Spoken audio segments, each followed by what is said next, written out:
Good morning, Commissioner. Morning. Our witness today is Brian Malone. He is continuing an examination that commenced several months ago. He was affirmed at the time, and there's no need to reaffirm him today. He remains under oath. Commissioner, as a reminder, before I begin with the examination, Commission Counsel and all participants limited the scope of their questions in Mr. Malone's last attendance to the period of time from 2013 to the beginning of 2016, with a brief reference to some events in 2018. In this examination, Counsel will not retread the same ground as the earlier testimony, but may refer to earlier periods of time or information as part of their questioning for the post-2016 period. Mr. Malone, can you hear and see me okay? Yep, thanks. Great. Good morning to you. Good morning. At your last examination, we ended at the attendance at the Public Works Committee meeting in December of 2015, and then some discussions about the speed data that was listed in that 2015 report. We are going to pick up from there. Once SEMA submitted its final 2015 SEMA report, did SEMA have any role in the implementation of countermeasures set out in that report? No. Thank you. Like last time, we're going to screen share documents. Registrar, could you bring up OD8, page 7, please?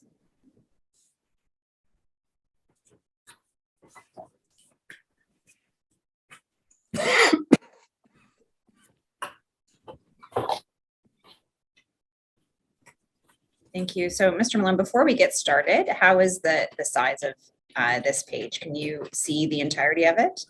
That's good. I have a larger monitor on the side, so if you see me turning, that's what I'm looking at. Great, thank you. Registrar, could you call out paragraph 13, please?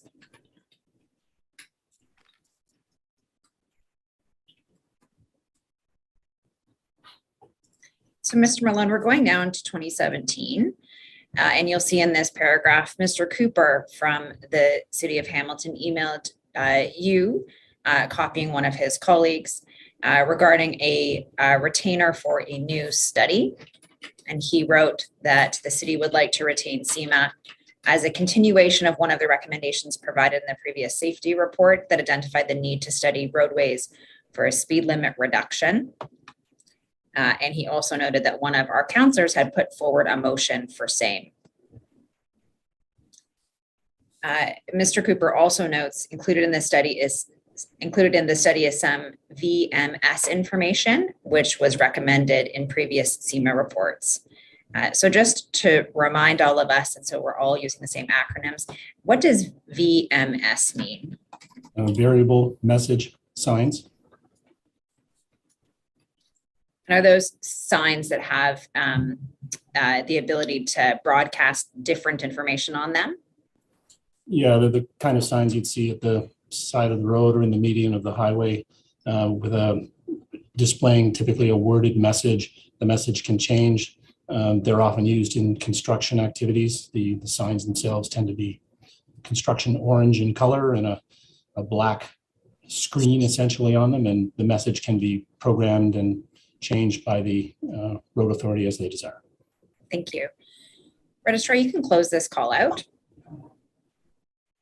And leaving up OD8 on the other page, can you pull up OD7, page 106, please?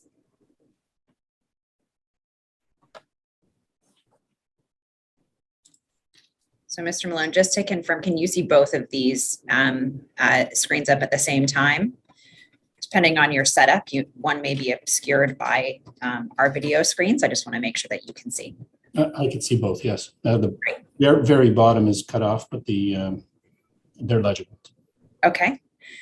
Is the very bottom cut off because of our videos? Yes. Yeah. Okay. Well, we'll do some call outs, and if it becomes an issue, we can certainly try to change your setup. So this is from OD7, so we're actually going back in time. You'll see in the email that we were just looking at, Mr. Cooper references that one of our counselors brought forward a motion.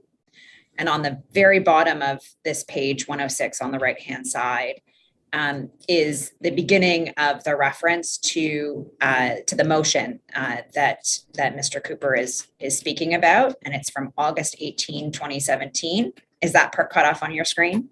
I can read the very bottom, what starts number 12, speed limit reduction.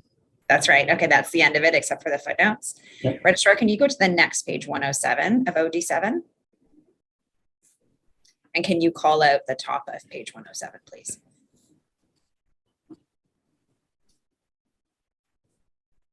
Thank you.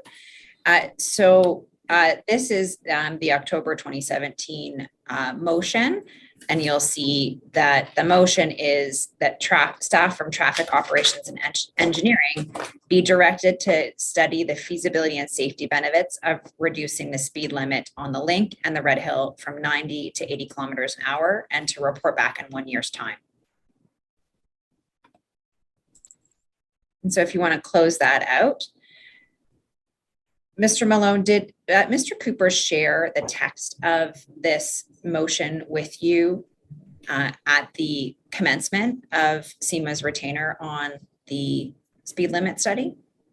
Not to my recollection. Do you recall? I didn't mean to interrupt. Go ahead. The email for the request to do a study came to me, but I want to clarify, I wasn't the author and SEMA partner that signed off on the study. So I had involvement at the initial phases, and I'm certainly aware of it, but so I don't believe it was provided to me. I can't speak to others. Thank you. Registrar, you can close down page 107 and please keep up page 7. So in paragraph 14, Mr. Azadapana, am I pronouncing that correctly? Izadpana. Izadpana replied to Mr. Cooper's email suggesting a meeting to clarify the proposed objectives of the project. And was he the SEMA partner who did sign off on this project at the end of the day? No, I don't think so. I thought it was Chris Philp. Okay. Maybe I'll put it differently. Was he one of the primary contacts for the city on this project? It appears so, yep. Okay. You'll see he goes on to say in the OD, which is summarizing an email, that he's suggesting a meeting, especially in relation to the Q-end warning system project, which SEMA was doing for Rob, which I believe is a reference to Mr. DeClaire. Were you involved in the Q-end warning system project that SEMA was doing for the city? I was aware of it. The project was led by Chris Philp, who's another partner at SEMA. Okay. But you didn't have direct involvement in the Q-end warning system project? I'd have to check notes and see if I attended meetings and was involved in input, but it wasn't my project to lead. It was Chris's. Chris has Mr. Philp has expertise in intelligent transportation systems, which things like VMS signing come into play, and QN warning is also part of that. Okay. Registrar, could you bring up the next page, please? Page 8.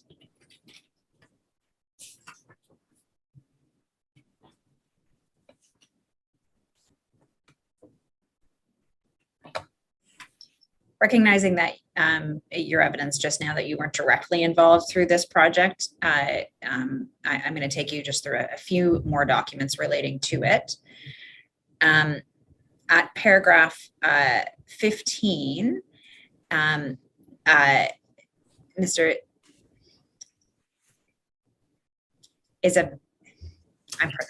Apologies. One more time, if you can pronounce it for me, because I want to make sure I'm doing it correctly. Perhaps to remember it is ad pana. So is Thank ad you. pana.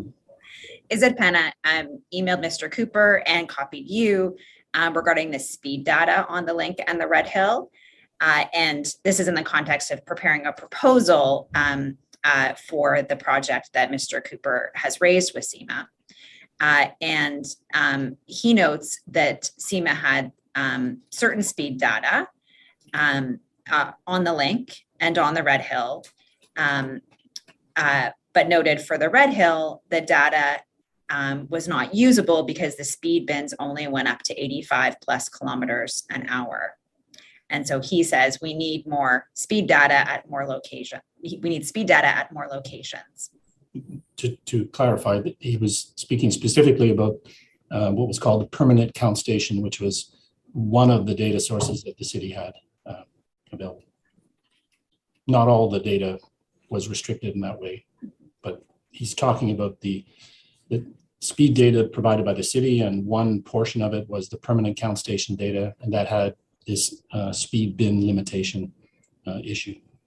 Thank you. And we had, in your last day of evidence, we spoke at the end of your examination about speed data collection by Pyramid, a contractor, and just to orient ourselves to that, that is a different collection of speed data than the permanent count station data that's referenced here. Is that right? Correct. And to your knowledge, apart from retaining Pyramid to do speed data collection and this permanent count station, did the city have any other source of speed data that it could provide to SEMA? I couldn't speculate. Okay.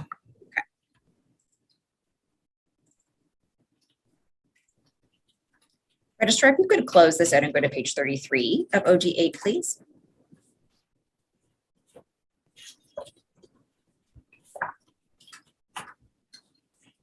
And if you could call it paragraph 85, please.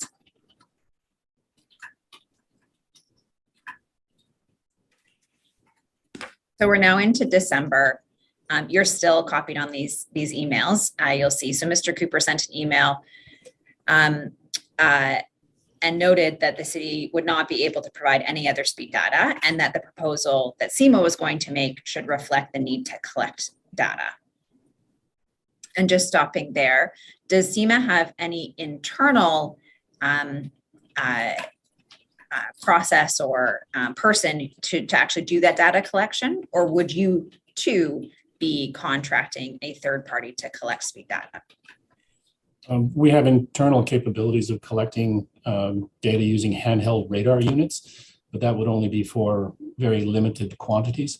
And so for the amount of information required for a study like this, which would be continuous through long periods of time, it would need to be done by an external contractor. Thank you. Registrar, you can close this.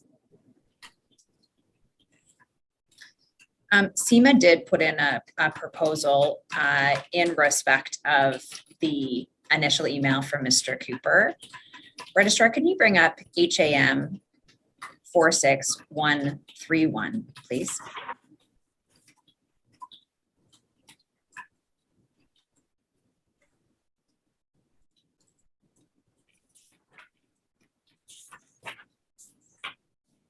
And if you could scroll down to the last image of this page, which I believe is image 11.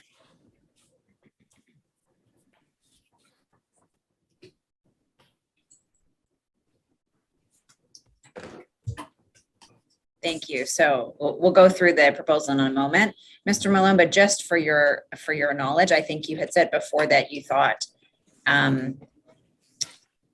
Chris, I want to make sure I get his Purnell, I think was the primary project person.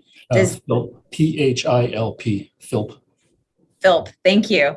That'll assist the court reporter. That he was the primary person. Looking at this now, it looks like he was not. Does that refresh your memory or assist you in your recollection of the primary partner responsible for this project? I think Dr. Pana completed the proposal, and my understanding is Mr. Philp signed the completed report. Okay. Registrar, if you can go up to back to the first image of this document, please. And if you could call it the second image as well.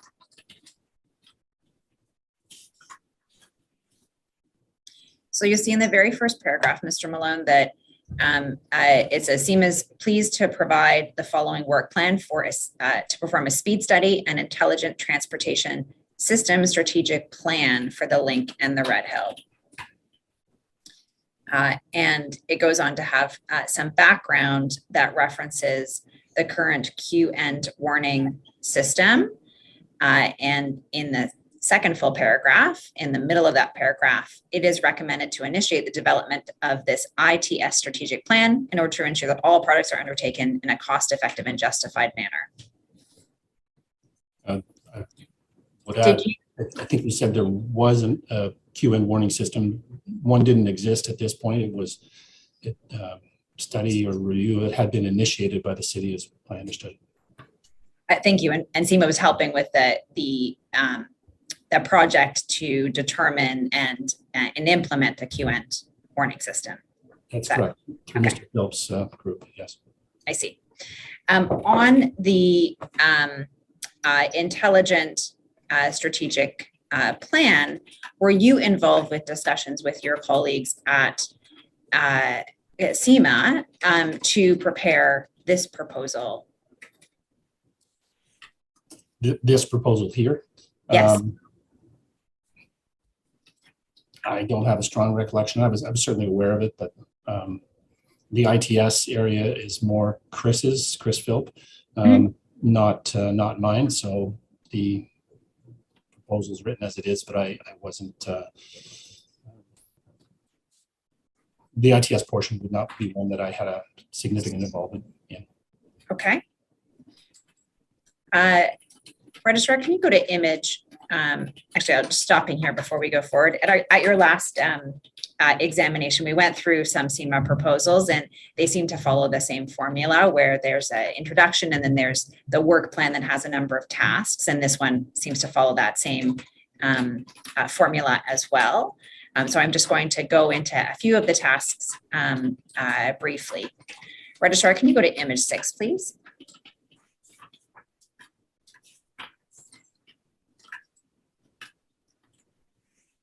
And if you could bring up 7 as well, please. Actually, sorry, can you bring up 5 and 6, please?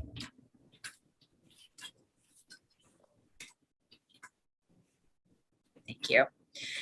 So you'll see that amongst the tasks were a best practices review about the methodologies, the best practices for setting a proper speed limit, including reference to particular standards and looking at collision histories. That's under task 2.1. Then under task 2.2, there's data collection, which is listed in the next page, page 6, as being selected from certain locations. Do you recall being involved in the discussion about what locations it would be useful to have data from? Not specifically, no. Okay. I asked because I note, and you'll see on the bottom of page 6, that there's a reference to the justification for choosing particular locations. And some of those seem to relate to higher collision frequencies at various locations. Is that a refresh your memory? I can't see the bottom of page 6. Are you able to? So I can't move it, but I can help you move your video screen, or in fact, we can pop it up. Thank you, Registrar. Oh, sorry, you were referring to the table. Sorry, I could see the table. I thought you said there was something below that. No, I was referring to the table. Okay. You'll see it that the last 2 justifications in particular reference high collision frequencies. Yep.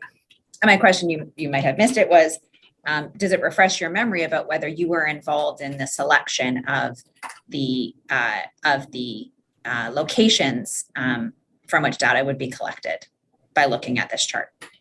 No, my answer is the same. I don't have any recollection of being involved in the selection of locations or identification of the justification. Thank you. Registrar, you can close this call out. And Registrar, if you can go to bring up 7 and 8.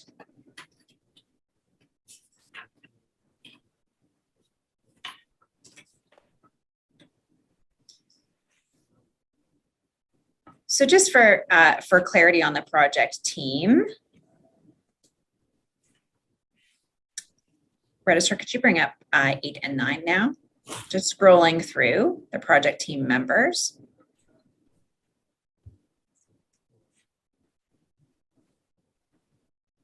I don't see Chris Philp listed there. No, nor do I. Okay. Is it possible that you're misremembering the queue end warning system project, which has already been started with this project? I'd have to look at the speed report. It's in the documents. I don't have it right in front of me at this moment, but I believe his name is on it, and maybe I'm mixing things up. Okay. Or is it possible that there were some changes within SEMA, SEMA's employees that may have led to Chris taking on that project late in the day? Well, Dr. Izzetpana left SEMA in, I think it was the end of July 2018. Mm-hmm. So I believe the speed report wasn't finished until, I'm guessing, October. So that could be the reason why Mr. Philp was the partner signing off on the report. Okay. But again, you were not so closely involved in this project that this is sort of fresh in your memory sitting here today. Correct.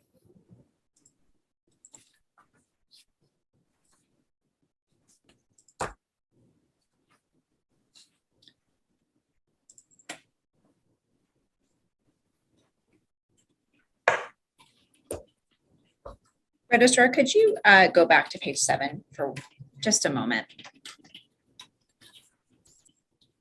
Thank you. You can close page 8. At the top of page 7, Registrar, could you pull it out at 2.3? Thank you. One of the tasks was going to be to review speed limit methodology to consider and assess and consider alternative speed limits.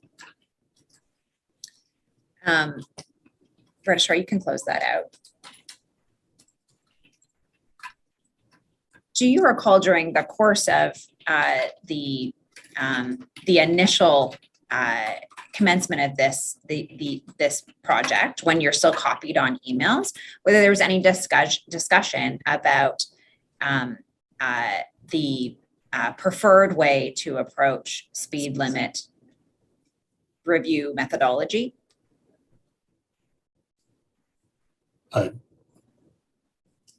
No, I don't recall, and I don't think there is a preferred way if that's the suggestion that you're making. Just in terms of it says here, there's going to be a review of the speed limit of methodology for this. And I just wondered if there's any discussions about how SEMA was going to approach the review of speed limit selection methodology that you were involved in. My involvement was limited, but I think the proposal speaks for itself. It talks about identifying methodologies and then selecting a preferred methodology. Obviously, at the time of the proposal, you wouldn't have determined what the selected method would be because you haven't gone through that process. So, okay. Registrar, you can close this down.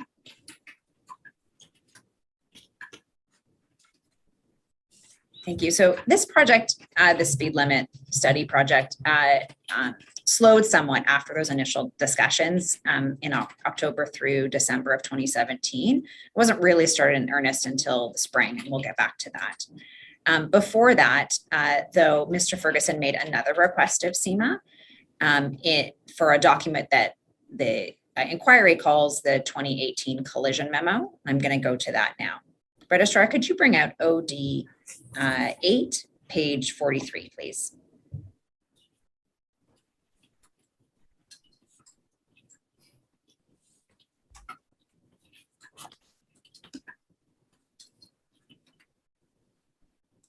Registrar, could you bring up 42, just so that we have the complete part of 114? Thank you. So you'll see on the bottom of page 42, in early January, January 9th, 2018, Mr. Ferguson emailed 3 of you at SEMA, and at the top of page 43 said, wondering if you could assist me with this. We're heading back to committee with an update on the Red Hill and the link. And the GM asked how these numbers compare to other locations. Are we on par with others? And then Mr. Ferguson goes through how to a couple of questions that Mr. Mader had. And then at the bottom, he says, if there's some work involved in putting any of this together, please send me an invoice. So this is January 9th. And as we go through, you'll see that the turnaround on this is quite quick, and it's done by January 15. Were you in the office and working on this project between January 9 and 15, 2018? I'd have to go back and check my calendar. I know I'm not the author of the memo, having prepared for this testimony. Dr. Izepana is. Okay. Sitting here today, you can't confirm if you were in the office or if you were on vacation? I could if I could check my calendar. Okay.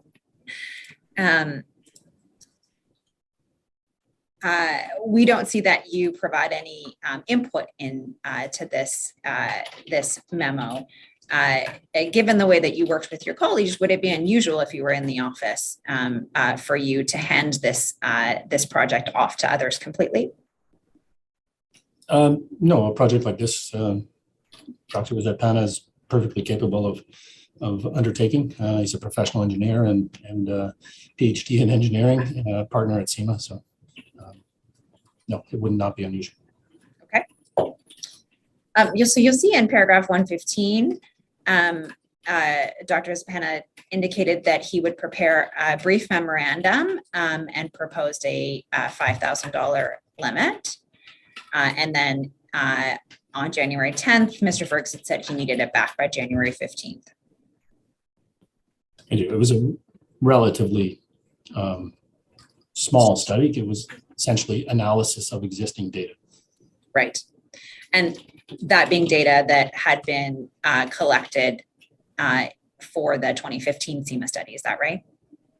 No, not necessarily. It was data that the municipality had.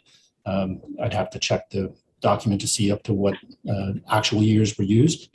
Portions of it would be the same data that was used in the earlier SEMA studies, because that collision information reflected collisions in given years, and we would typically look at a 5-year history. So there would be overlap at the very least. Okay. Why don't we go into the document on that point? Registrar, could you bring up HAM 1095, please?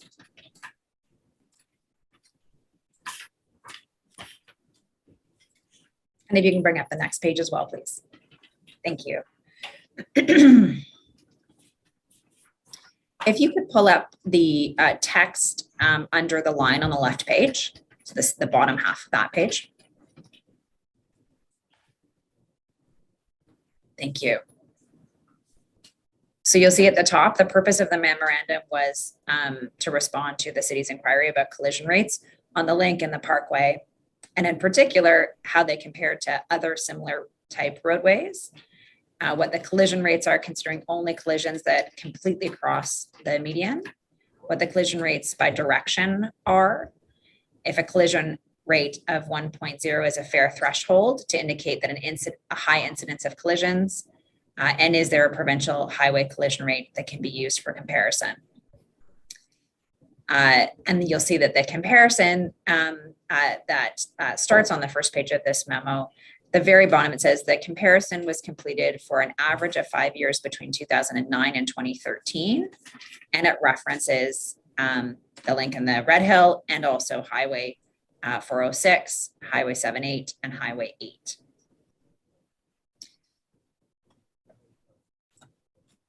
Registrar, if you could close that down.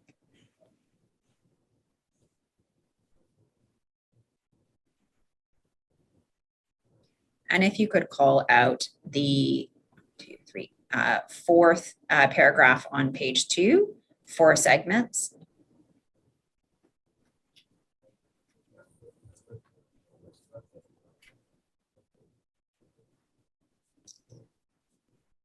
I'm just taking you, Mr. Malone, to a couple of references about the time frame. So you'll see that they had AADT data for the RHVP only from 2014 and 2015. Just closing that down. Just going to take you to a few things before I ask a question. And then if you can pull at the bottom from the second paragraph from the bottom on the same page. So here there's a reference to collision rates calculated from the 2009 to 2013 collision and traffic volume for the link, and it has the reference, and for the Red Hill, and it has the reference to the value as well. So just stopping there, I'd asked you before in terms of the timeframes and whether this was based on data that SEMA had already analyzed as it related to the Red Hill and the link. Does this refresh your memory about the time frame of collision data that was used for this memo? I can read the years, yes, 2009 to 2013. And that overlapped with the time period that SEMA had previously analyzed in the 2013 and then the 2015 SEMA reports. Well, in the 2013 study, for example, the 2013 data would not have been available. The 2013 study finished in, I don't know, October of 2013. So that the collision data from 2013 would not have been included in that because it had not been completed at that point. So there's typically a lag in the available collision data.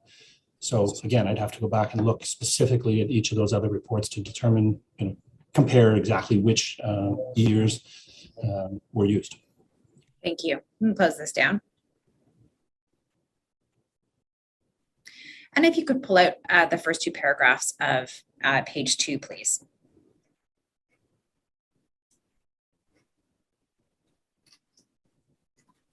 Thank you. There's a reference to the collision rate in the first paragraph, and then a formula for the 5-year average collision rate and its calculation. Briefly, can you explain what a collision rate is? To clarify again, I'm not the author of this report, but if you're asking me to provide engineering information about what a collision rate is, I can do that. I'm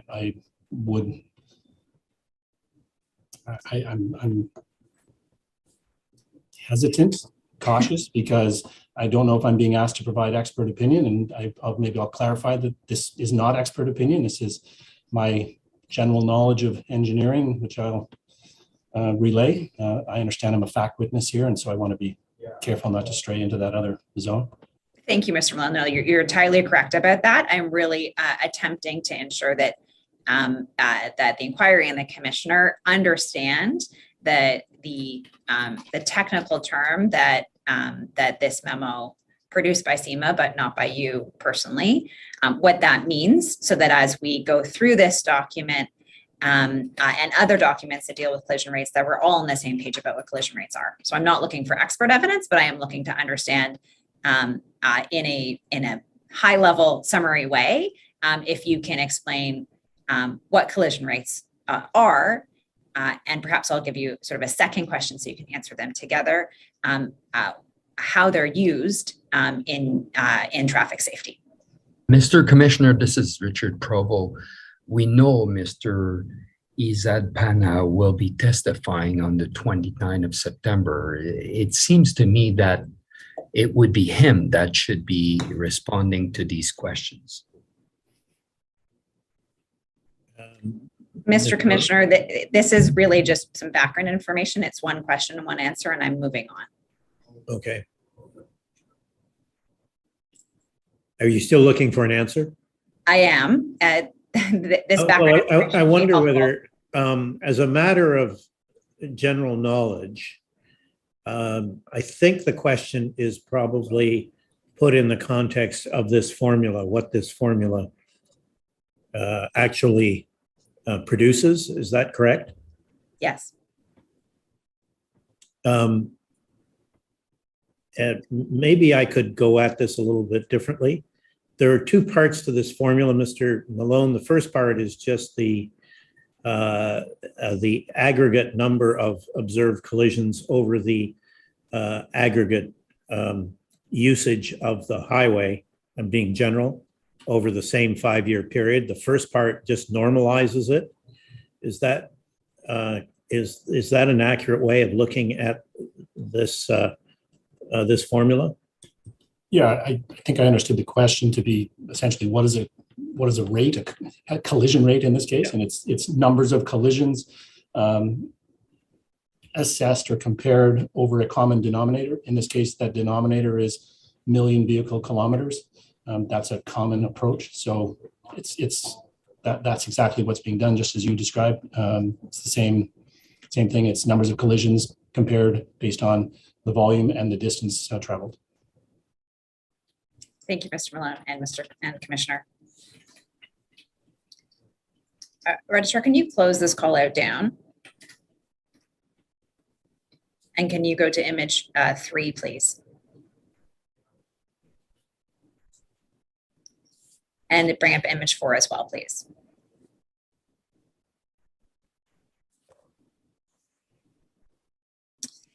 So you see that in this memo, Mr. Malone, there is a table of average collision rates based on sections of the Link, the Red Hill, and also sections of comparator sites, Highway 406, Highway 78, and Highway 8.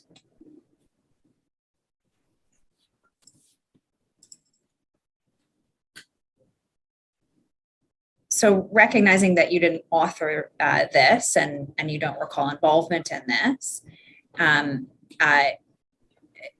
just to summarize what that says, there's average weighted collision rates for the Link, the Red Hill, and the comparators in that table.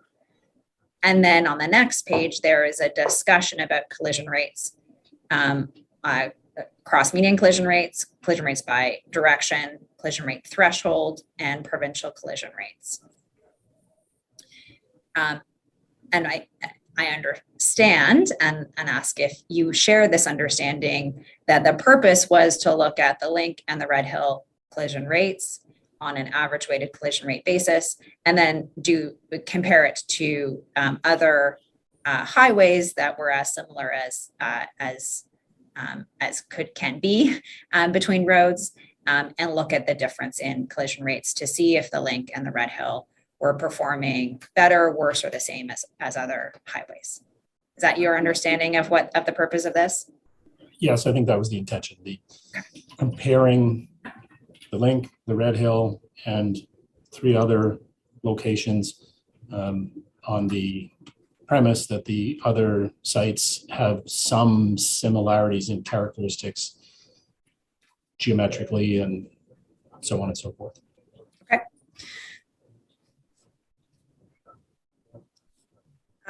This memo in 2019 was updated, and we'll come to that over the course of your examination. But a new memo was completed in 2019. Fair enough. Thank you for the clarification. A similar request was made in 2019, I think is probably a better way to put it. At the time in 2018, do you recall reviewing this at some point in January or February of 2018? I do not recall, no. Okay. Do you recall having an awareness that the city had requested this information and that it had been provided? The original request, I was included in it, so I was aware that it had been requested. I don't know whether I was aware that, of the actual delivery when it occurred. Okay. Jumping forward in time, and really this is just a yes or no question because we will come back to this, but did you later come to learn that the data that the city provided for this memo did not include self-reported collisions for the link and the Red Hill? I would word that's just slightly differently. I later came to understand that there was a difference in the data provided, the city data, which was provided by the city, and the data that was available for the comparator sites. There were differences in the numbers of collisions or the types of collisions. Not really the right word, but there were differences between the two data sets, the city data set and the comparator data set. Okay, so they weren't recognizing that the roads are different, and so you can't actually compare them apples to apples, but in fact, the data sets were not even apples to apples. Is that what you came to learn in 2019? Yeah, I'm assuming you're going to ask me or raise the details of what that difference is in the 2019 report. I am. Yes, there were differences between the types of data that were in the data sets. Okay, thank you. When we get to that, we will go through that. Registrar, you can close this down. Can you go back into OD 8, page 45, please?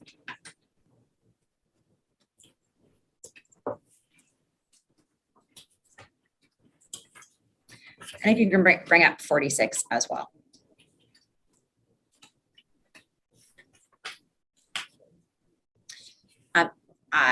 After SEMA provided the 2018 SEMA collision memo, there's some back and forth with Mr. Ferguson about fatal and injury collisions. And that starts at paragraph 124 on page 45. You'll see that there's a chart that references number of severe collisions. You can just review that chart briefly. Registrar, you don't need to call it out, I don't think. I can read it. Registrar, you can now go to page 52.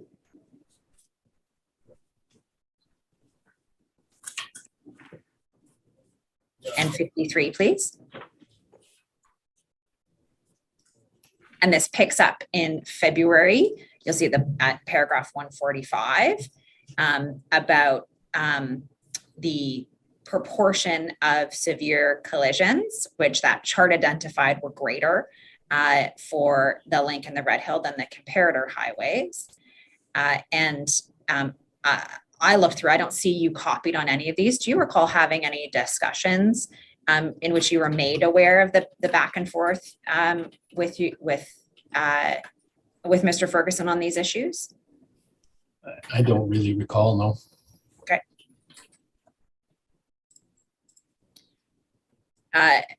Registrar, if you can now go to page 54.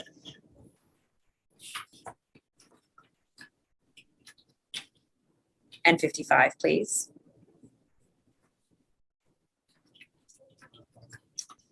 You'll see, in fact, Registrar, could you call out paragraph 151, please?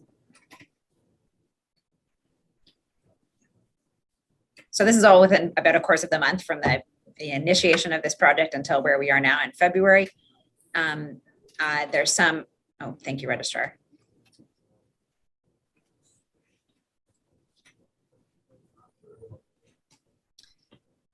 There continues to be some back and forth, and at the end of the back and forth, it's very clear that there had been some miscommunication about what severe collisions meant. And you'll see Mr. Ferguson forwards an email exchange to Mr. White. And in that first paragraph, he says, there's no differential in the severity of the injuries. It is simply that some level of injury has been identified or a fatality. So there's a bit of back and forth, and I just sort of jumped through that. But at the end of the day, it seems clear that Mr. Ferguson now understands that injury or fatality, which is what was in that chart, is sort of any injury at all. Do you remember having discussions with any of your colleagues about this miscommunication? Sorry, what miscommunication? That Mr. Ferguson was not clear at initially that injury or severe collisions is really any injury and not severe injury.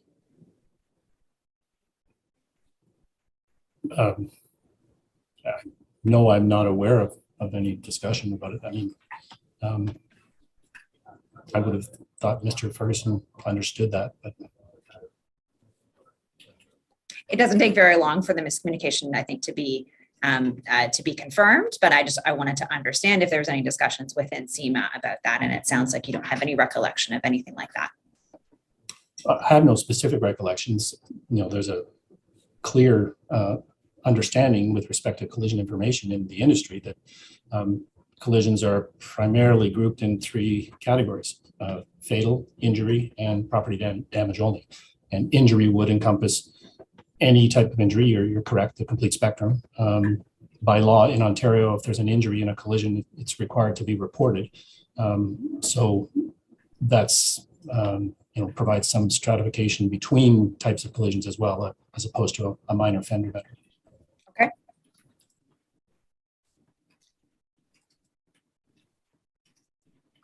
Mr. Ferguson, in this email that he sends to Mr. White at the very bottom of the second call out, Mr. Ferguson says, as you can see, Pedram is of the position that vehicle speeds are a direct reflection of the resulting injury. And I would even add the addition of distracted and aggressive driving.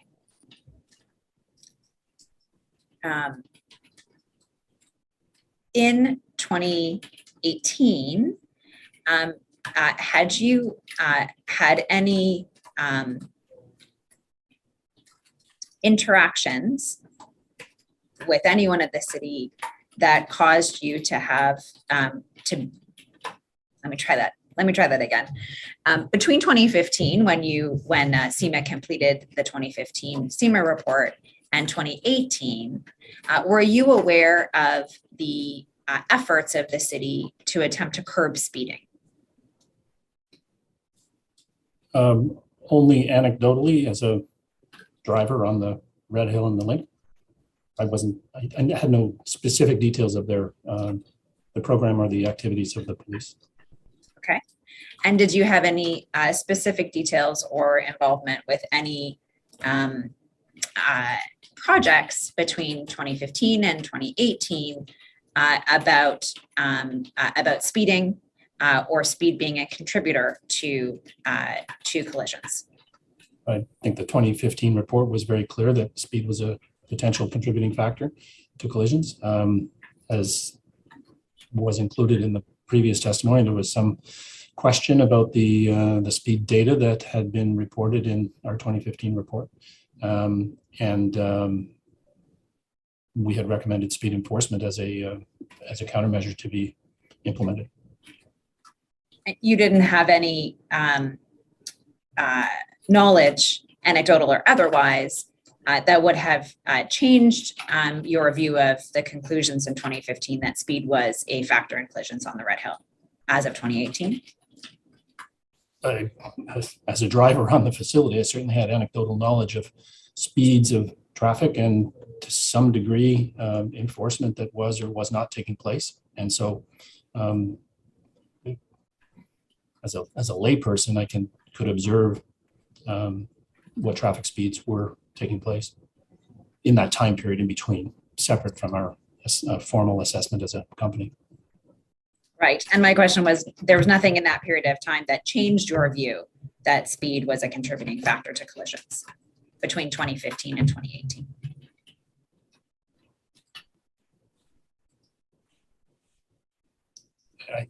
I guess, you asked me the question anecdotally or otherwise. I think they're two different things. From the anecdotal perspective, I was still observing speed behavior on the roadways, both Red Hill and Link, but I didn't have formal information, so I can't comment on it from a professional perspective. Okay. But none of the information you had changed your view that speed was an issue on the Red Hill. I didn't have new information. Okay. I think we're saying the same thing. I'm going to move on. In Registrar, you can close these call outs. In early 2018, thank you. And if you can go to page 60, please. So can I raise a point with respect to the thread of emails that you had just presented? Sure. There was some clarification, as you highlighted, that occurred shortly after it was done, and this is coming from me reading the materials here, where there's discussion of percentage of fatal and injury collisions, or fatal and injury collisions on those roads in comparison to fatal and injury collisions on the comparator roads. And I just wanted to be clear that as I read the memo is talking about collision rates, which is numbers of collisions divided by distance traveled by cars, numbers of cars on the roadway, collisions per million vehicle kilometer. The percentage is not a rate. The percentage information that was provided that discussed differences in percentages between the two types of roads, or the city roads and the comparator roads, are only talking about collision frequency. And so and it appears in at least one of the email threads that there's a misunderstanding within the city as to percentage collisions and collision rates. I thought that was important to highlight. Thank you. Well, it's certainly helpful to have your understanding about what collision rates are to understand that question. Registrar, can you go to page 46? And if you can call out 126. Mr. Malone, is that the email that you're talking about where you think there's some misunderstanding about percentage collisions and collision rates? That's correct, yeah. Mr. White is emailing Mr. Ferguson and Ms. Matthews Malone, and he highlights, or he states, sorry, just read it here, the Link and RHBP has a much higher injury and fatality rate. That's an incorrect interpretation. And from my perspective, it's much more than semantics. As we just discussed, collision rate is numbers of collisions per million vehicle kilometers, and the discussion, the response that he's giving here is with respect to information that he was provided about collision percentages, and which is pure frequency of collisions. That distinction is important to understand. Okay. Registrar, could you close this down? And if you can go back one page. And if you can call out 124. So Mr. Malone, just so that we're very clear before we move on and move away from this point, this is going back to that chart that I took you to initially. The highways are listed and it says percent severe collisions, and it has the percentage there. Is it correct that this is the proportion of fatal or injury collisions? So not property damage only, but fatal and injury in the total number of collisions. So in other words, on the link, 58% of all the collisions on the link are fatal or injury collisions. No. Okay. It's 58% of the data set for which information was provided. And for example, the Highway 406 is 19% of the data set for which collisions were provided. What becomes clear in the 2019 report, and which is why I identified this in my preparation, is that if you look at the collision rates for severe collisions, being injury and fatal, they're almost the same amongst all of these roads. Okay. So maybe put put differently, where you have a data set that has a lower number of property damage only collisions contained in it, given the way the reporting is structured for the Link and the Red Hill, and a higher number for the other comparator highways, you're going to get percentages that are higher for the Link and the Red Hill than the others, because the denominator is just bigger and different. Is that right? The proportion is different, not the denominator. Fair enough. I mean the data set is a broader data set included in terms of what it includes. Yeah, back to the original comment, the data sets are different. There are the comparator sites, the Highway 406, 7, and 8. Those data sets had more collisions in them, and the Hamilton data sets had fewer collisions in that they did not have self-reported collisions. The 3 on the bottom all had self-reported collisions included, and that raises the quantity, and therefore the percentage of severe goes down. But in fact, the rates of severe are very similar between the two groups if you just look at the severities. Thank you. As a rate. One last question of clarity, just to ensure that it's clear. Self-reported collisions that would be contained in the data set for the comparator highways, those are more likely to include property-only collisions, just because of the nature of being self-reported. Is that fair? Yeah, far more likely. Okay. An injury and or a fatal collision is much more likely to be investigated by the police and to have a formal, full, complete collision report. A self-reported collision is just that, reported by the individuals. There's a notorious amount of error with self-reported collisions. For example, because it's self-reported, if 2 parties are involved in a crash, it's quite possible that each of them separately go to the police station or the reporting center and fill out a police report, and there may not be a rationalization of those 2 reports as being one collision. And so the data set tends to have lots of errors in it when there's self-reported collisions. So the typical process in the industry has been not to include self-reported collisions because of the amount of error that could potentially occur. And the Hamilton data, to be concluded here, the Hamilton data did not have self-reported collisions in this 2018 memo, and the other comparator sites did have self-reported, and therefore the quantity of collisions in total was significantly higher on the other roads. Thank you. Registrar, you can close this down. If you can go to page 60, please.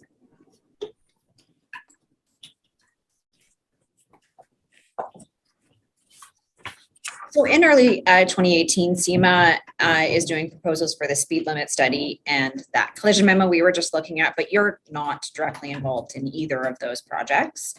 But you do become directly involved in a third project, the lighting study, as we have defined it. Registrar, can you pull up 161 and 162?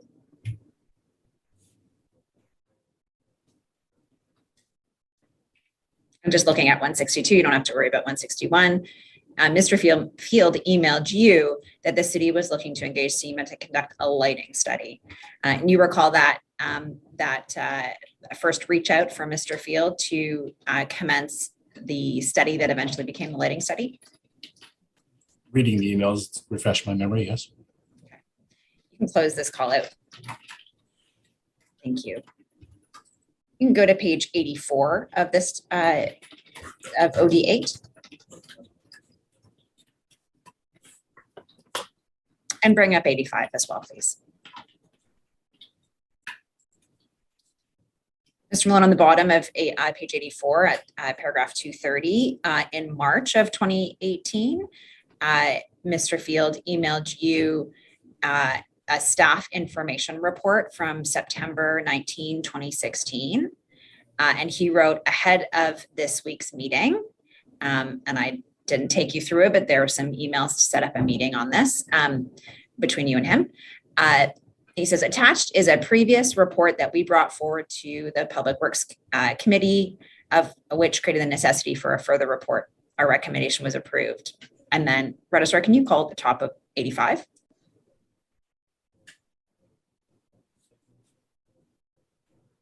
So Mr. Field says that we received further direction this past December, and then has the lighting item from the Public Works Committee, that is that staff be directed to report back on the cost of installing brighter lights on the southern portion of the Red Hill, and address what, if any, impact brighter lighting may have on an environmental assessment currently in place. And Mr. Field says this is an he says OLB item, outstanding business list item, with a response date of December 10th. You can close this down, Registrar. Do you recall reviewing the staff report that Mr. Field appended to this email? I don't have a recollection of it, no. Okay. I'm going to bring it up just to refresh your memory. It is SIM 17450 period 0001. And you can close at 84.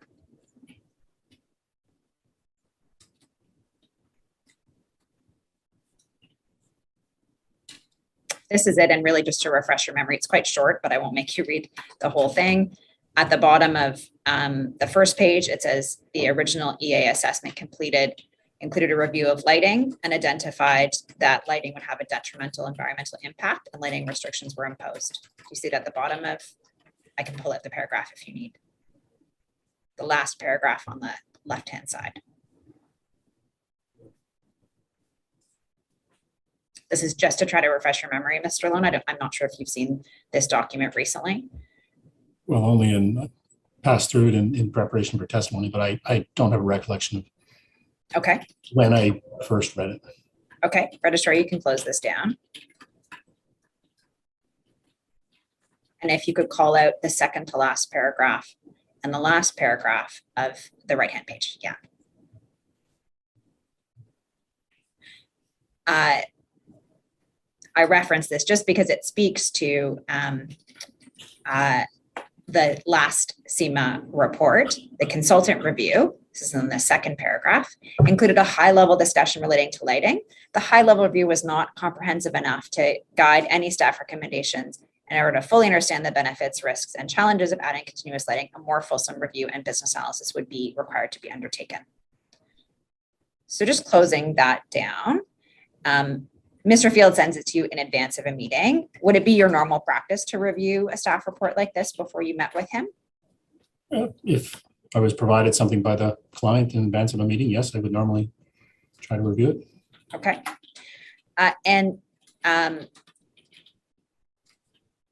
I know we haven't spoken much about the 2015 CEMA report today, but did you do you agree with the comment in that last paragraph of the staff report that the high-level review, being the 2015 CEMA review, was not comprehensive enough to guide any staff recommendations in respect of continuous lighting?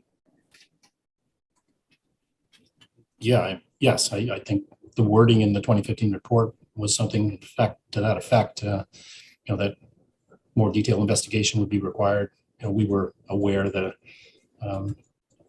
it was our understanding that the environmental assessment, our understanding at the time that the environmental assessment approvals for the roadway had, I think I used the word prohibitive. I'm not sure that's the right term or not. And so further assessment would be required. And I think this is the follow-up to that. Okay, thank you. Registrar, you can close this down. And if you could go back to OD, page 81, please.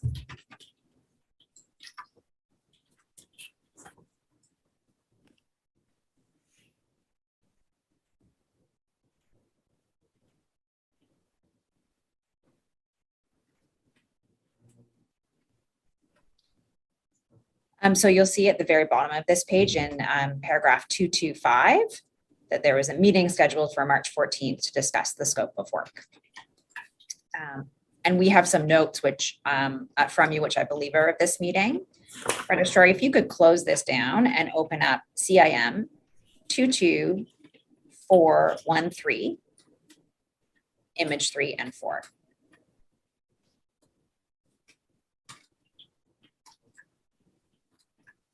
And I think these continue, but we'll show you the first 2 pages to start. Mr. Malone, these are your notes. They are.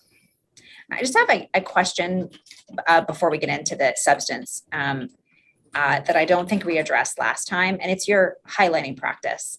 I note there are parts of your notes that are highlighted, sometimes in pink and sometimes in yellow. What do you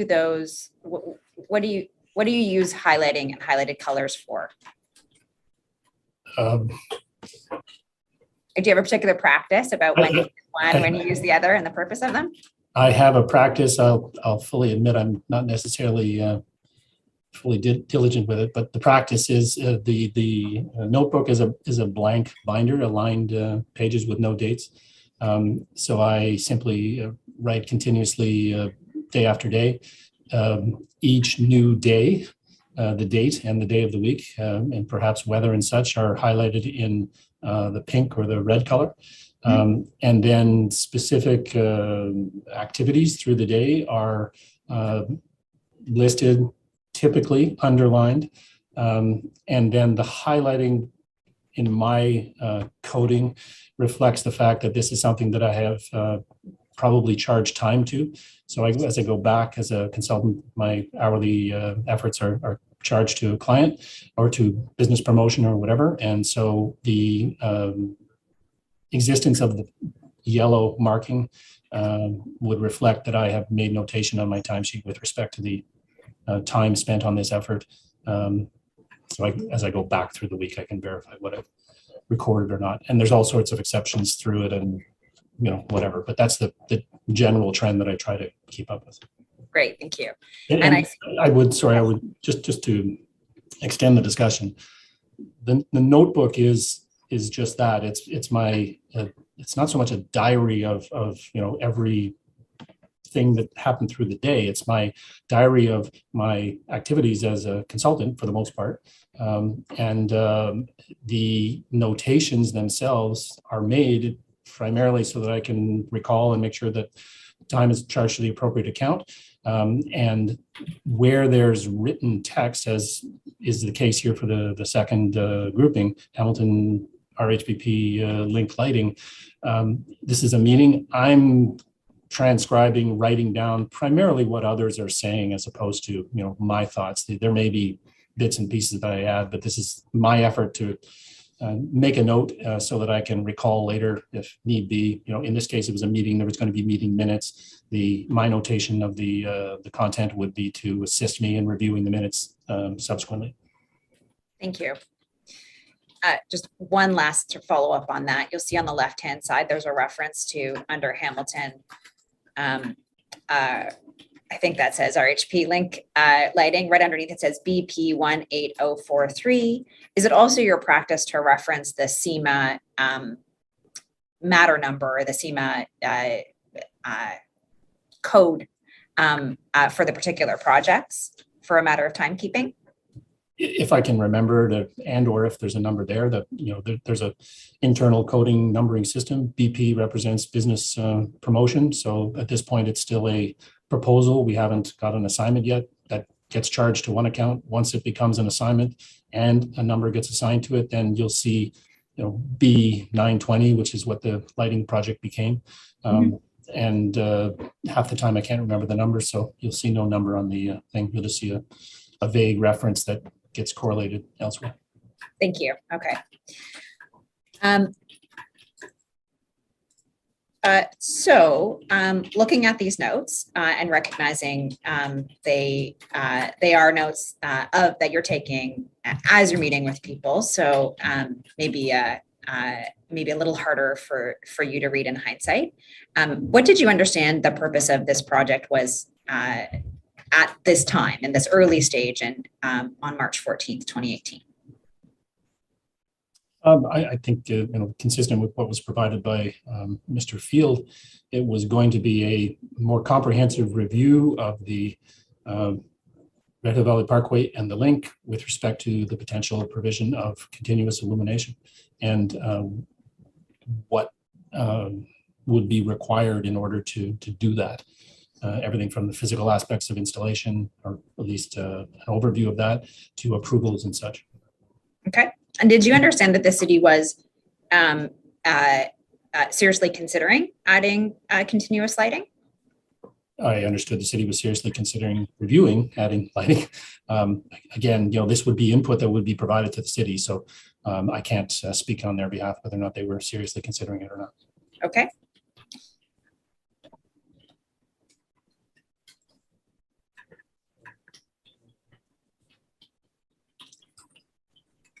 And if you look at the right-hand side, there's a reference to 4 points. And as I read it, Registrar, could you pull this out, this sort of second half of the right-hand side page?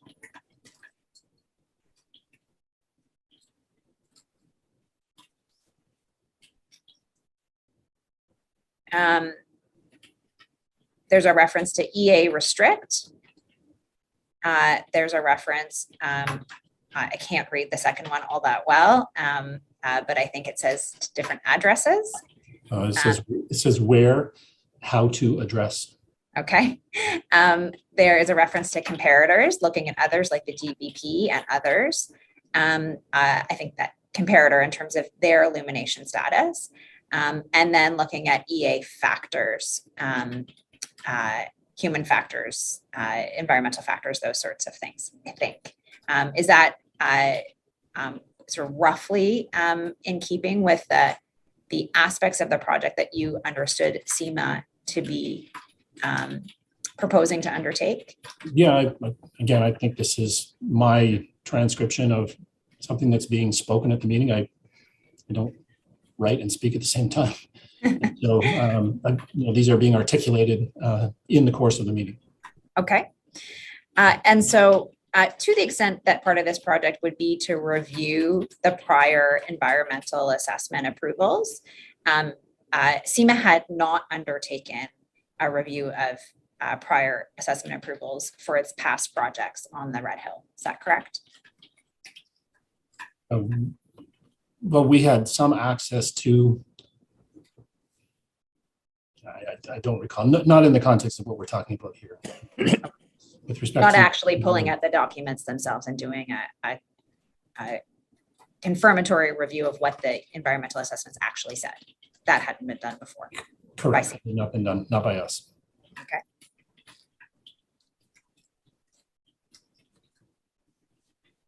At this meeting, did anyone from the city tell you why the city was now considering reviewing the installation of continuous lighting? I don't have a recollection of that in the way you termed it. No, I mean, the purpose of the meeting was to do that. But the why, other than perhaps the background document provided by Mr. Field, I can't speak to. Okay.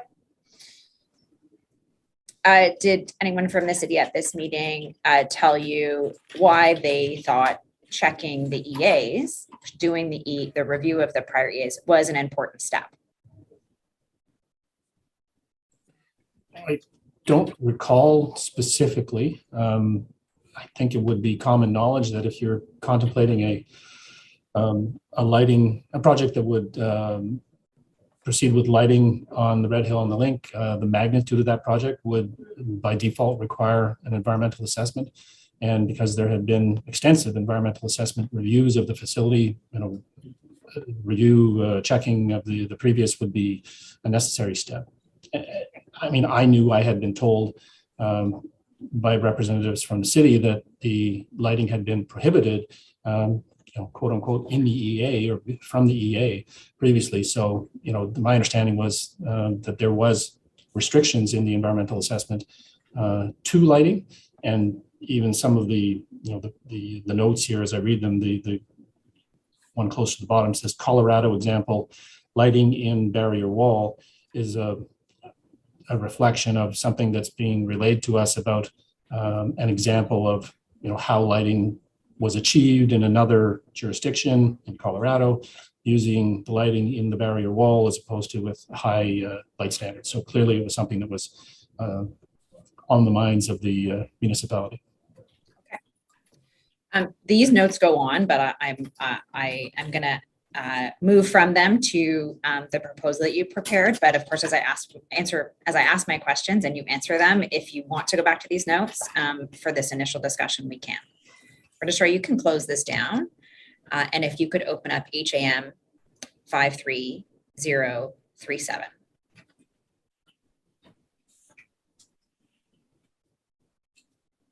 And you can have the 2 pages up at the same time, please.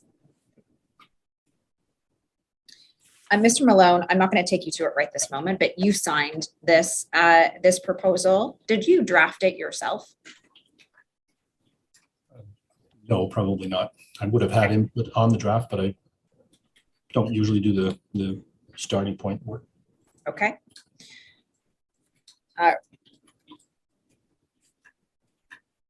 Registrar, could you bring up 2 and 3?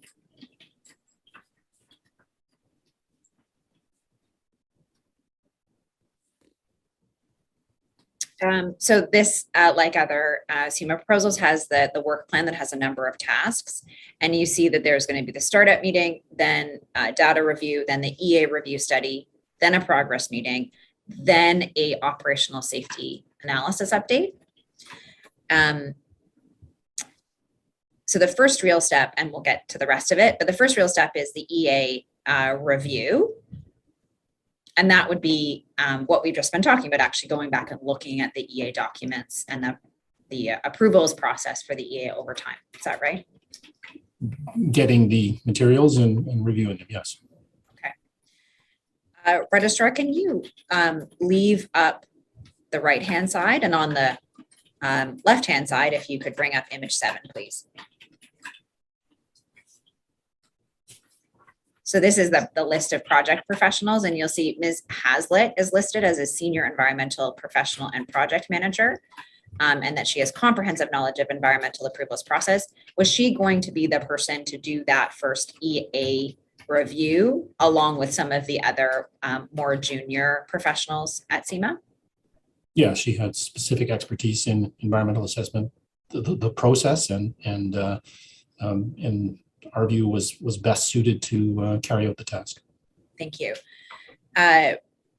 Registrar, for the left-hand page, you can go back to page 2, please.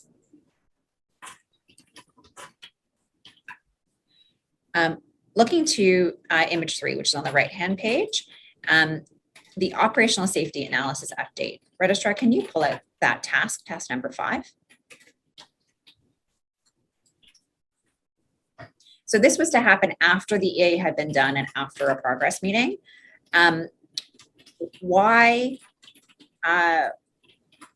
was the proposal to complete a collision analysis at this point in 2018? It says using the most recent data, when you'd already done a collision analysis in 2015, and you had done an analysis, or your colleague had, in 2018. Well, I think you answered the question already, which is that it was to use the most recent data. The 2015 study was 3 years or more before. The 2018 study did not look specifically at individual collision types. It was a very, very broad overview looking at collision rates. The overall study is to investigate lighting. And for example, the 2018 study did not provide a breakdown of collisions that occurred during daylight or darkness. And so, there's no new input that is available to come from that particular work. So you've got to go back, and again, we're typically looking at a most recent available 5-year collision history. And so that's the purpose of redoing it. Thank you. Registrar, could you close that down? And I should add the obvious, but the purpose of using lighting is not is to illuminate the roadway during periods of darkness, primarily with the intent of assisting road operation. And that includes safe operation. And so knowing which collisions occur, whether collisions occur during hours of darkness and how many and what types is a factor that's used in the assessment of illumination. Okay. So is it fair to say then one of the things that SEMA would be looking at was whether there was a disproportionate number of non-daylight collisions, which might suggest that the lack of lighting actually was an issue contributing to collisions? Was that the type of analysis that you expected would be undertaken?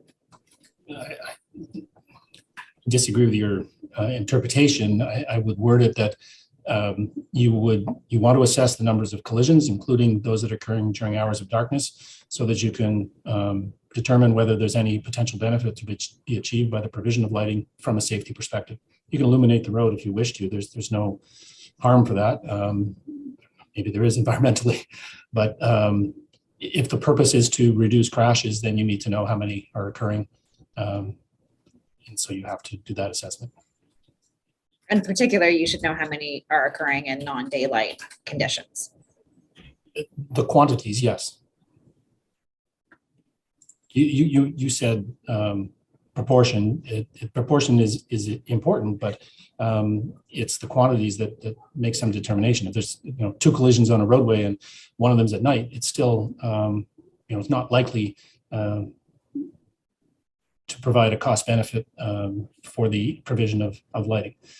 So the quantities become very important, and that proportion is a part of your analysis, but I'm quibbling over the terminology. Okay, thank you. Thank you for the clarification on terminology. I have a similar question about task 6, which is the illumination warrants, as I did for task 5. This is to check the warrants, the TAC warrants and the MTO warrants. Hadn't that already been done in the 2015 SEMA report? Yep. So this was just to have the same information compiled into a new study? No, it's to do it again because you have new inputs being the updated collision information and whatever other operational characteristics may have changed on the roadway. I see, thank you.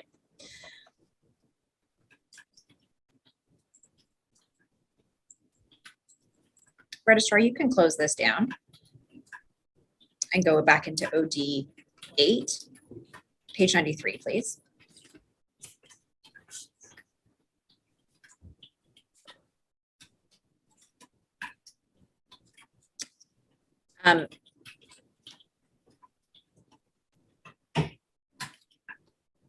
So Mr. Field approved the study proposal. That's at paragraph 256. And you started on that, or SEMA started on the process of this project. Registrar, if you could now go to 95, page 95.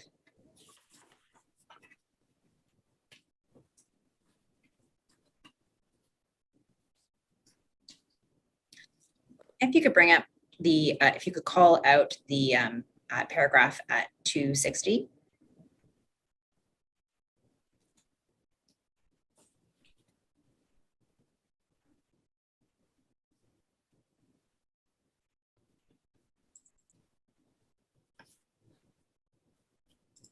Sorry, I might want to give you a bit more context for this.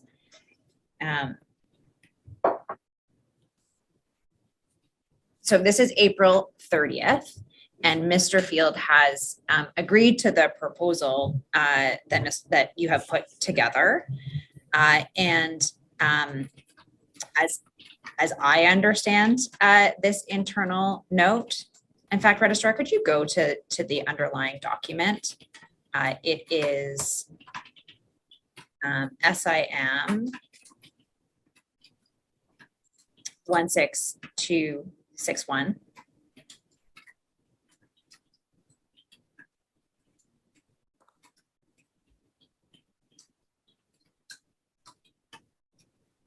I don't know if that's more helpful. This isn't an email. It's a Word document, but it As I understand it, it reflects a summary provided to Ms. Hazlitt of a meeting that you and a colleague had with the city to kick off the discussions about the lighting study.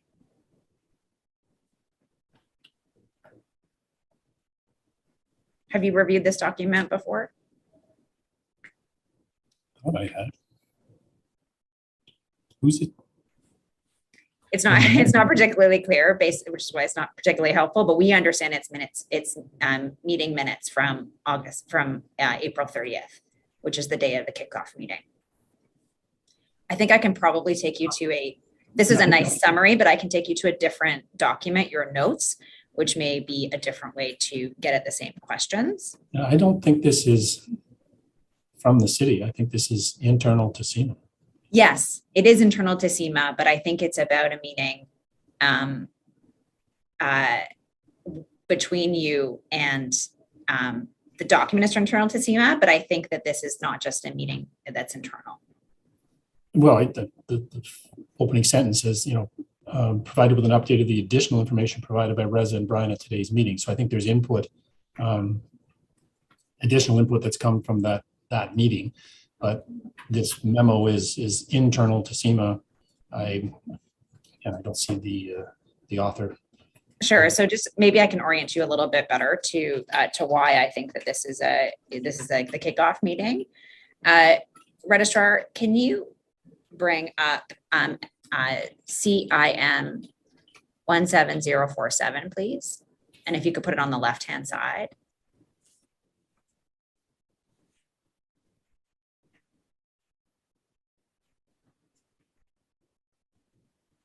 So this might assist. So this is, and here might be the confusion. So this is your notes. This is notes April 24, 2018. And you send these rough notes, typewritten notes this time, to Reza Amrani, one of your colleagues. And it references Hamilton Civic Center, 3rd floor. And as I read it, it appears to be your notes of your kickoff meeting with the city, which, apologies, I confused the date. That's April 24th that you send to your colleague on April 26th. Yeah, the meeting takes place on the 24th. Mm-hmm. It is the kickoff meeting, the starting meeting with the client for the project, which has now been approved. Mm-hmm. I'm, instead of writing in my diary, I'm typing on the computer some, as noted, very rough notes of the meeting, trying to keep track because I can probably type faster and neater than I can write. Yes. And these were provided to Reza in order to facilitate his completion of the minutes of the meeting, which he was preparing. Mm-hmm. And the minutes of the meeting, and potentially these notes, they would have been in our shared email folder for the project, have been available to Ms. Hazlitt and her staff to ultimately get to the April 30th document that's on the right-hand side. Okay. So the reason that I was referencing the document on the right-hand side is because I believe it's a summary, and it just was an easier way, I think, to have a concise view of this meeting rather than going through the notes. I think that the author of this document is Laura Simbali. I think I might be saying her name incorrectly. Another SEMA staff member who's involved in the EA review. And what I understand is these internal notes on the right-hand side that summarize the meeting that you and Reza had with city staff. And you can see perhaps in the second bullet point, they mentioned that there is a number of collisions is high throughout the corridors. The city would like to pursue lighting the corridors if possible. And then it goes through some internal deadlines and what would be done. So as I understand it, and perhaps I'm incorrect, that this is just an easier summary of the output from the kickoff meeting. Taking a look at it, do you read that differently? I do. Okay. The document on the left is my notes taken at the time of the meeting on April 24th. There would have been minutes from the meeting, and I think that's the document that would be the better reflection, the formal reflection, and the one ultimately shared with the city for the minutes of the meeting on the 24th. I think this document on the right, there are certainly elements of it that are overlapping and consistent, but it would appear to me the author has availed themselves of the minutes of the meeting and incorporated that into their description of the activities that they're going to conduct, reporting to Ms. Hazlitt, who's their supervisor. So someone, the person you just mentioned, is describing, I've read the minutes and I've started my process, and here's what I'm going to do and go through. And so I simply take slight exception to the fact that the right-hand part of the screen is a direct reflection of the meeting on the 24th. There's obvious connection, but it's not the same thing. Thank you. That's very helpful for clarity. Registrar, if you can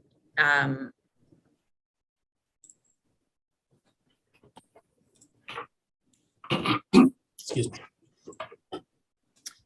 if you can call out the first bullet on the right-hand side, and Mr. Malone, recognizing these are not your notes, these are someone else summarizing minutes of a meeting that you went to, but just for brevity, you'll see the reference. The first bullet point here is there's uncertainty regarding whether the EA strictly prohibits the inclusion of lighting in the road design in the official EA documents. Starting there, and certainly we can go to the notes of this meeting with the city as well, but coming out of the kickoff meeting with the city, was it your understanding that the city had some uncertainty about whether the EA strictly prohibited the inclusion of lighting? I can't speak to the city's frame of mind. I know that a comprehensive review of the various EA documents was part of our study. So, that can be interpreted the way you just described, but I couldn't speculate what their position was. Okay. Then I don't want you to speculate, but I do think there are documents, there's information within your notes that might assist on that. I do note, though, that it is just 4 minutes past 11, and we take our usual break at 11 o'clock. Would now be an appropriate time for a break, Commissioner? Yes, I think it would. Let's stand adjourned until 20 past 11. Thank you. Thank you.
Commissioner?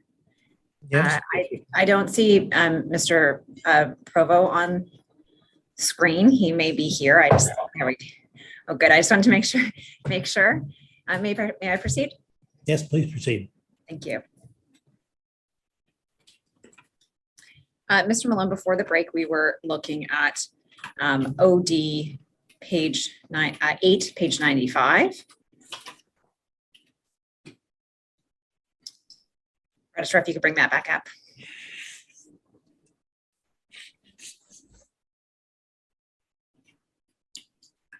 And Registrar, if you could also bring up on the other page, CIM 17047.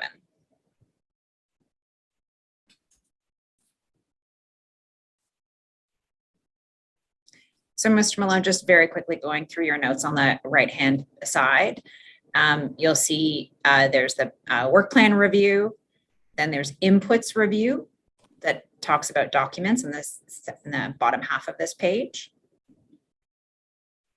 Registrar, if you could go to the next page. And if you could call out the first third of that page, please.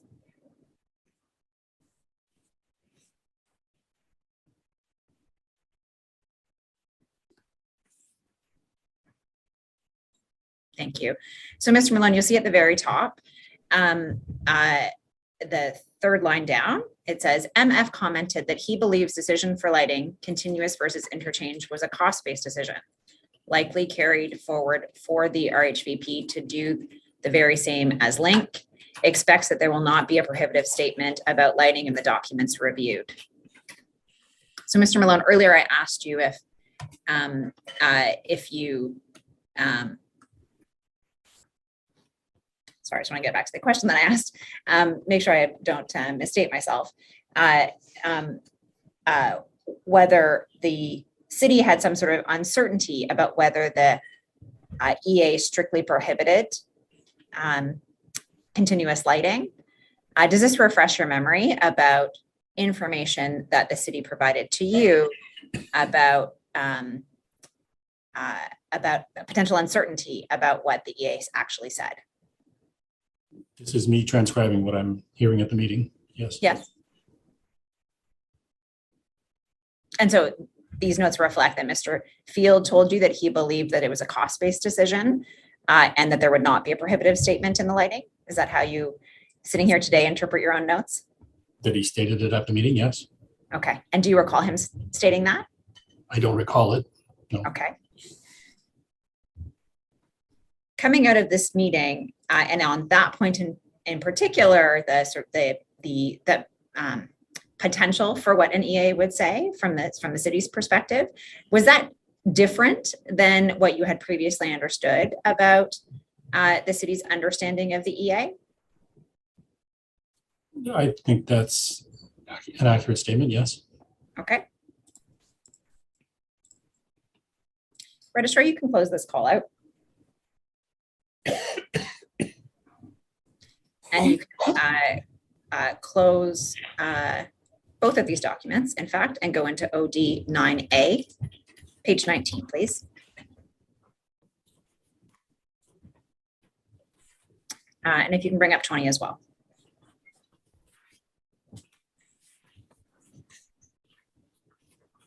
So on May 14th, you receive an email from Ms. Hazlett copying Mr. Or is it Dr. Amrani? Doctor. Dr. Amrani and Lauren Simbali, who's the name I mentioned before. And Ms. Hazlett advised that she completed a preliminary review of the environmental assessment documents, which SEMA had received from the city. And she could not find any evidence that the lighting was considered in the impact assessment of the original EA or the subsequent impact assessment documents. My initial review is attached. And then she added that this is not a problem in terms of the EA going forward, but it was inconsistent with what the city had put in its staff report. Do you remember that receiving this email from Ms. Hazlett? I have reread it. I don't recall it actually the date of arrival. I don't have recollection of that specific, but I do remember that it was a bit of a surprise to me. Okay. Do you remember having discussions with Ms. Hazlitt before she sent that email? I can't remember the timeline exactly. I know we had an internal meeting before we met with the city. I think it was after this email, but I'd have to check. Okay. So if we assume that this email is the first time you're learning about this, you said it was a bit of a surprise. Why was that?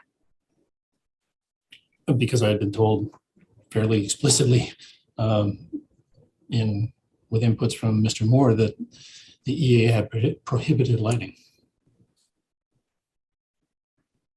We went through that in your last examination. I won't go through that again. Ms. Hazlitt includes her initial review, the one that is attached. Registrar, could you close this out and go to CIM 17004 period 0001.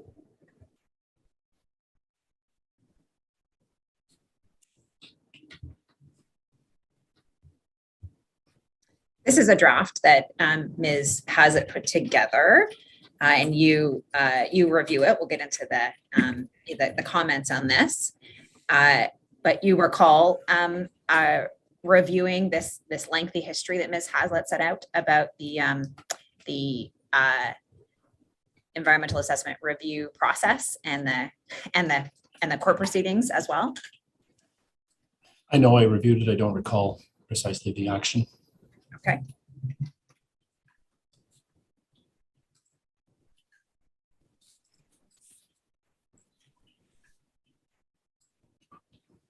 Registrar, could you keep up page 2 and also bring up page 3, please?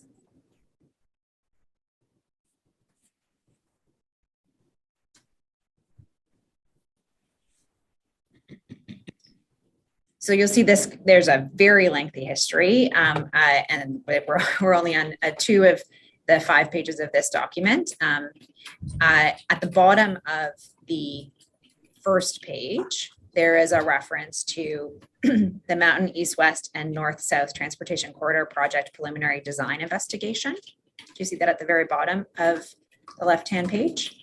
I do. And at the bottom, in the second bullet point, there's reference to the preliminary design recommendations for illumination to provide conventional roadway lighting at the interchange ramps and crossroads, which, and I think this is commentary from Ms. Hazlitt, was intended to reduce impact to residential areas, not natural environment. And then the second bullet point is full illumination of the RHVP section was recommended with high mass lighting located within the median. And the only comment I made is I don't think there's much of her personal comment in here. I think this is a summary of the findings. Oh, I understand. It's the reference to was intended to reduce impact on residential areas, not the natural environment. And I think if you didn't look at the underlying documents, I don't think we have to speculate, but I just didn't want to leave you with the impression that I was quoting from something other than the information here. Yeah, I see what's needed. Okay, so on that particular 1990 point, just holding that in your mind for the moment, and then if you look through, which you did at the time, I think the remainder of from 1990 through to 1999, and then it continues on. Registrar, can you go to page? Thank you. To the 2003 reports.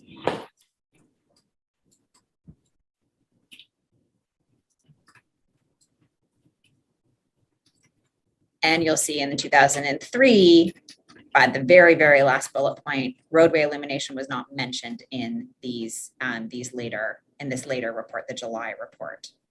And Ms. Hazlitt goes on to say that, Registrar, could you pull up the 2 paragraphs at the bottom of page 4?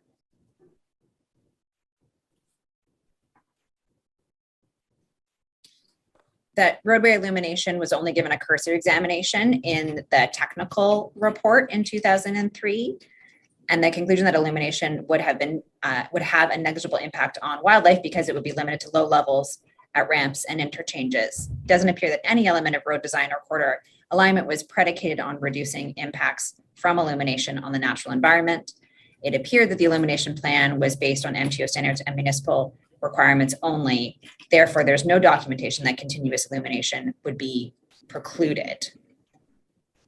And then she notes going forward that it's likely that a municipal class environmental assessment would be required, and it would be a Schedule B type because of the nature of the quantum of the capital cost of construction. Registrar, you can close that down.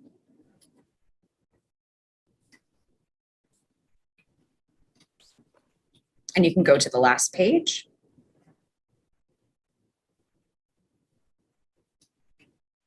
Ms. Hazard also notes that the MCEA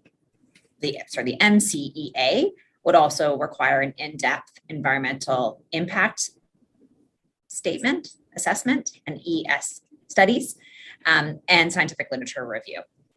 So that was her initial review and conclusions and recommendations about the usual next steps for this kind of process. Registrar, you can close these down, and if you could go back into OD9A, page 21, please.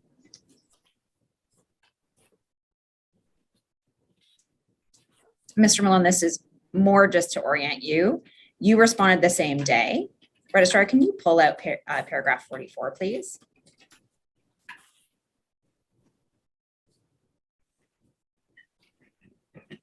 And in respect of that 1990 reference to full illumination, your comment is, where does this get dropped? Do we know? Registrar, you can close that out. And then Ms. Hazlitt responds in paragraph 45 of OD9A. I don't have an answer to your question. It was the only one that I found that had a recommendation for continuous lighting. And you say, so masthead median lighting was recommended in the 1990, but in the end, no lighting other than interchanges was in the final installation.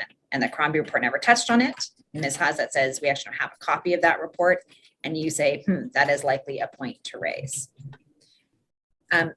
What was your interest in trying to determine when full illumination was dropped from the final approvals for the Red Hill? Just curiosity or something else? No, the scope of the assignment was to do an assessment of the potential appropriateness of lighting. Assessment of the prior approvals was part of that. This work was a very comprehensive assessment of significantly more background materials than we had been provided, and to be comprehensive, these types of questions should be asked. It says lighting is recommended, and there's no lighting on the roadway, so where did it go? Fair enough. Okay. Registrar, can you go to page 22, please?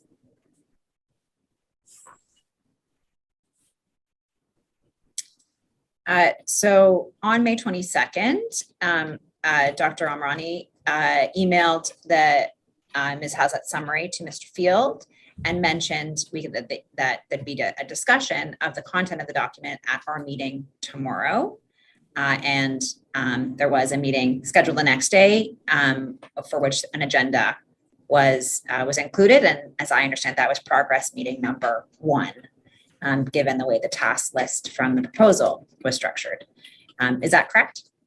I believe so, yes.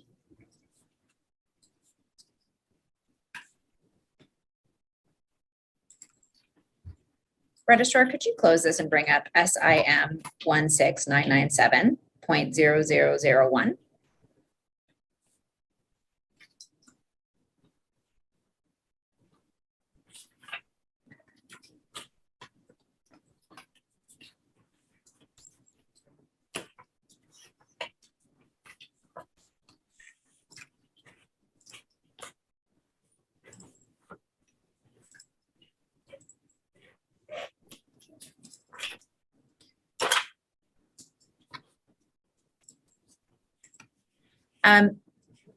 This I believe is the pre-agenda. It's the agenda rather than minutes, but it has invitees as Mr. Field and Mr. McGuire and Mr. Sharma from the city, and you are listed also as an attendee. Do you recall attending this meeting? Says it was there. I don't have. Well, since you were invited, so I. Oh, sorry. I believe I was. Okay. Do you recall where Mr. Field, Mr. McGuire, and Mr. Sharma all there as well?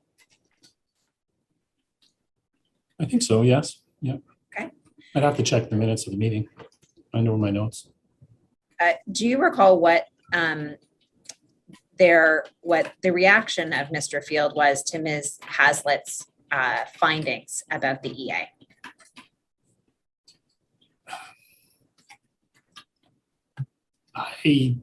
I'm going to say I thought he was surprised, but that may be too strong a word. Okay. And what about Mr. McGuire? Did you perceive him to have any particular reaction to Ms. Hazlitt's findings? Again, similar sort of, I think the information relayed differed from the understanding that they had. So from this point, and just casting your mind back to the proposal, the next step after progress meeting one would be to do the collision analysis, warrants, and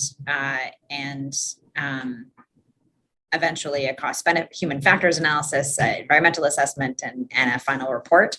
I think I've summarized them at least briefly.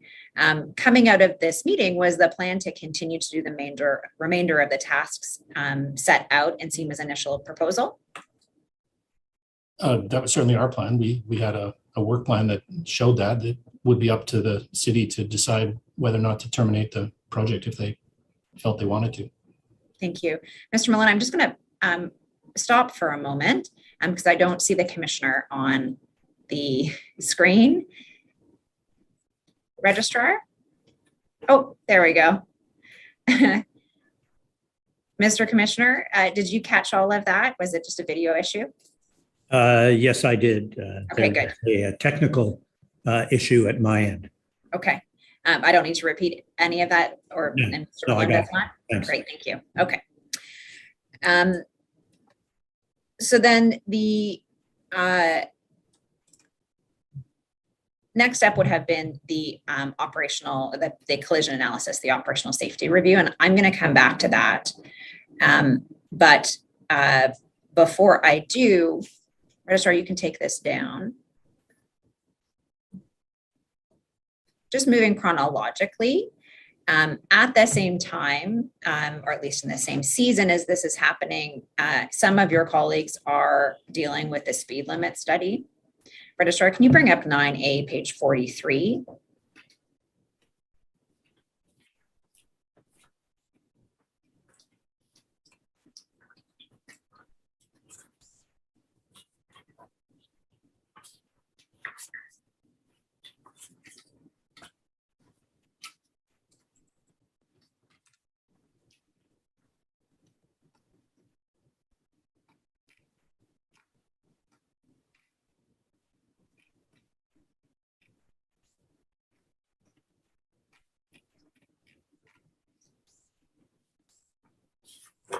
I'm sorry, I think I might be having an error between our old OD9 and this new 9A.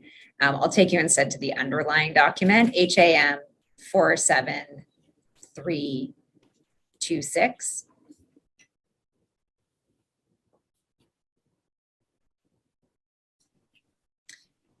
So, Mr. Miller, I'll just orient you to time before I ask you questions about this. The progress meeting on the lighting study that we were just looking at was in May of 2018. In July of 2018, some of your colleagues meet with city staff about the speed limit and ITS strategic plan, and you're not involved in that. You're not listed as an attendee. And then just to give you a little bit more orientation about where we're going to go next, in August, there is a second progress meeting on the lighting study where collision review analyses are presented. So turning to this particular progress meeting. Registrar, can you pull out the last row of this document? I'm sorry, I was not clear. I mean the last complete table under ITS prioritization plan. Yeah, thank you. So Mr. Malone, if you look at the fifth bullet down, it says the overrepresentation of the wet pavement related collisions may be alleviated by the upcoming pavement rehabilitation project. It's anticipated to focus on one direction per highway per year over a 4-year period commencing possibly 2019.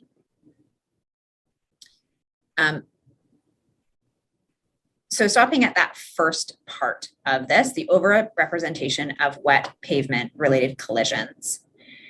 Did the team that was working on the lighting study interact with the team that was working on the speed limit study in terms of sharing collision analysis, to your knowledge?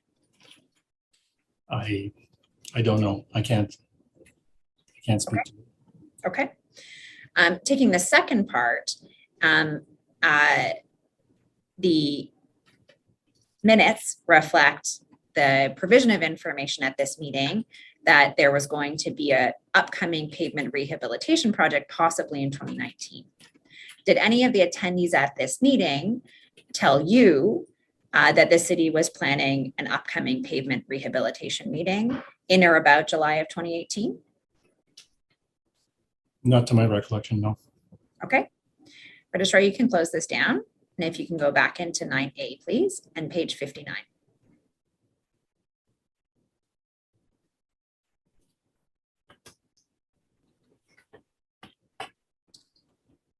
If you could call out 143, please.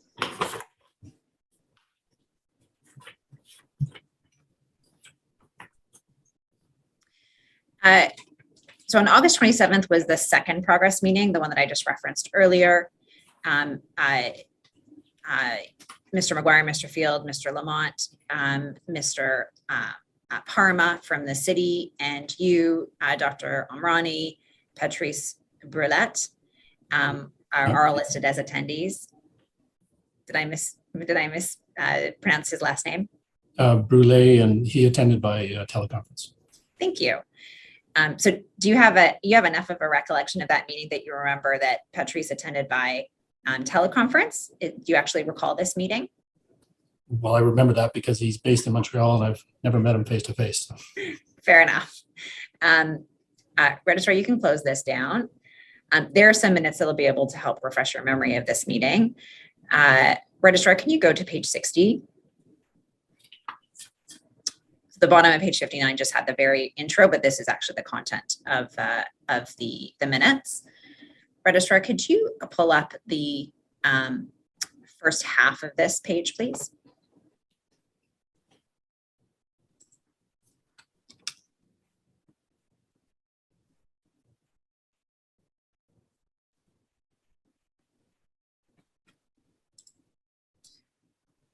So the first topic on the minutes is the EA review. We've already focused on that, I think. And that was the subject of progress meeting number 1. The second task, 2.2, is the operational safety analysis update. So just stopping there, is it fair that between May and this progress meeting in August, SEMA did as it had proposed to do and completed a updated collision analysis for the Red Hill and the link? I think we were in the process of it. I don't think the speed limit report had been completed, if that's what you're referring to. I'm not. I'm referring to the lighting study and the task of doing the operational safety analysis. So the first progress meeting in May was talking about the EA. And then the next step would be to complete the collision analysis, the operational safety analysis update. And my question is, by August, I interpret these minutes as SEMA had undertaken that collision analysis, the updated collision analysis, and was presenting it at this meeting. Is that how you, is that correct? Yes, I think that's correct. Okay. And so you'll see that the current operational safety review is noted as in using historical collision data from 2008 to 2018. And it says the update did not reveal any major changes in the predominant collision types. It revealed there's a reference to the speed study and a speed differential on the link. And then the next bullet is on the RHVP, wet surface collisions continue to be a factor. It also says illumination was not identified as a contributing factor. So just, excuse me, stopping on that first point, the wet surface collisions. SEMA, having completed its collision analysis, can you give me a brief summary, and we'll come to the report, but a brief summary of what that analysis showed compared to the last analysis that SEMA had completed? No, I'm not sure I can off the top of my head. Okay. I would highlight that maybe the last sentence, the illumination was not identified as a contributing factor, is different than the analysis of whether what portion of collisions were occurring during nighttime hours. The contributing factor is a different descriptor, being, there's a direct linkage between light or absence of light and a crash. Just because a crash occurs at night doesn't mean that lighting is or is not a factor. Okay. So is that, are you taking issue with the phrasing of this, that bullet point? No, I'm clarifying it. Okay. And so when it says illumination is not identified as a contributing factor, what does that mean? And how is it different from looking at non-daylight collision analysis? Well, there's collision analysis would look at the breakdown of what is occurring and when it's occurring. So, for example, if a crash occurs on a wet road, what would be a potential contributing factor to that? And if a collision occurs at night, there are also potential contributing factors. But just because a collision occurs at night doesn't mean that illumination or lack of lighting or absence of lighting is a contributing factor to the crash itself. If it's a snowy day and the loss of control takes place in snow and ice, then the contributing factor to that crash would be snow and ice and not illumination, as an example. Okay. So then is it, am I understanding you correctly that non-daylight collisions at large quantities may suggest that illumination is contributing, but that's not what was found here? Or is there something else? I think I understand what you're saying, but I'm not understanding the reference to this particular statement in the minutes. No, I think you've just worded it correctly. I'm just highlighting the difference between contributing factor and environmental condition at the time of an incident. Okay. And so where it says illumination was not identified as a contributing factor, we can go into the report, but I don't understand what that means in terms of the collision analysis. I don't recall precisely why this sentence is here, but I'm extrapolating it to understand to me that there's not a confirmation that illumination or absence of illumination was identified as a contributing factor to crashes, which is a different thing than determining the proportion of collisions that occur during hours of darkness. Okay. And I think that's where I'm getting stuck. It is a different thing, but how would one that determine that illumination was or was not a contributing factor? For example, the collision report may indicate the driver couldn't see something that they hit because it was dark. That would be a contributing factor. Determination of a contributing factor, identification of a contributing factor. I understand, but here it says illumination was not identified as a contributing factor. How does one get to that conclusion? Assessing the data that is available to you and determining whether it provides a linkage between the lighting condition and the outcome of the crash. Okay, why don't we go into the report, because I'm not sure I fully understand the connection between those two things. Registrar, if you could bring up HAM 11581. So this is the draft that comes out about 2 months after this meeting that in August that we're looking at. Registrar, if you could go to image 19.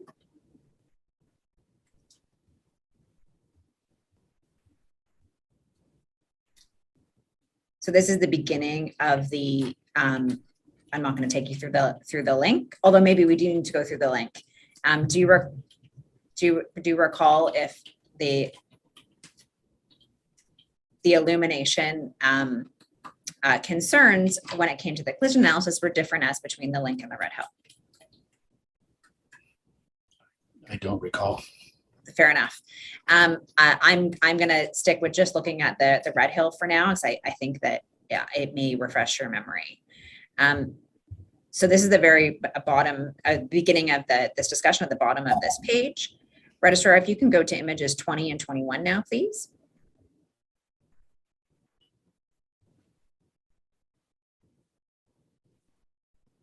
Thank you. So this sets out the collision summary by roadway surface collision, by impact type, and then there's our reference on page, image 21 to locations that are within or in the approach to leaving a horizontal curve, where sometimes there's a large curve radius. Do you see that at the second to last paragraph on page 13, image 21? I do, yes. Then Registrar, if you can bring up the next 2 pages, please.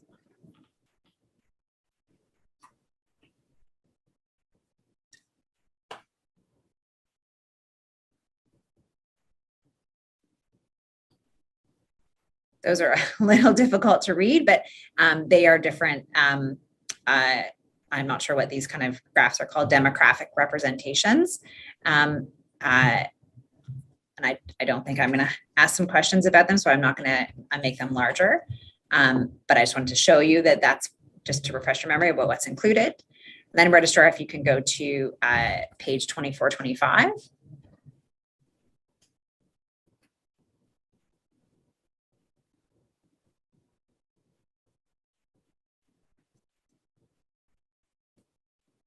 I'm sorry, I misspoke. I meant to say 26, 27.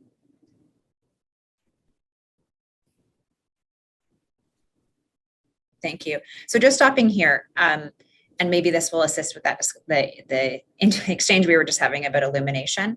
Registrar, if you could pull up page image 26, please, if you could call that out. No, the whole thing, not just the table. Thank you. So the findings, Mr. Malone, were that most collisions occurred under daylight artificial conditions, 61.9%, with 38.1% of collisions occurring during non-daylight conditions. And it says when compared with the provincial highways when compared to the provincial highways with partial illumination and based on the chi-square statistical test, the proportion of collisions under non-daylight conditions were found consistent with other facilities in Ontario. So how, if at all, does that relate to the statement in the minutes that illumination was not a contributing factor? Pardon me, not identified as a contributing factor. So the table lists the environmental conditions, the lighting conditions, and shows the numbers of crashes that occur. And the analysis is looking at the percentages of crashes that are occurring during different lighting conditions. So there's you're able to make a correlation between numbers of crashes and lighting conditions at whatever lighting condition you're interested in looking at. That correlation was assessed in comparison to correlations that are in other facilities in Ontario and found to be consistent. So there's not an unusual pattern based on the way this is worded. Okay, and from that, CMIT expressed to the city that illumination was not identified as a contributing factor. Is that right? It would appear so, yes. Okay, so that's the connection, that there was no high proportion of non-daylight conditions, and so illumination was not identified as a contributing factor as a result of that collision basis. I think that determination has been put forward based on the analysis, including the analysis for the other facilities, yes. Thank you. All right, you can close that call out down, and if you can go to 27 and 28, please. So at the bottom of 27 is the summary of the RHVP collision analysis. And it starts with 38% of total collisions occurring during non-daylight conditions. We were just looking at that.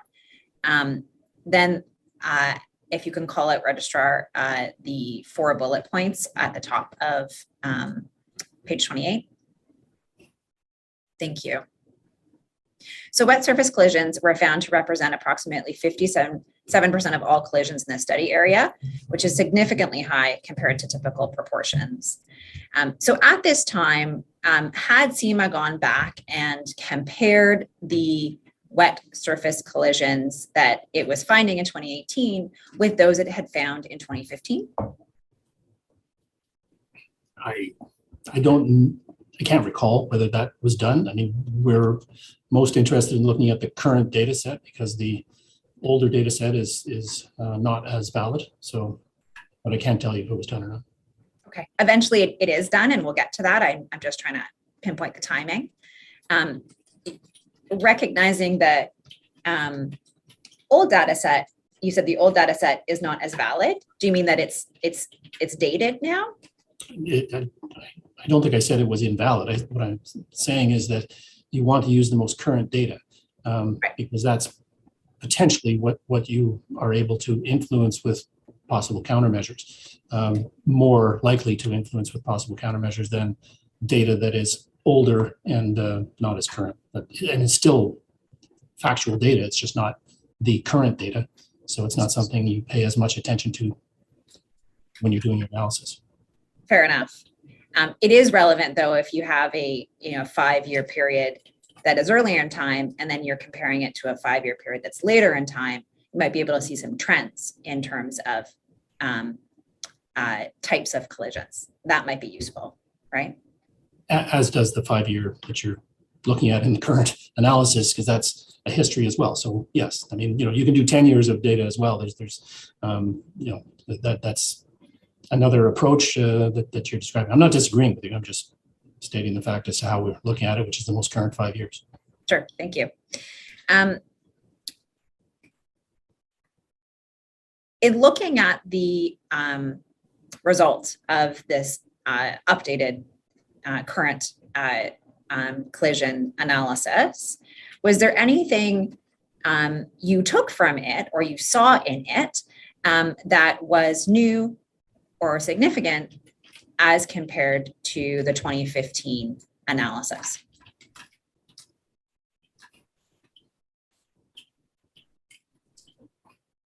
I think it would be almost the other way around, that there was sort of more of the same. The wet surface collisions continued to be significantly high in their proportions. Okay. And I think you said earlier that you were at least anecdotally aware that the city had implemented increased police enforcement since the 2015 CIMA report, which going to suggest to you would theoretically should have reduced the collision rates over time. Did you find the fact that it was more of the same, at least at this point, as you're looking at this draft, was that problematic or concerning to you? I didn't have any, didn't have sufficient information with respect to the level, degree of enforcement that had taken place to be able to comment on that. Okay.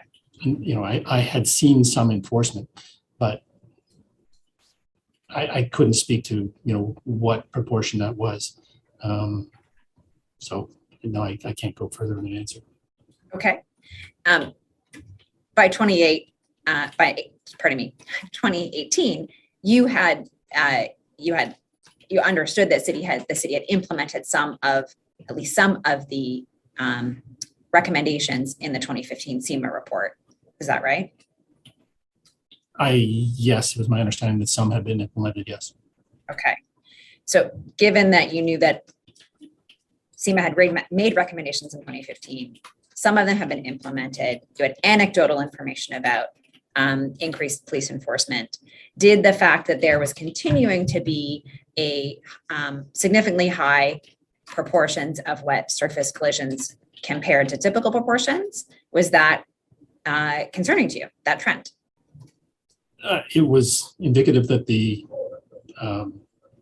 actions implemented did not appear to have an impact on driver behavior because collisions were continuing to occur. Okay. And did that lead you to consider whether the pavement surface could be a contributing factor that had not been, because it had not been changed over between 2018 and 2018 when all those other countermeasures were being conducted? Well, again, I wasn't fully sure exactly what countermeasures had been implemented, including police enforcement and specifically the degree of police enforcement. So to my understanding, to my knowledge, there had been no change to the pavement surface. I will certainly accept that.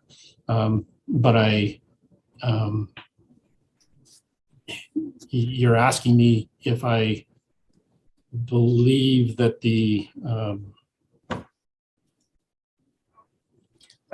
all the actions taken have failed and things have reduced down to the pavement surface. I'm boiling down what I think you're asking.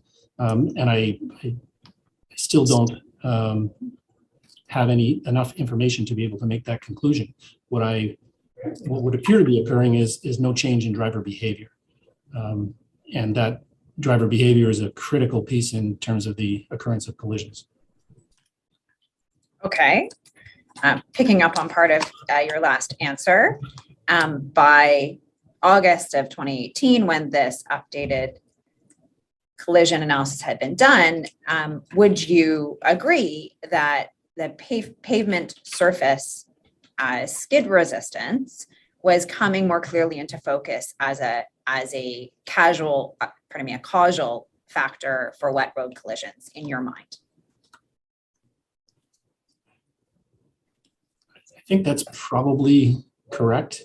It had always been a potential contributing factor with there being correlation. Wet roads, friction decreases on wet roads.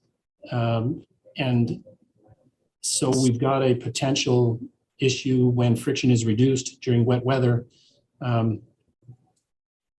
as being possibly a contributing factor and therefore maybe a causal factor in crashes. So we're getting, I think you're correct in that it's getting closer to that conclusion. I still don't have any clear information with respect to the friction properties of the surface of the road, other than knowledge that friction reduces when the road gets wet. Okay. Did you express the evidence that you just gave just now? Yes, it's sort of coming into focus or getting closer to that conclusion. Did you express that to the attendees at the August 27th meeting?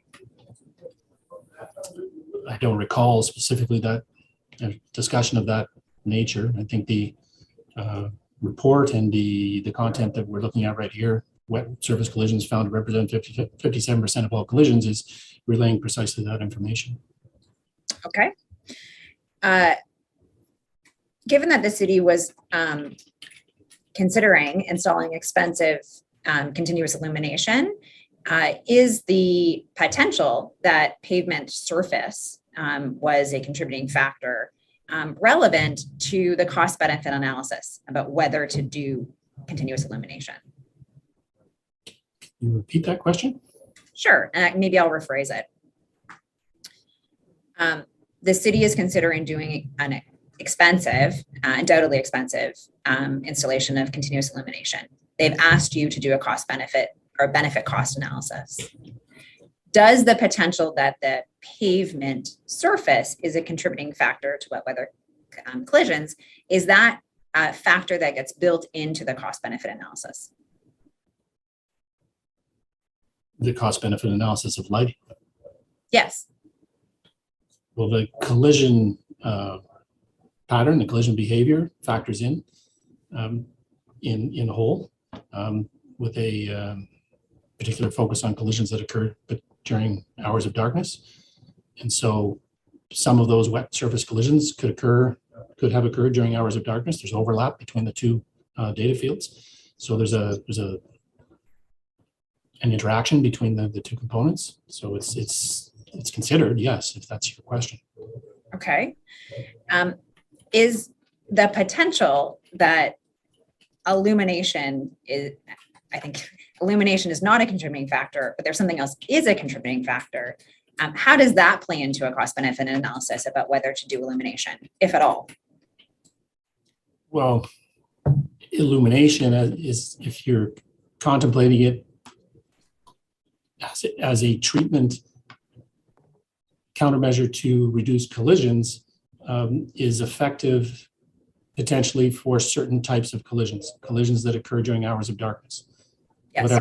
Whatever those collisions might be and whatever other characteristics may be with them, there can also potentially be a connection. So I think I've lost the thread of your question. I can ask my next question. Maybe we'll pick up the same thread. If illumination is at least in part intended to solve for, to reduce collisions, wouldn't it be relevant to the city to know that there may be a contributing factor that has nothing to do with darkness or illumination? There's an infinite number of factors that contribute to collisions other than darkness. So I don't see how it can be parsed out in the way I guess I'm thinking you're suggesting. Okay, but this is one you said that was coming closer to being in focus for you as a important contributing factor, right? It clearly is an important contributing factor. Wet surface collisions.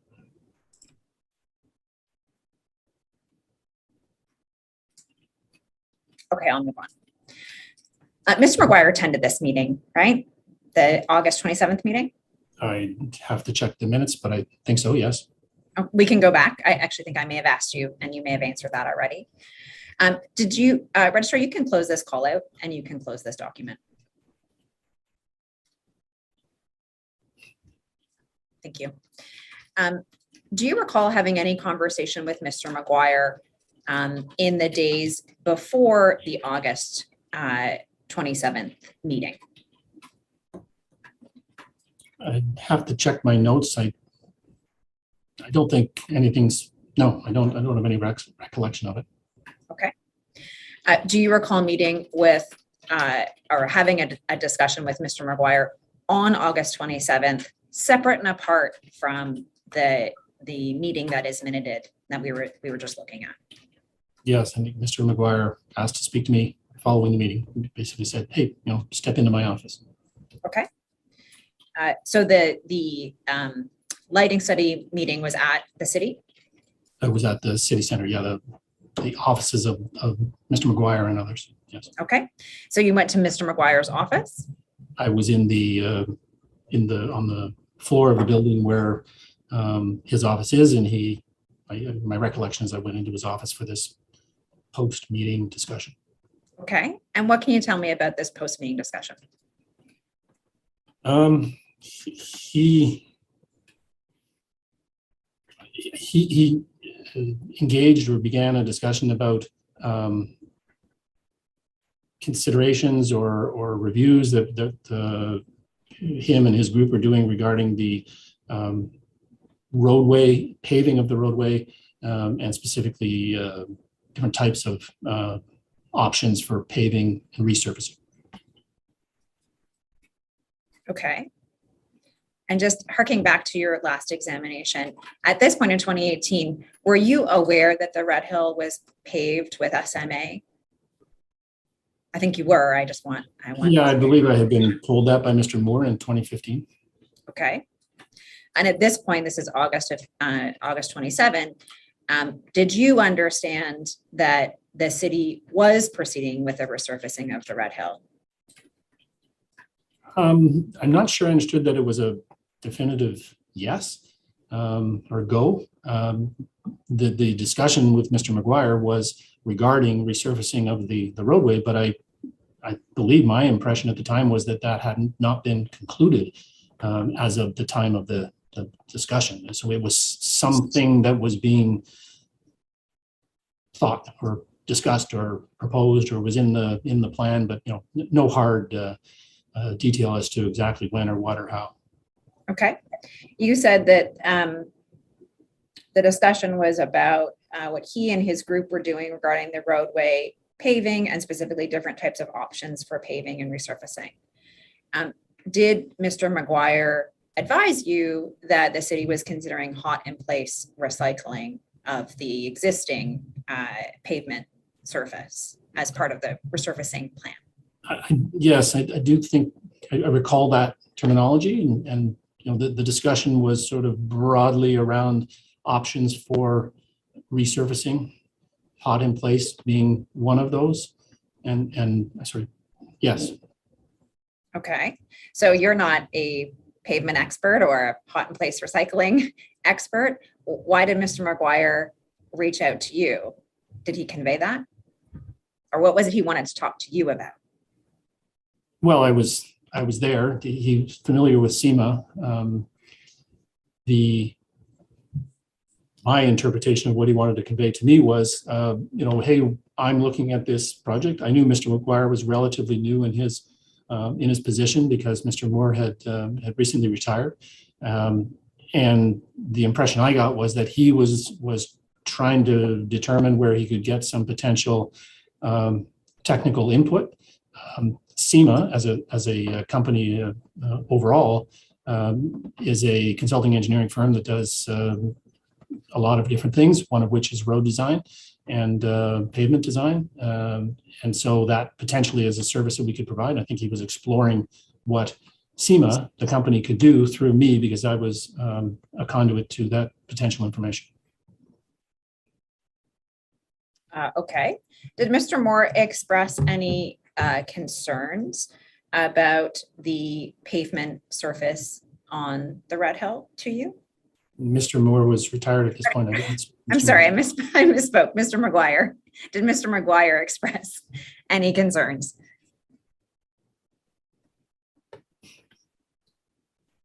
I don't have a direct recollection of him, being that explicit. I think that there was a recognition that the proportion of collisions in wet road conditions continued to be high. And I think I made the connection between that and his telling me that they were planning on repaving, but I honestly don't remember him saying that to me. Okay. Did you have the impression that that the information that you and your team had conveyed at the meeting about the wet weather collisions on the Red Hill was new information to Mr. McGuire? No, I don't think I don't think that information was new and a surprise to him in the meeting, we'd had an hour before. Mm-hmm. it was consistent information. I don't know how comprehensive he had reviewed previous materials that had been provided to the city, but no, I can't say I came away with that impression. Okay, I asked because of course your contacts on earlier SEMA projects were people in the safety engineering office, operations and engineering, and Mr. McGuire is at engineering services. So, but you were left with the impression that this was not new information to him, that the Red Hill had wet weather collision issues. I'll try to be clear. That would have been my interpretation. I can't speak for can't speculate what Mr. McGuire would have thought. Of course, I'm just asking for your observations and interpretation of his body language or words. Did you discuss with Mr. McGuire during this meeting, this post-meeting meeting with him, any discussion about friction testing as a general concept? I do not know.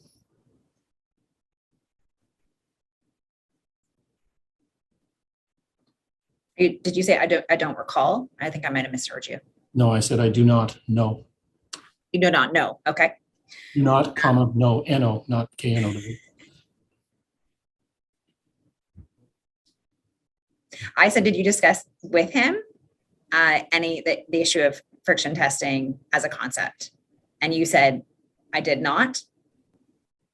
I do not recall having that discussion with him.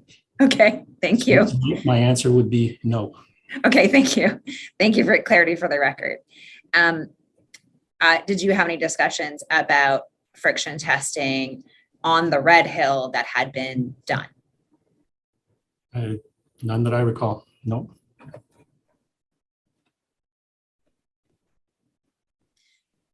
Were you left with the impression coming out of this conversation that Mr. McGuire was considering conducting friction testing on the Red Hill?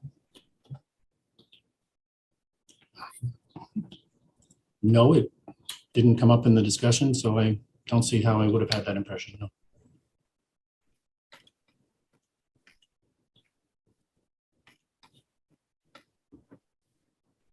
Do you recall any discussions about skid resistance generally or specifically regarding the Red Hill with Mr. McGuire on August 27th?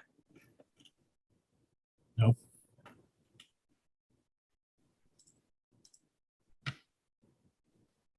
No was my answer.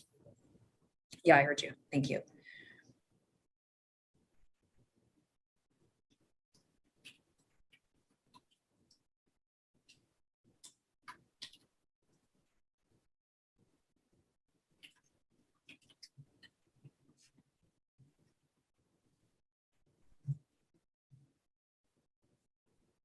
I'm going to take you through some additional documents in a moment, one of which references a conversation that you had with Mr. McGuire, and you said it was last Thursday, and we'll get there in a moment. But I'd ask you to search your recollection about that meeting on August 27, and if there's any other information you can provide to the inquiry about the content of that meeting, if you could provide it now. I'm not sure I'm understanding where you're going, so perhaps it would be of assistance to see the document you're talking about.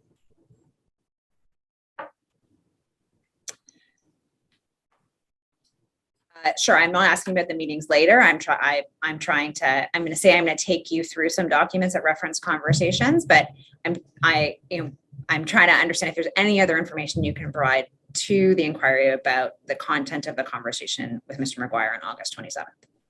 Well, this is Mr. Provo. The witness is asking not to play hide and seek game. He'd like to see the document that you are seemingly have in your sleeve, and before you ask him, can you recall more things about the August meeting? We went through about 6 questions. Did you discuss this? Did you discuss that? It would have been more simple to say what was discussed, but anyway, now he expressed the desire to see the document.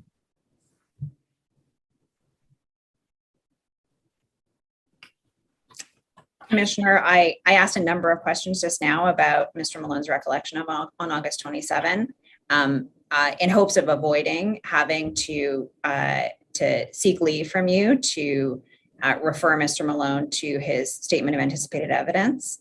I'm happy to take one more attempt at trying to refresh Mr. Malone's recollection before I do so. I'm happy to follow Mr. Provost's request to provide some additional context to Mr. Malone. Does that, so that's what I'll do, subject to your views, Commissioner. Sorry, I was muted there. I think we're in your hands, whether you want to go to the statement of anticipated evidence immediately or provide Mr. Malone with another document. I'll provide him with another document. Mr. Malone.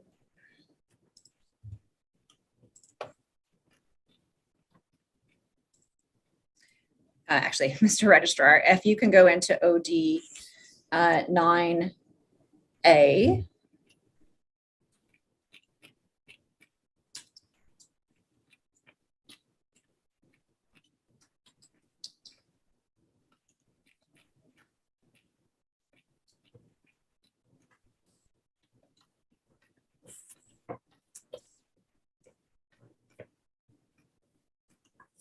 Thank you.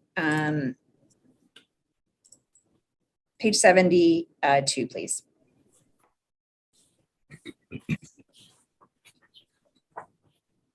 Pardon me, page 73, please. And if you can pull out the paragraph that's under the table.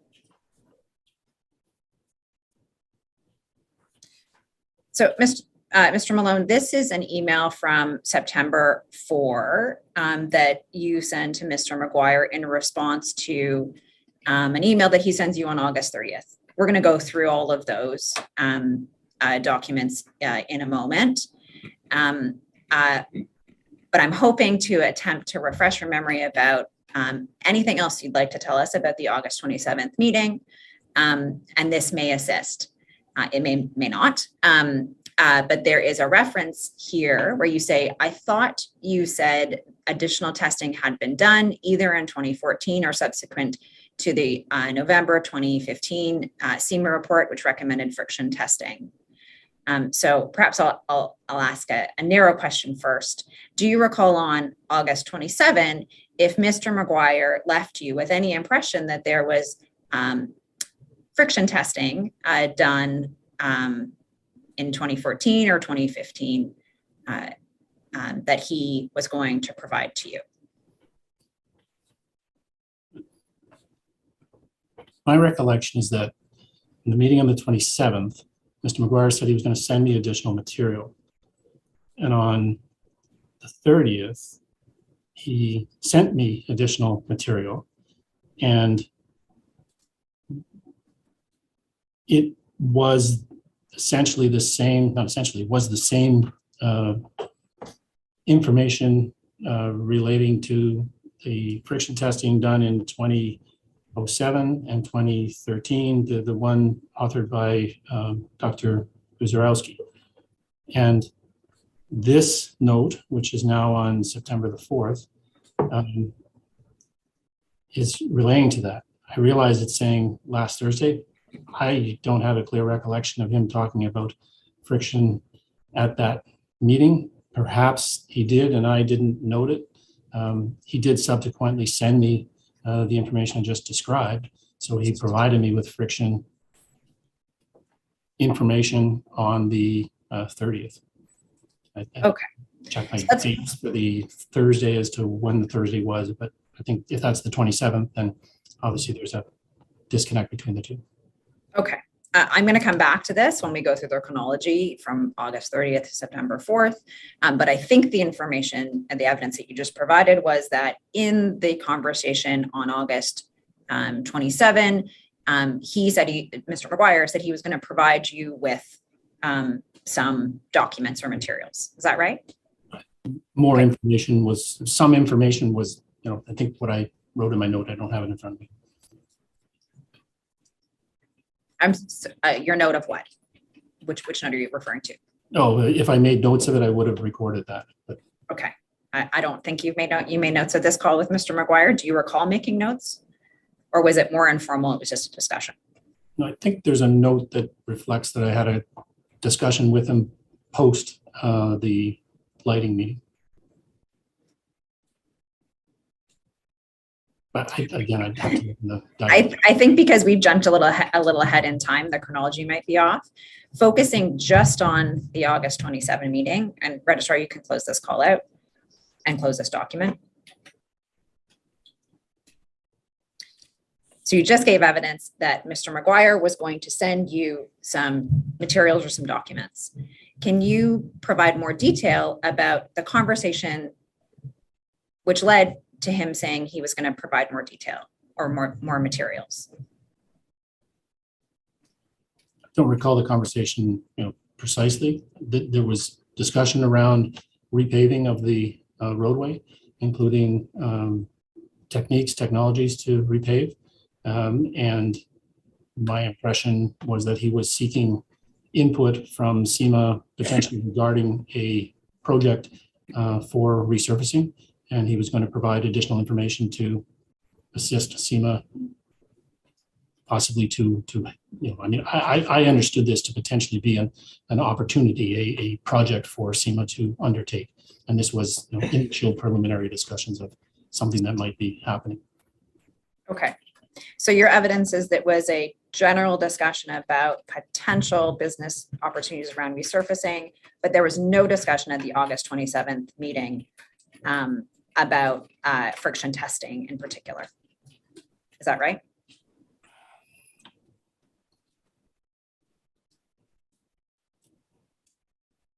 I don't have a clear recollection of friction being discussed clearly at the meeting. I didn't get the trade wind report at that meeting, for example. I can't say with certainty that the subject of the friction of the pavement on the roadway was not included in the discussion because he was talking about pavement and resurfacing. But I just don't have a clear recollection of this quite some time ago. I'm sorry, Mr. Malone. I think it might have been our screen is unstable. I'm getting an internet connection is unstable, which is, and I missed that last little bit of your answer. Could you please repeat it? And apologies. Oh, oh no.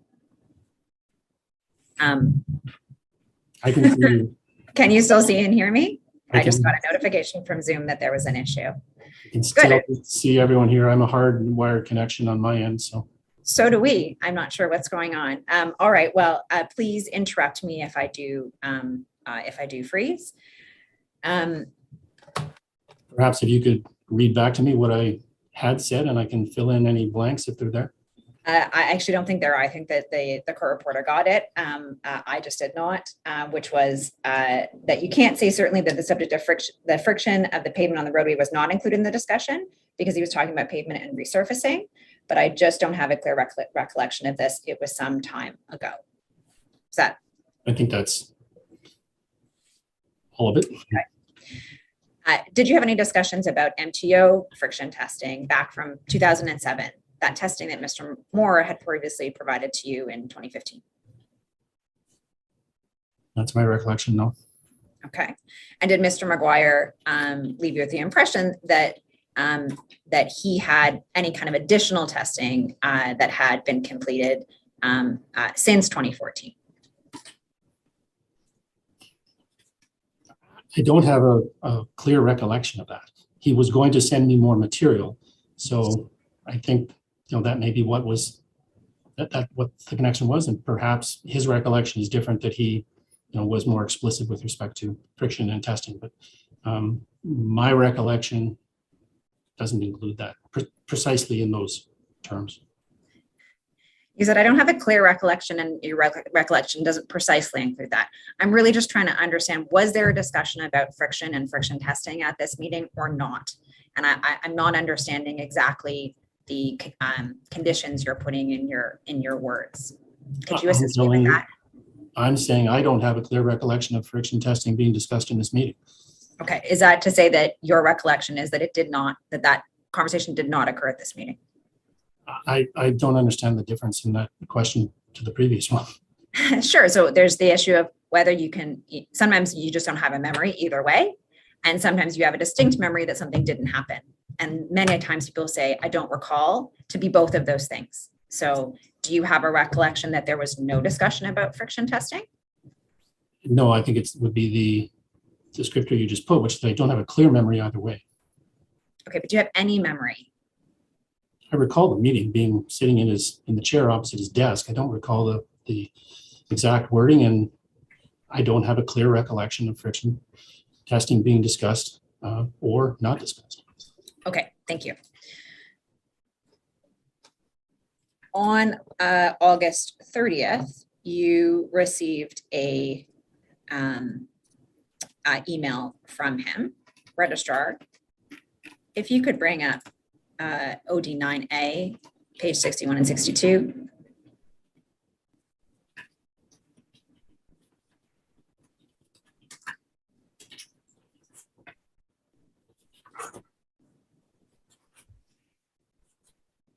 So you'll see at 146 at the bottom.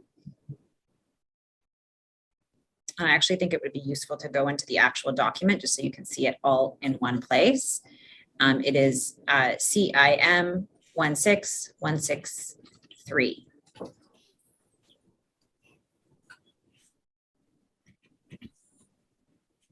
So this is August 30th, 7:11 p.m. And there's attachments to this document. But what Mr. McGuire says to you is, hi, Brian, this is a study of the RHV prior to opening. FN is around mid-30s. So this is just a couple of days after the discussion. August 27 is a Monday. August 30 is a Thursday. Did these materials about friction testing come out of the blue when you received them, given your conversation on August 27th, or were you expecting something about friction testing from Mr. McGuire? My recollection is Mr. McGuire said he was going to send me some materials. So I'm assuming this is it. Okay, and were you expecting friction related materials to come?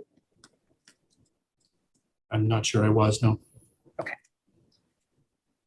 So looking below Mr. McGuire's email to you is an email from Dr. Zarowski to Mr. Moore on January 21, 2014. When you received this email from Mr. McGuire, did you recognize the underlying email from Dr. Zarowski to Mr. Moore? Not immediately, fairly quickly after, but I shortly after receiving it and reviewing it concluded or realized it was the same email that Mr. Moore had sent me back in August of 2015. That's right. Registrar, can you bring up OD 7, page 36? And I was going to say side by side.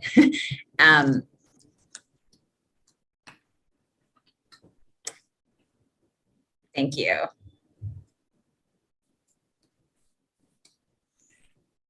So you'll see this was from your past evidence, August 7th, 2015. Mr. Moore forwarded you an email, and that email was an email from Dr. Zarowski to Mr. Moore on January 24, 2014, and it had 2 spreadsheets and a paper. And Mr. McGuire's email had 2 spreadsheets and a paper. Was that part of the triggering that you'd already seen these documents? Sorry, I can rephrase that if that wasn't clear. It appeared to be exactly the same, yes. I mean, it's from the same author, same date, same times, same from and to. The content's the same. Yeah, okay. I read to the you can, as I said, it took me a minute to realize it. Right. Registrar, you can close down the right-hand side. You can leave up the left-hand side.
Ms. Lawrence, Yes. over the lunch hour, I was recalling the discussion just previously and was concerned that you would appear to believe that I was not consistent with my statement of anticipated evidence. And I welcome the opportunity to provide a brief explanation as to why I think I am consistent with it, and perhaps to clarify what I had, how and what I had responded. Certainly, I was going to move on to the September 4th email, but before the break, I did ask you about September 27th, and if there's additional information you'd like to provide to the inquiry, please go ahead. Thank you. So on September 27th, there was discussion of a range of things in this conversation with Mr. McGuire. I did state in my statement of anticipated evidence, and I agreed that there was some discussion about wet road collisions and the potential link between surface friction values and wet road collisions. So there was discussion of friction in that context. I also stated in my statement of anticipated evidence that I did not recall any discussion of Mr. McGuire mentioning reports that analyzed friction data. And my response to the question when put to me was, which I understood to be whether Mr. McGuire had, at the discussion, had included context of friction testing values and such, potentially including the Tradewind report. And my answer was no, and it remains no. I don't have a recollection of that from the meeting of the 27th. It's clear from the email rather, of September 4th, that I make reference to conversation that occurred at the meeting on the 27th. And so I fully accept that there's was some discussion that took place, which I referenced on September 4th. I just don't recall that discussion when you asked me about the meeting on the 27th of August. So I'm hoping that clarifies it. And perhaps it's just me being too literal in the connection between the specific dates and the overall context of input. And if we're moving to September 4th, maybe that will provide clarification. It may. Before we get there, you said that you agree that you had some discussion with Mr. McGuire about wet road collisions and the potential link between surface friction values and wet road collisions. And there was discussion of friction in that context.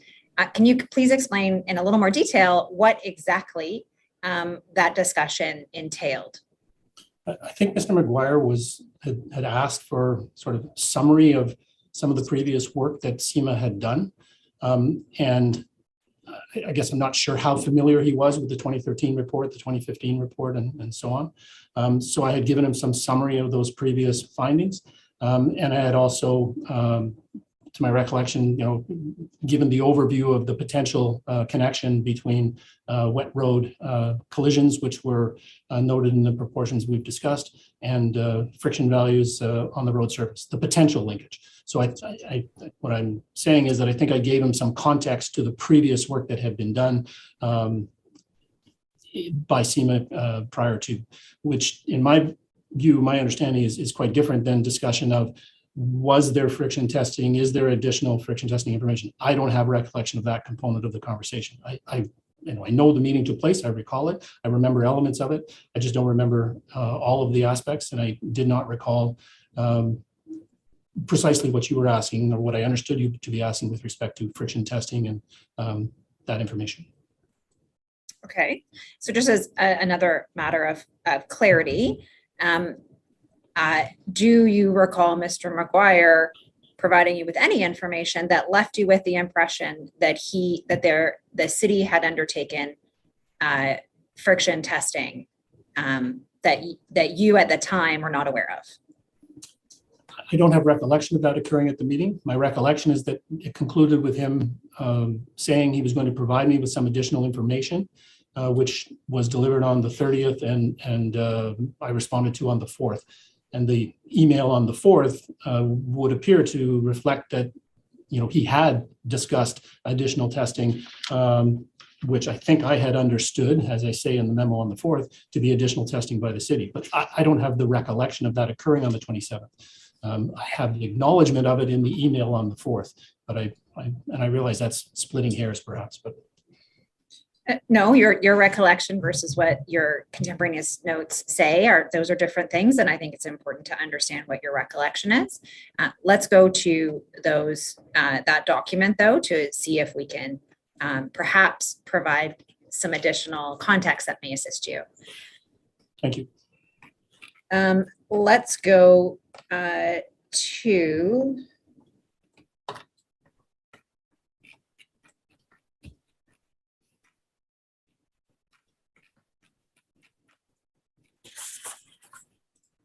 OD 9A, page 72 and 73, please.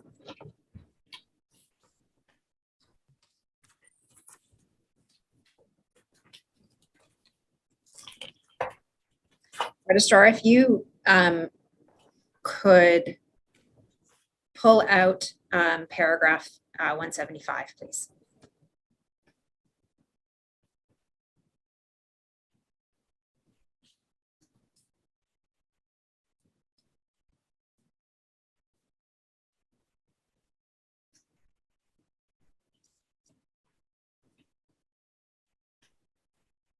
Thank you. So, Mr. Malone, this is the email that we were just speaking about. So you received the email from Mr. McGuire on August 30th at 7:11 p.m. which is a Thursday, and you respond on September 4th, which is a Tuesday, and it is the Tuesday after Labor Day, if that assists you with your potential recollection. Not really, but. You know, so you never know what might trigger a memory.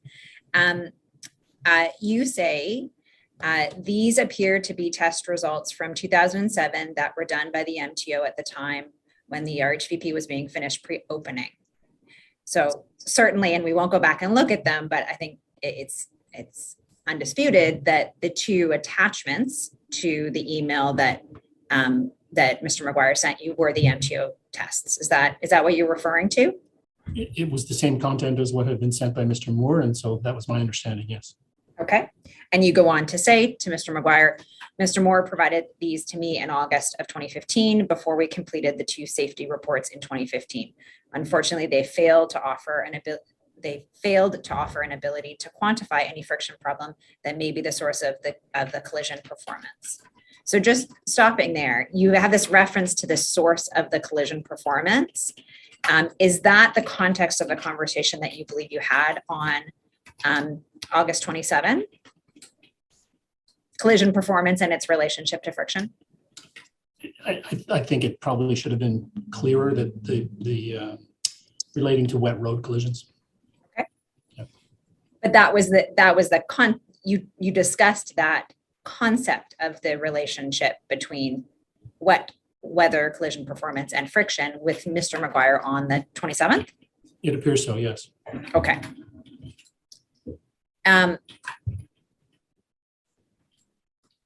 You then reference the ASTM E274 testing protocol, and you reference FHWA guidance. So those are both about sort of friction testing methodologies, put broadly. Then you have the next paragraph, which is on the right-hand side, where you say, what is missing when we reviewed these figures back in 2015 is an identification of a threshold or relative comparison.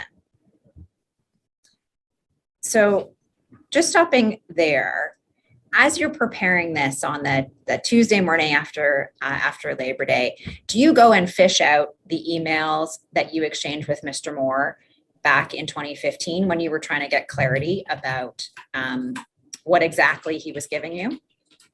I'm pretty sure I must have, because I don't know if it's taken from the previous email, but I think elements of it are the same question. I guess I was trying to relay to him how I had and what question I had posed to Mr. Moore. Yes, I'm going to suggest to you it's fairly detailed to just be sort of pulled from your memory, I think.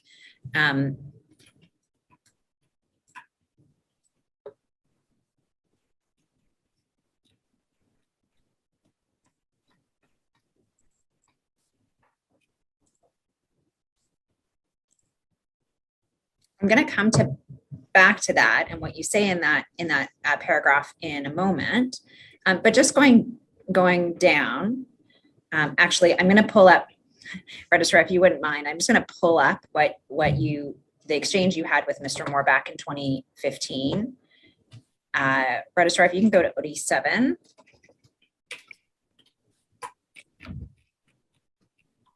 Page 39.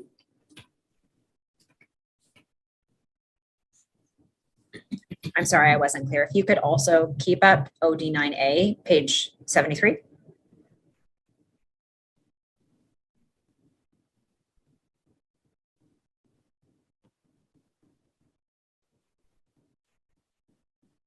Perfect, thank you. So Mr. Malone, we went through this in some detail in your last examination. So at the top half of page 39, this is the back and forth that you had with Mr. Moore, in which you had questions, you posed questions to him in the black text, and then he responded in the red text. You remember that interaction with Mr. Moore back in 2015? I remember the email and vaguely the interaction, yes. Okay. And it would have been this set of emails that you pulled up in order to respond to Mr. McGuire in 2018? Yes, I'm sure I pulled out the email that Mr. Moore had provided with the attachments from Dr. Wazorowski, the attached email, and this would have been in that thread, yes. Okay. So looking at Registrar, can you actually call out the email in paragraph 116, just so it's a little bit bigger for us?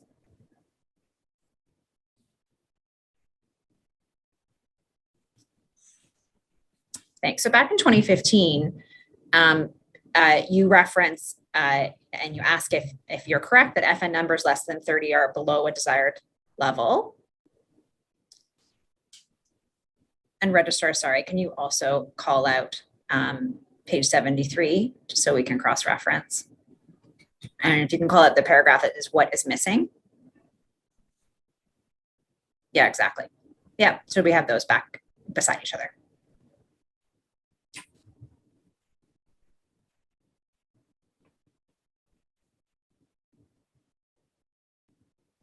Thank you. So you say, am I correct that the FN numbers of less than 30 are below desired level? And Mr. Moore responded, only MTO can tell you that.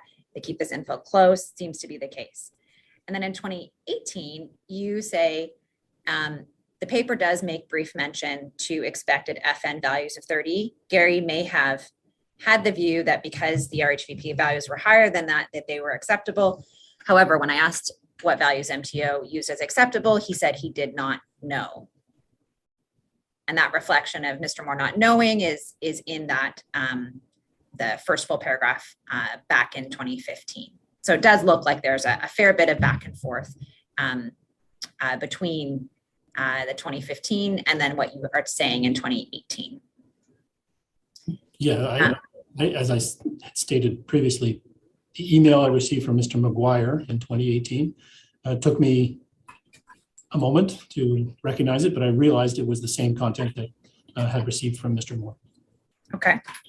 So back in 2015 with Mr. Moore, one of the things that you were trying to understand from him is the 2013 testing values that are in the email compared to the 2007 testing values that were in the spreadsheet. And you'll see in this email that we have up in 2015, you said the 2013 testing values certainly look higher. Are they done using the same methodology and tool as the MTO work and thus could be directly compared? And Mr. Moore responds, the testing was done by MTO both times, so I would say they are comparable. We had a long discussion about this in your last examination, that you understood from Mr. Moore's response that the MTO had completed testing in 2007 and then testing in 2013, which was referenced in the chart in the email. You remember that? Yes, and that the 2013 testing he confirmed was also done by MTO. Yes. And so here with Mr. McGuire, you've gone through, did you turn your mind back to the fact that there was 2013 testing that was referenced in the email that Mr. McGuire had just sent you?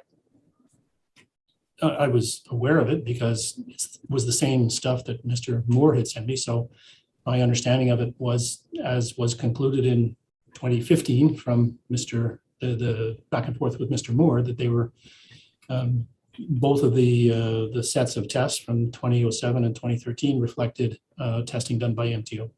Okay. Registrar, can you close out the left side call out and call out the next full paragraph on page 73? Perhaps I misunderstood.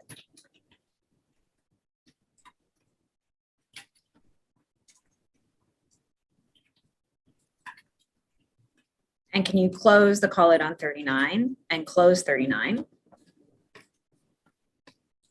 And on the right-hand side, if you could bring up OD9, page 61.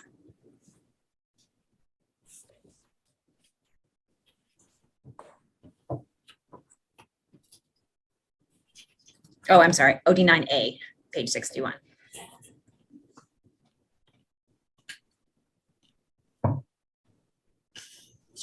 And if you could pull out 146, please.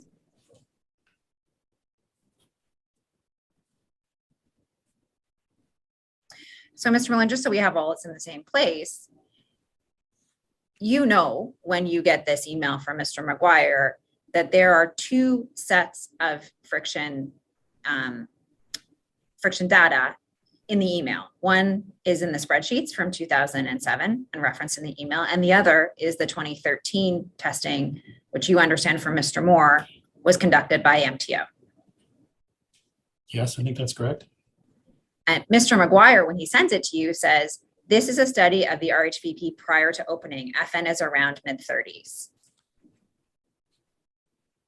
And in your response, you say, perhaps I misunderstood. I thought you said that additional testing had been done either in 2014 and subsequent to the November 2015 SEMA report that recommended friction testing.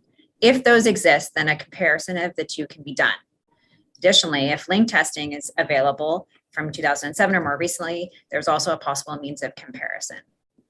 So I'm confused as why you would be referencing additional testing that had been done in 2014 or 2015 without also noting for Mr. McGuire that there was testing done in 2013 that's contained in the body of the email. Can you explain that? As I said, I don't recall precisely the discussion at the meeting. The way the email is worded, it would appear that I had an impression that Mr. McGuire was going to be sending me something new.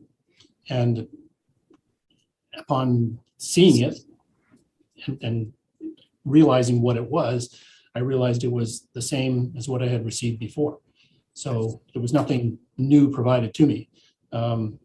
I don't know where I came to the conclusion or the determination that, either in 2014 or subsequent to the 2015, but perhaps I was asking it in the context of the knowledge that we had recommended friction testing in 2013, but again in 2015. Okay, but you also had the knowledge that testing had been conducted in 2013, and you don't note that in your email back to Mr. McGuire. You say if those exist, that is, if additional testing exists, then a comparison of the two can be done. But you already know that there's two sets of data. No, but the two sets of data are MTO data. They're not city data. So there's nothing new in what's been provided to me in his email. How do you know that Mr. McGuire knows that if he only references a study on the RHVP prior to opening? Because the email that he forwarded to me had the two components in it.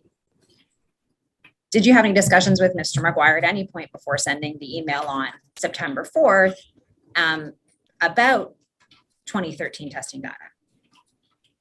Not to my recollection, no. I mean, the email I received on August the 30th was Mr. McGuire forwarding the email from Dr. Uzarowski, the same one I got from Mr. Moore. So presumably he knew and understood and had read the content of that email and recognized that it contained the 2007 and the 2013 testing. My understanding of those two testing components were both done by MTO.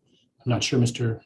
McGuire understood that, but and perhaps these notes are not clear in articulating that, but yeah, it appeared obvious to me that he knew there was two sets of testing that he sent in the email that he sent to me.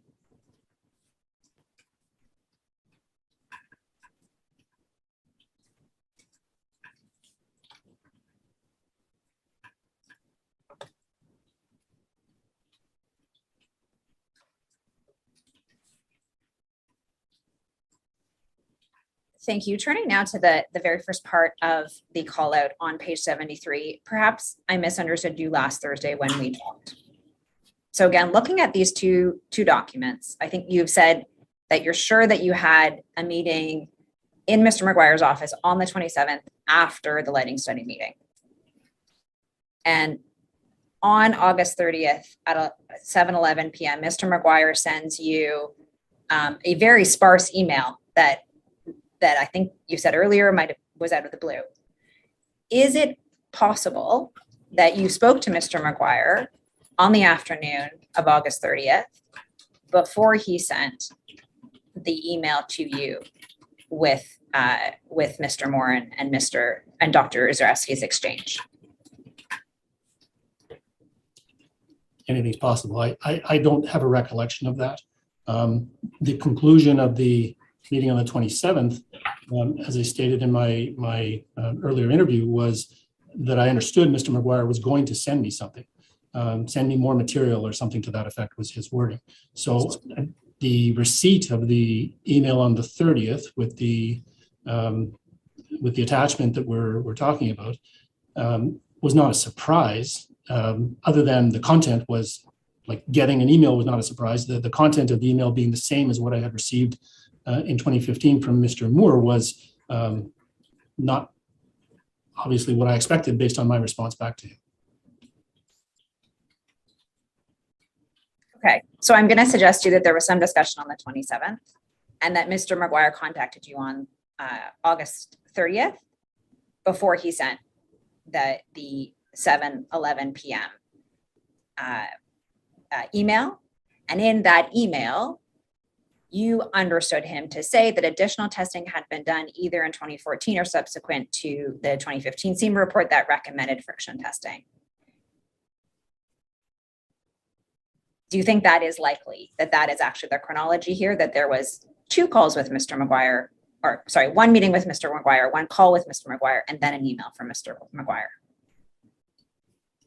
I'm not sure I could agree that it's likely. It's possible, but my recollection was a physical meeting after the lighting committee or discussion meeting, progress meeting, on the 27th. The reference in this email on the box on the top is last Thursday when we talked, so that would appear to be the reference to the communication as opposed to the 30th. It's possible. Anything's possible, but I don't have a recollection of it if it occurred. Okay, so you'd agree with me that on Tuesday, September 4th, you're not likely to misremember the date that you spoke to someone the week before. Is that fair? You seem pretty diligent with your notebooks and with the way you presented evidence that, you don't make mistakes like that. Would you agree with that? I'm not sure I'm understanding the question first. So you're saying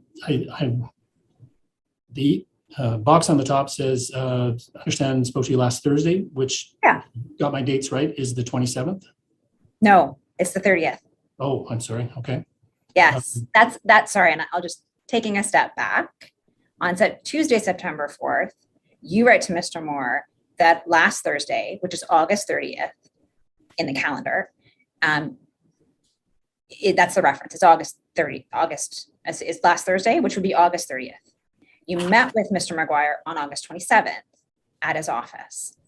And that's why I'm suggesting to you that on the Tuesday, after the after 5 days later, you wouldn't have miswrote the date that you spoke to Mr. McGuire. If it's just 4 or 5 days later, given how diligent you are with your notebooks, you would have remembered which day you spoke to him, right? Probably. So if the Thursday was the 30th, that's potentially a date when the communication took place. Okay. And does that assist you in refreshing your memory about whether you spoke to Mr. McGuire before he sent you the email at 7:11 p.m.? I'd have to check my diary and see if I made any note that would refresh me. I don't have a specific recollection of that date at this time. Okay. But potentially if there was a communication, there would be a note, and I would have relayed that if I'd had it already. I can't recall it every page that's been forwarded to the inquiry, but if it's there. You've been very cooperative in providing your notes. And if I had a note to provide to you to help you refresh your memory, I would. Yep. So, not everything gets recorded. I'm not nearly as diligent as you would suggest. But anyways, I'll accept that Thursday was the 30th. And if that indicates when we talked, then I'll accept that that's an indication that we likely had a conversation. Okay. And does that, I'm just going to ask this because for comprehensiveness, did that conversation immediately precede receiving this relatively sparse email from Mr. McGuire?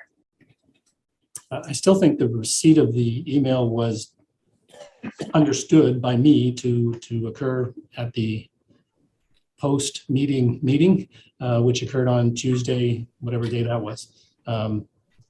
If it was in fact on the Thursday, the 30th, that it was indicated it was going to be coming, then so be it. I don't have a recollection of a discussion on the 30th, and I have a limited recollection of the discussions that took place on the couple of days before that. Okay.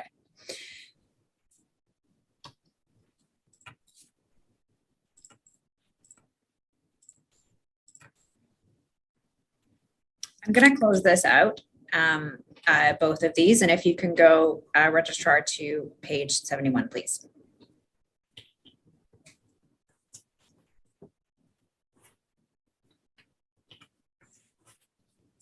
Can you bring up 72 as well, please?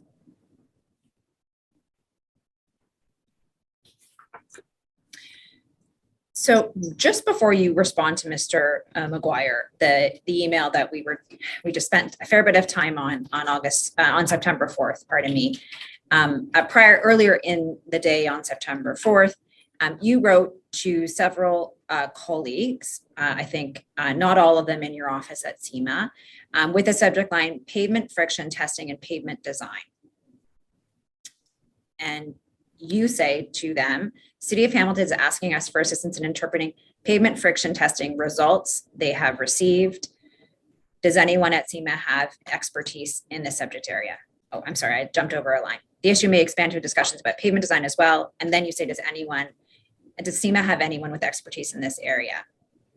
Just stopping there, you did not personally have expertise with interpreting pavement friction testing results in September 2018, did you? No.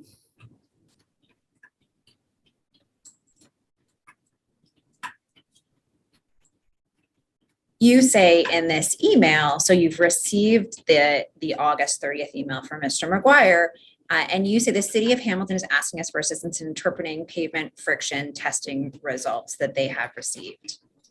We were just looking at that very sparse email from Mr. McGuire that says, here's the study from 2007, FN in the 30s.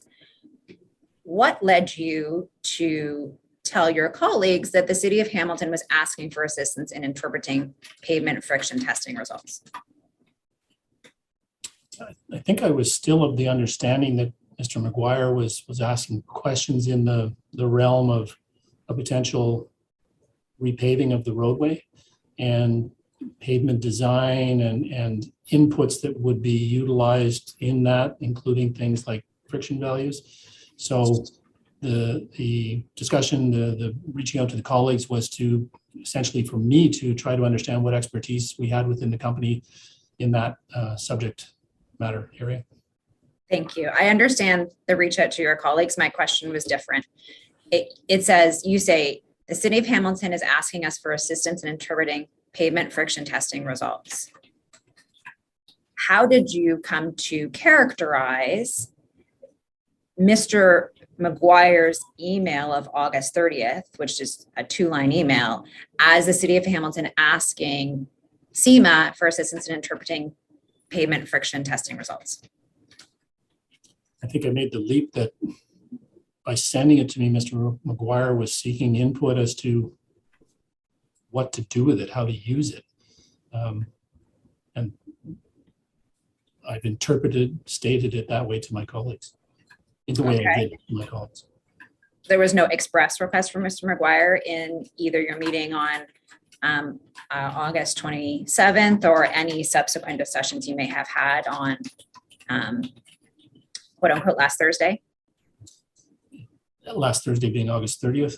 I don't have a recollection of a discussion on August the 30th, and I have that limited recollection on the 27th. Okay. I don't think it occurred in the way you're describing on the 27th, based on what I do recall of that meeting. But on the 30th, that's a potential. I don't have a recollection of that discussion if it did occur. Okay. And obviously, I would add that Mr. McGuire hopefully can shed some light on that. You get some responses from your colleagues that at the top of 72, Justin and Dan should be able to help. They have some decent experience with these parameters. And you say we may need to have a quick discussion on the scope of the issue. Mr. Lalache responds and says, in respect of another colleague, Dan Dimitrish, thank you, that he is, Dan's away, but would set up a call with Justin and have that initial discussion. And then Mr. Lalache also notes that Jeff Petzold from Edmonton has some says payment, but I think it's supposed to be pavement background as well.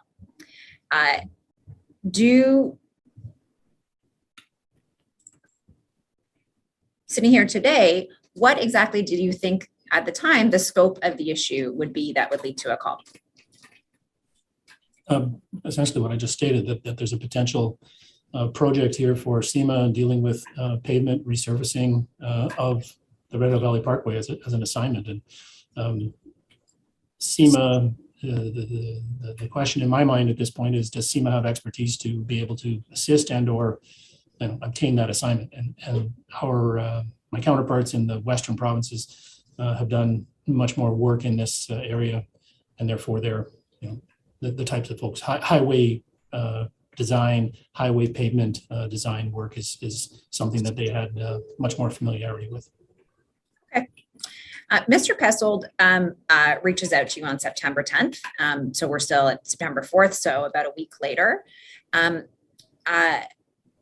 And I'll come to that in a moment. But just before I do, between September 4th and September 10th, did you have discussions with anyone in SEMA about this potential business opportunity?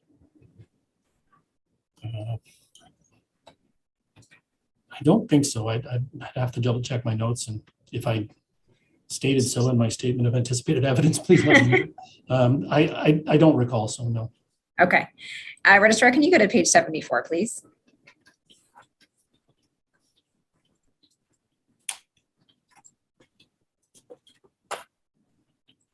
At the top of this page is the reference to the email I was just mentioning it from Mr. Petzold. Do you recall having one or more phone calls with Mr. Petzold about this issue after he reached out to you on September 10th? Yeah, I'm pretty sure I did. I can't recall exactly when they were, unless they're noted. But I believe we spoke at some point. Did you ask him to prepare? No, sorry, I'll start with this question. Did you give him any materials to review for your calls? I may have relayed the email that Mr. McGuire sent to me. If I did, it would be in the email folder, all of which has been provided to the inquiry. We don't have any indication that you did. What do you recall about the discussions that you had with Mr. Petzold, if anything? I think sort of two realms. One is the pavement design elements a potential project with respect to repaving of the roadway. And the second was the provision of information relating to friction testing and how possibly that comes into play and use either in that assignment or in assisting Mr. McGuire in understanding what that information means. Okay. Were you seeking to better understand friction issues from Mr. Petzold, or were you trying to tell him I may come to you with assignment in the future? I think maybe a little bit of both. I think the assignment in the future was certainly something that I was thinking about, but I hadn't met or spoken to Mr. Petzold before this series of interchanges, and so I was trying to understand what his knowledge was and how he could potentially be of assistance in matters of this nature. Okay. Did you have any discussions with him about whether FN 30 was indeed a threshold that had some relevance or usefulness? I don't think at this point. There is some subsequent discussion that takes place, but not at this stage, I do not believe. Okay. Registrar, can you go to page 70, please?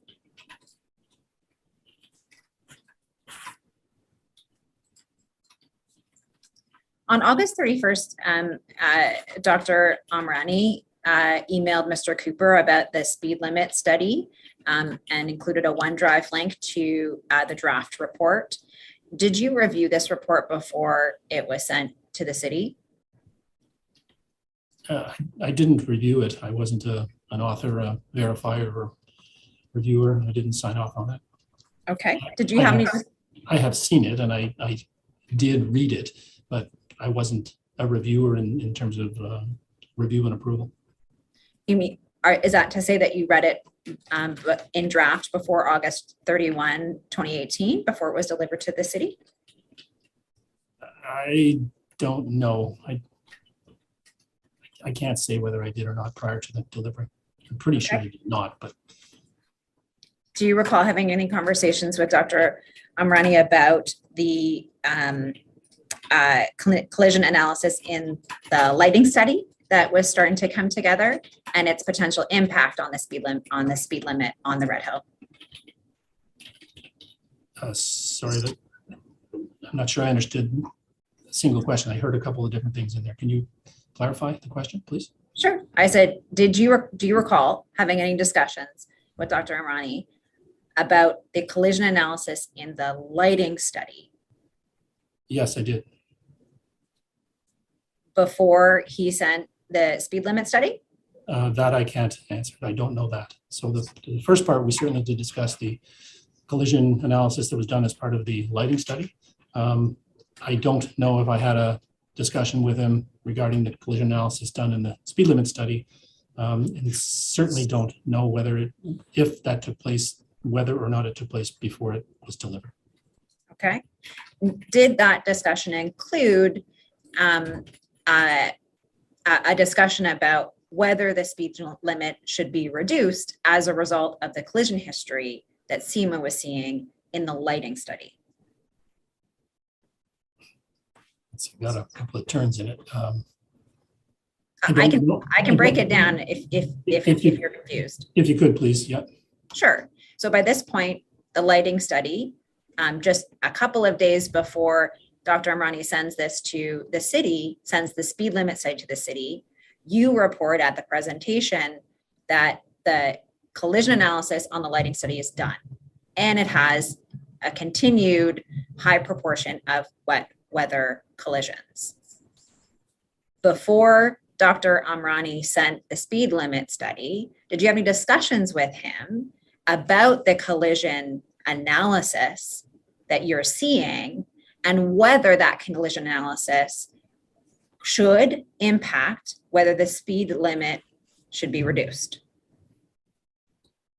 I don't recall having that discussion. He and I did discuss the collision information that was in the lighting study, but I know there's collision information in the speed limit study. I don't have a recollection of discussing with him what you just asked, whether or not collision information in the lighting study should be used in the speed limit study. The speed limit study had its own input and had access to the analysis that had been done for collisions. Okay. And what did you discuss with Dr. Amrani about the collision analysis and the lighting study? What the results were. I was more intimately involved in the lighting study. And so I believe we reviewed and discussed the findings from the collision analysis that was included in that. Okay. Registrar, can you call up CIM 22413, please?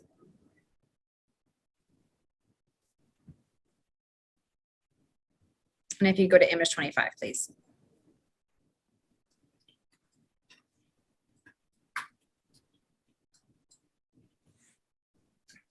So these are your, actually, can you go to image 24, please?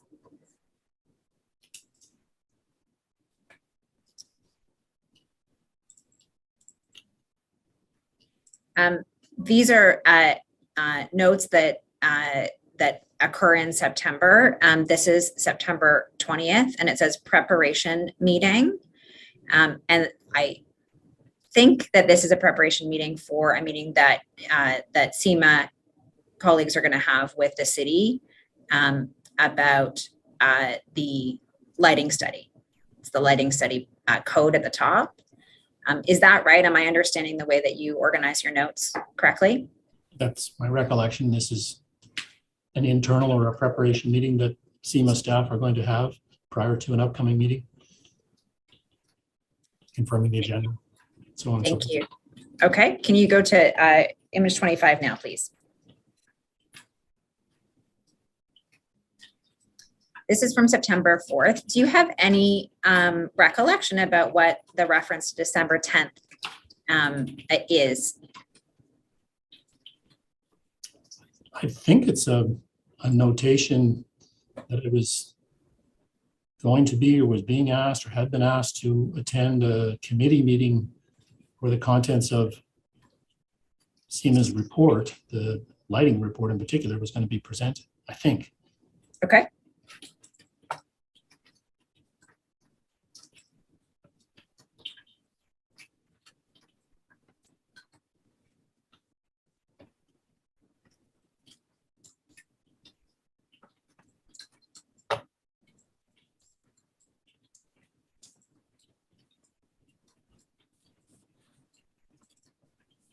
Registrar, could you close this out and go to OD9A, page 77, paragraph 186, please?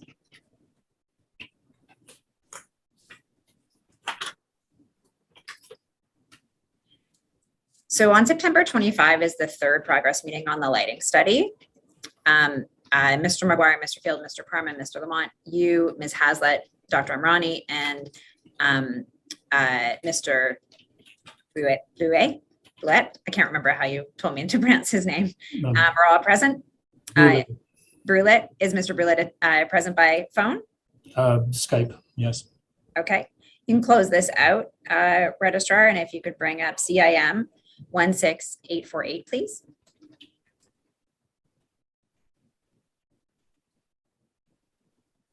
So these are your notes. So it seems that you're moving your practice when you go to meetings to actually taking typewritten notes more often than your notebook. Is that a practice change that you made? I was trying it out. Not consistently? No, not consistently. It worked on some occasions, not on others. Okay. Registrar, could you bring up the next page of this as well, please? I have 2 pages up. Thank you. Do you recall any discussion of friction at this meeting? I'd have to go through what I have noted. I would direct you to something if I thought it would assist. I'm speaking sort of more generally. I don't believe so, no. Okay.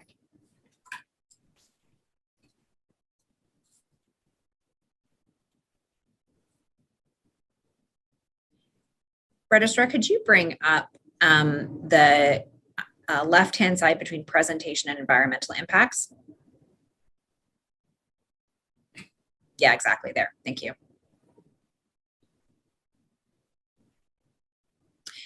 In the middle of this, about halfway in between, it says, also noted that potential income is impacted if other treatments are applied, i.e. pavement changes. Registrar, can you find that? Yeah, thank you. Do you see that? I do. Was there discussion at this meeting that the potential outcome of going through with an EA and pushing through to illumination might be impacted by the resurfacing of the Red Hill? I think it's broader than that, although pavement changes is listed. So if there are other treatments applied, everything from enforcement to signing to change the pavement, that could possibly change the operational performance, numbers of collisions, and therefore, the performance, which is talking about collision performance, is something that would possibly be altered, not by installation of lighting, but by another treatment. Okay, Registrar, you can close this call out. And if you can call out the bottom third of the right-hand page, please.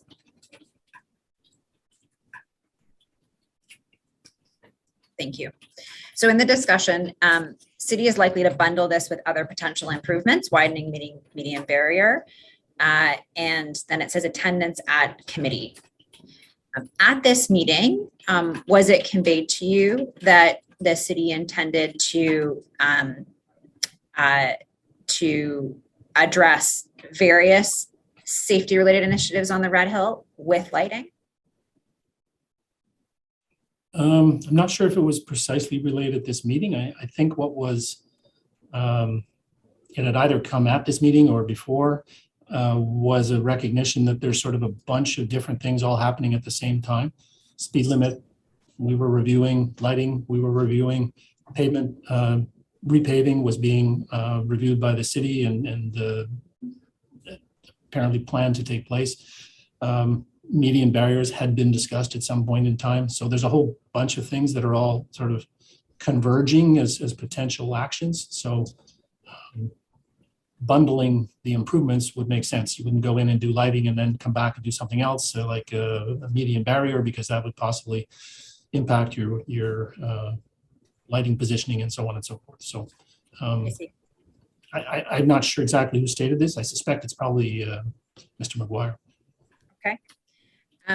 I think I had conflated two things, the bundling of the actual implementation and then the bundling of the report about all of these various things going to council or going to a committee.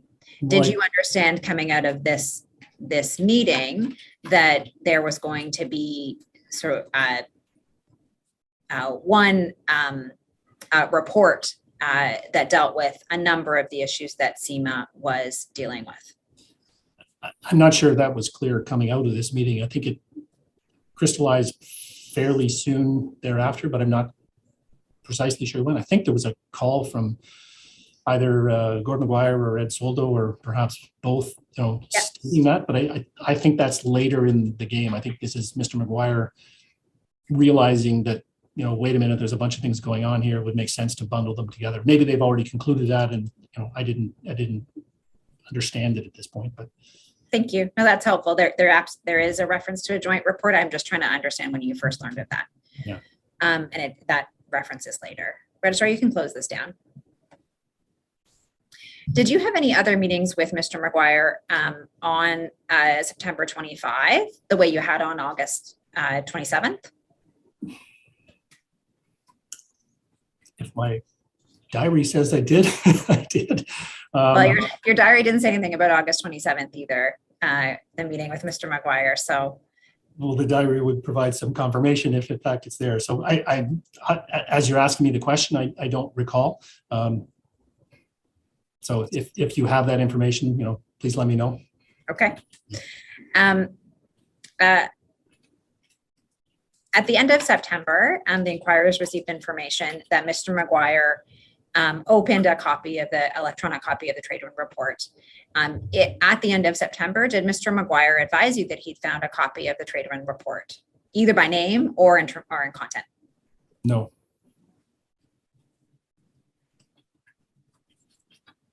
Registrar, can you go to page 92 of 9A, please?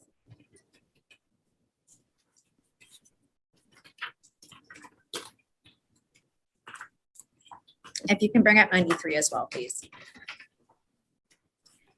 Mr. Malone, this is the initiation of what becomes a roadside safety assessment. It's by an email from Mr. Ferguson on October 2nd. And you'll see that he sends you an email where he's sort of flipping an email that he has sent to Mr. Soldo and Mr. White the same day, outlining the purpose of the study. Just give you a moment to look at this.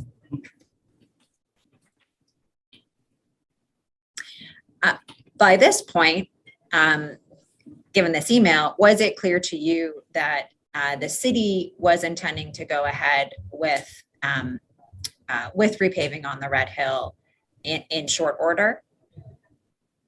I think some point between the late August discussions with Mr. McGuire and the September discussions at which Mr. McGuire was at, where bundling is talked about, I think it's clear to me that repaving is going to take place. Okay. And do you understand? Sorry, I didn't know timelines at this point. Okay. Do you understand that there's some urgency to complete this assessment that, maybe I'll stop there. Did you understand there was some urgency, relatively quick turnaround? Yeah, I recall urgency being, part of the discussion, but that urgency was connected in my mind to the fact that they were in the process of preparing a contract. And if this is October of 2018, so the paving is not going to occur in the winter, it would have to occur in the summer of the following year, 2019. Mm-hmm. But it's a long process to complete the contracts, the tender, the drawings. And so they were seeking input from SEMA to go into the contract to do the repaving. And so that's the time pressure is, we need this done. And I'm going off the top of my head, but I think they wanted it done, by December 1st or something like that. Quite quick was their request. It's on the top of 93. They wanted it by December 15th. Yeah. Okay. So yeah. The tasks outlined in the proposal are set out at 235. Registrar, can you pull up those bullet points?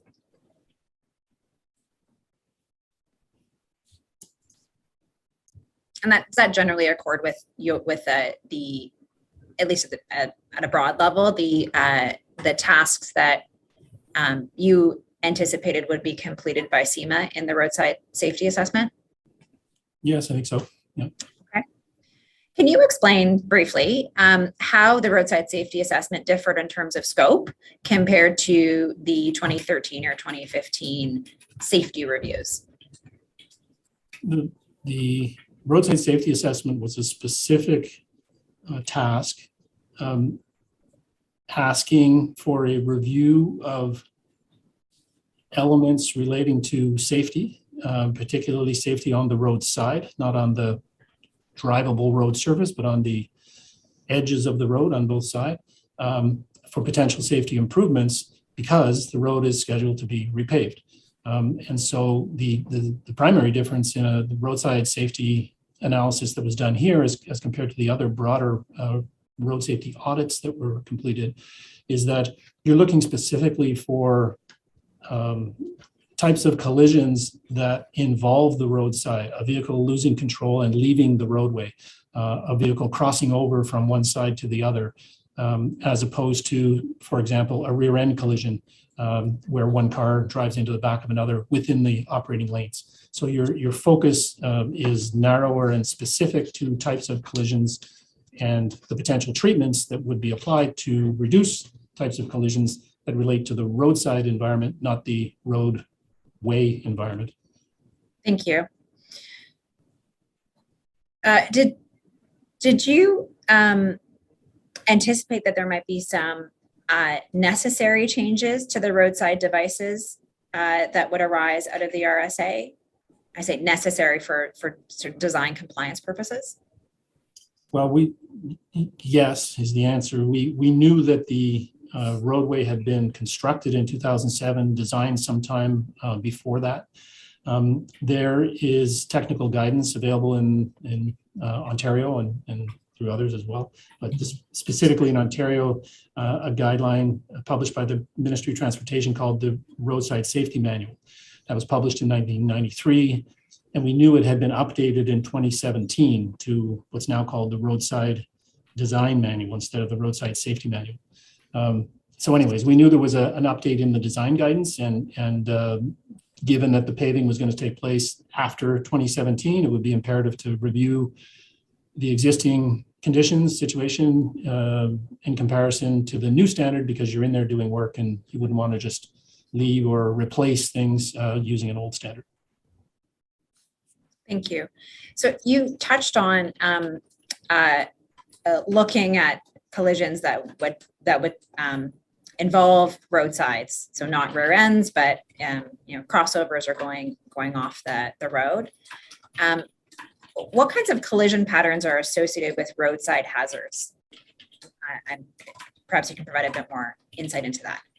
Well, if a roadside environment is the area beyond the travel portion of the road, if a vehicle leaves the road, then technically that's the collision. The vehicle has departed the road, and if they encounter an object that creates a more severe collision, like a tree as an example, then that's a roadside environment issue, and potentially something that could be mitigated by the removal of the tree. So a collision that occurs where a vehicle leaves the road is part of what you're looking at in the roadside environment analysis to see if there are roadway departures that could potentially be either eliminated, or usually the effort in the roadside environment is mitigated, reduce the consequences of, by making the outcome of the collision less severe. So it involves things like removing objects that could be hit and cause greater harm based on their proximity to the road, and or the degree of slope on the edge of the roadway, so the vehicle potentially doesn't roll over and just goes down into the ditch.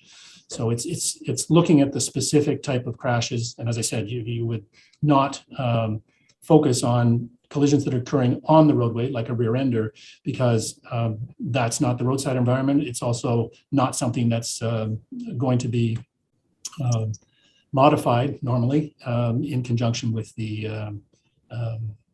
activity that was proposed. So we were asked to look at the roadside environment because the decision had been made with respect to the road surface itself.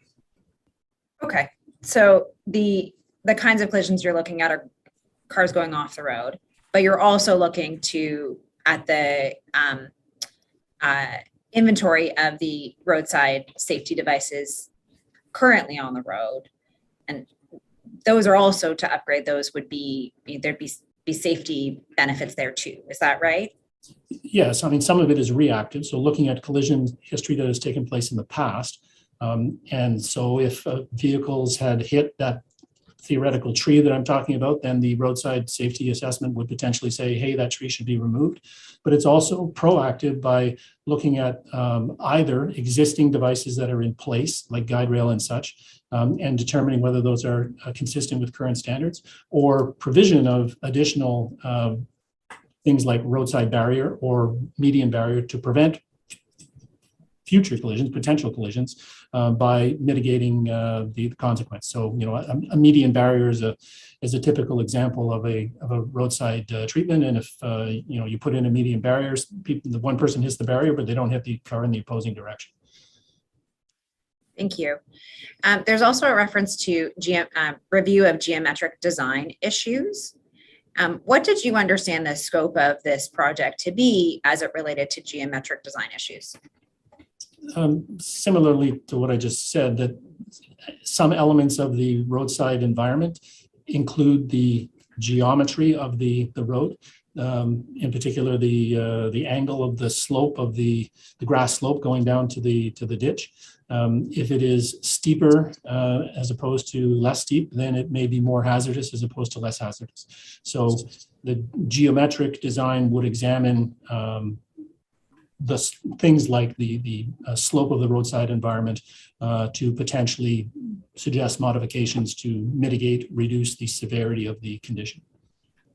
Okay, we'll come to this, I think, but SEMA also did look at some geometric design on the roadway itself, like curvature or curve radii, right?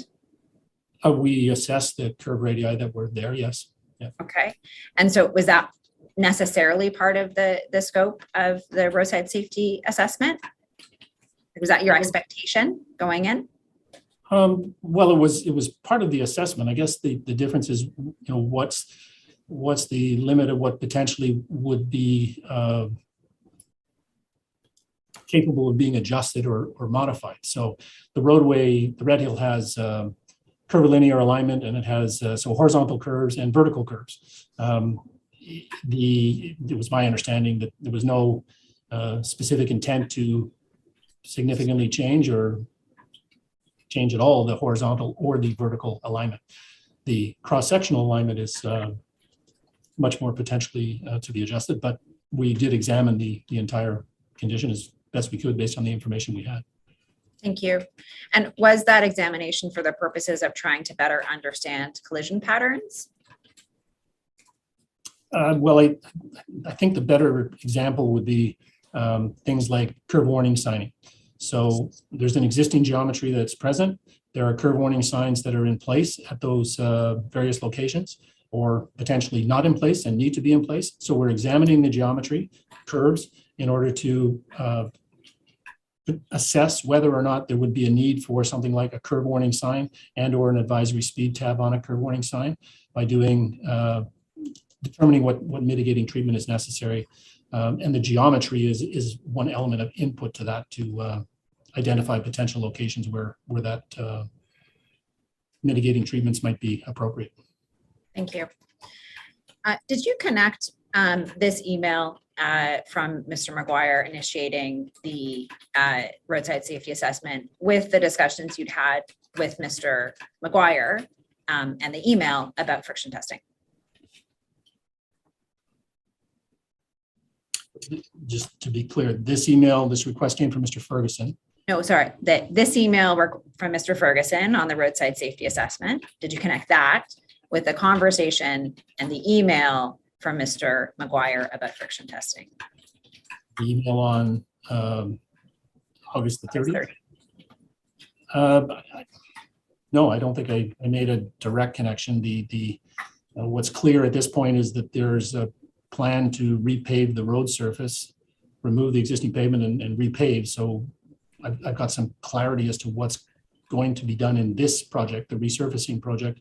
I'm sure there's a connection, but I didn't go back and assess that. Okay. Did you consider following up with Mr. McGuire as part of the roadside safety assessment to obtain additional possible friction testing that you thought he had told you about?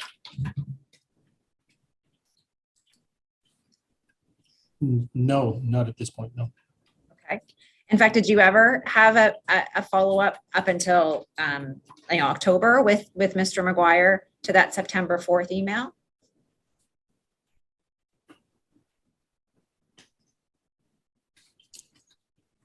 Not that I know of, but I'd provide you with an email if there was one. I'm asking a phone call, a further discussion. No, I mean, there's the discussions that take place August 30th, September 4th. There's this request for the roadside safety assessment October 2nd. At that point, it's clear that paving is occurring. I think I had some understanding that it was coming in at the end of August, but it's obviously clear here. And no, I didn't have any further follow-up. Okay. Did you consider including reference to the friction testing information you had received in the roadside safety assessment? No. First of all, the information came from the city, so it wasn't mine to give to them to use. And secondly, we weren't involved in the pavement aspects themselves. We were specifically being asked to deal with the roadside safety assessment, roadside, and so others were dealing with the decisions, determinations about the pavement surface itself.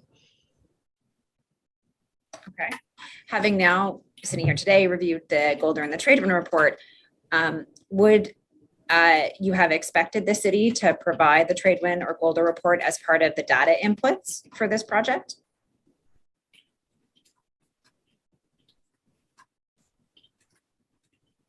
I don't know. That's a hypothetical question. I would have expected it in the 2015 report. This project was very specific for the roadside safety assessment as opposed to the roadway surface. So, I'm not sure I would see a need or a reason why it would be included. And again, it's something the city has, and so presumably the city is, assuming the city has it and are utilizing it, then they would make determinations as to how it would be used. I would think it would be much more relevant to the parties that were involved in the decisions regarding the paving itself. We had no involvement in that. Okay.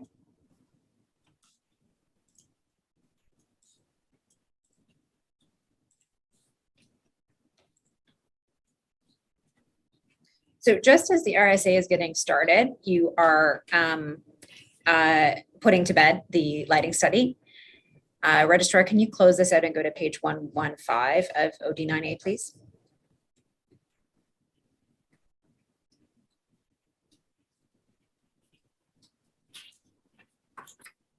And you'll see at 286, Mr. Field requested a change in terms of the timing, says, we're actually not going in December 10th, just like that reference in your notebook. Now it's going to be in February. And Dr. Amrani says, okay, we actually have the report ready to go. And then he sends it by OneDrive.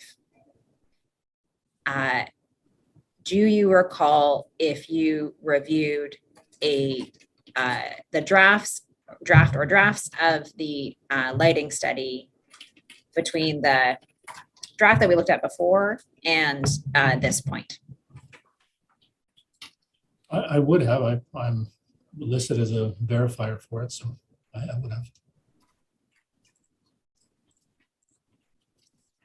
have. Okay.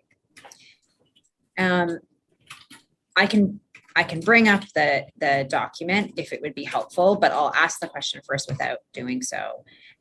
I've read through the lighting study, and there's no reference to friction testing in it. Why is that? I don't think it was a relevant component of the study. I think the study, by the title itself, is illumination, and I don't think it was dealing with friction issues. Okay. The lighting study doesn't specifically talk about the design speed of the Red Hill. And there had been some debate, you may recall from your last examination, about design speed. As you're going into the roadside safety assessment, do you have clarity about what the design speed on the Red Hill is?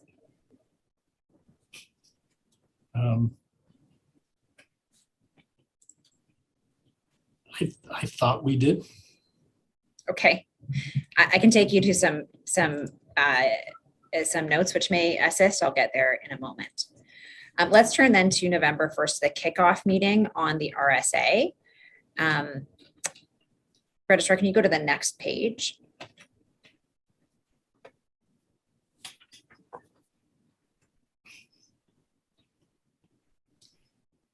And you'll see at the bottom of this is the at paragraph 290 is a reference to an agenda for the kickoff meeting. Thank you. And you'll see that the invitees include you, Dr. Selleck, Dr. Hadiegi, and then from the city, Mr. White, Mr. Ferguson, and Ms. Jacob. Registrar, can you bring up HAM 6019?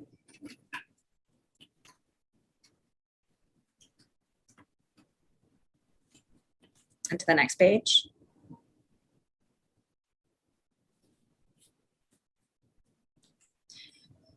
Do you recall attending this kickoff meeting? No, not really. No. Okay. Registrar, you can close this down. Oh, maybe I do. Yeah, I was at Upper Ottawa. So yeah, perhaps I do. Okay.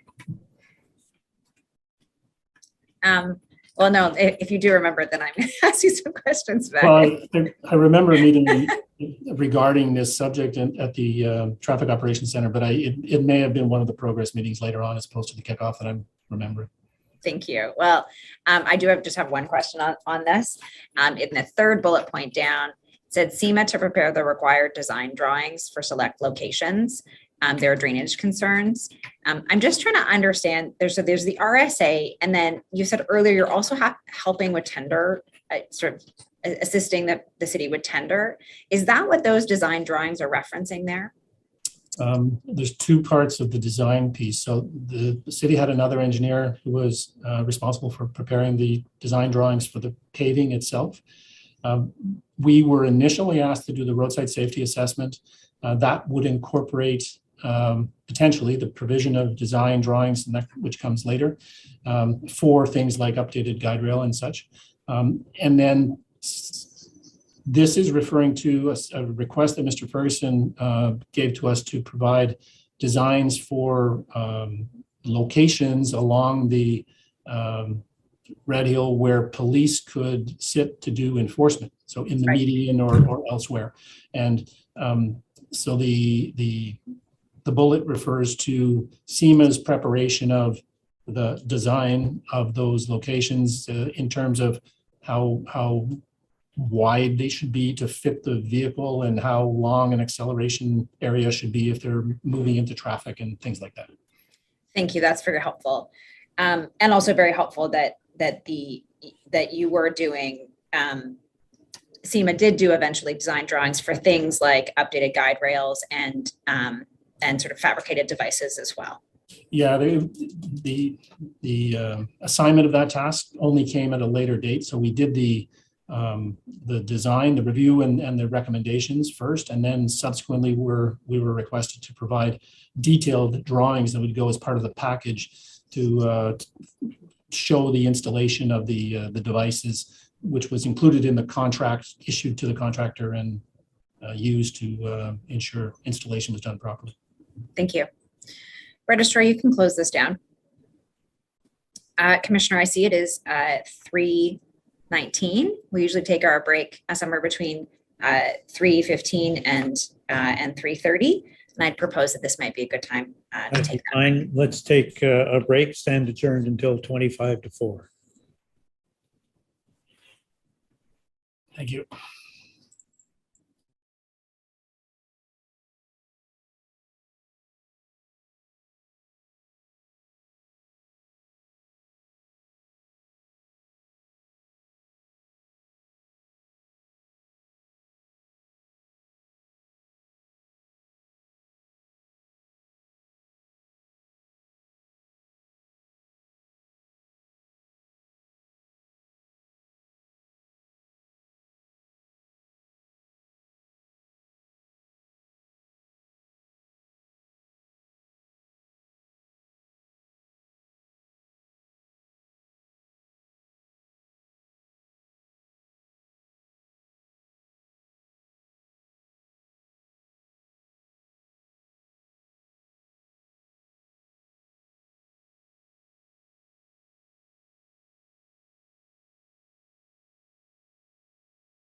Commissioner, may I proceed?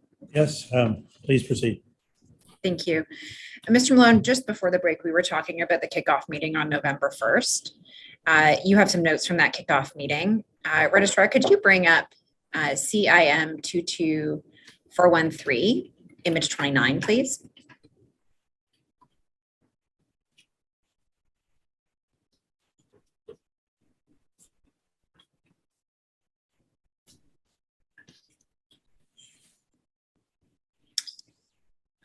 Thanks. Mr.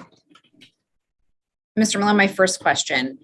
The very first part on statement, it's 2 words. It's on the left-hand side. And it looks like it says Dave FE or maybe Pave FE. And then a little bit to the right of that, it says Dave Ferguson.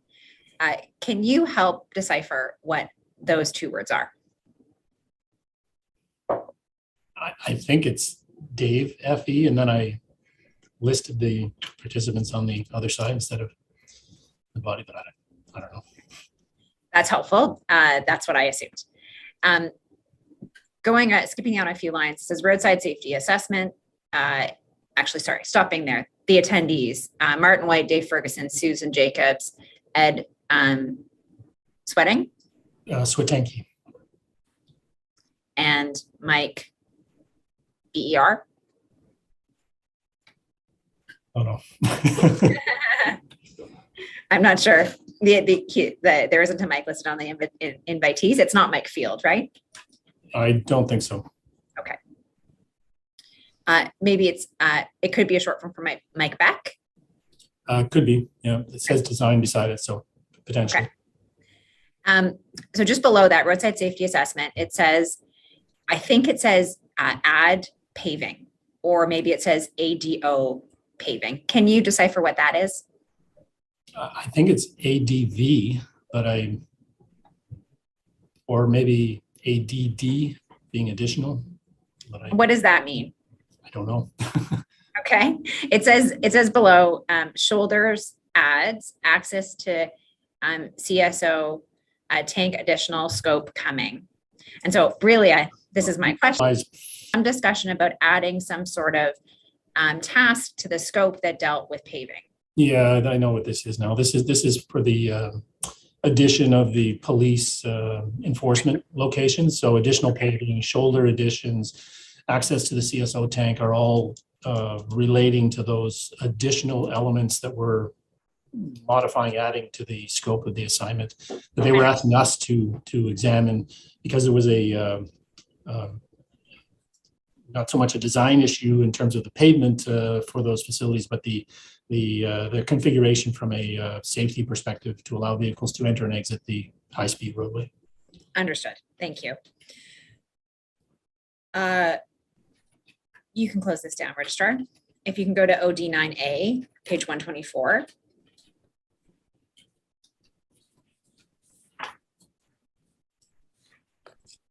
And 125, please. Thank you. So about a week later, on November 7th, you sent an email to some colleagues about a voicemail you received from Mr. McGuire. And he was asking for assistance on their strategy to bring this item, that is the lighting item, and other safety issues that Edward Solda will be reporting to their committee. And you note an interesting comment he makes is about getting funding for a functional study. And then you followed up the next day, and you said that you'd spoken to Mr. McGuire the day before. He was very happy with lighting, and he summarizes 4 things from the lighting report. Do you think those are fair conclusions as a summary of the lighting report?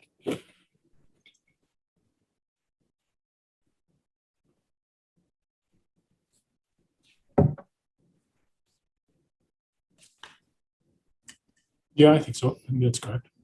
Okay. He then goes on to say, Gord has concluded that it makes no sense to proceed with recommending with an EA only lighting when Hamilton is examining a number of other major improvements on the roads. Is that the bundling that we were talking about before? Yes, I think so.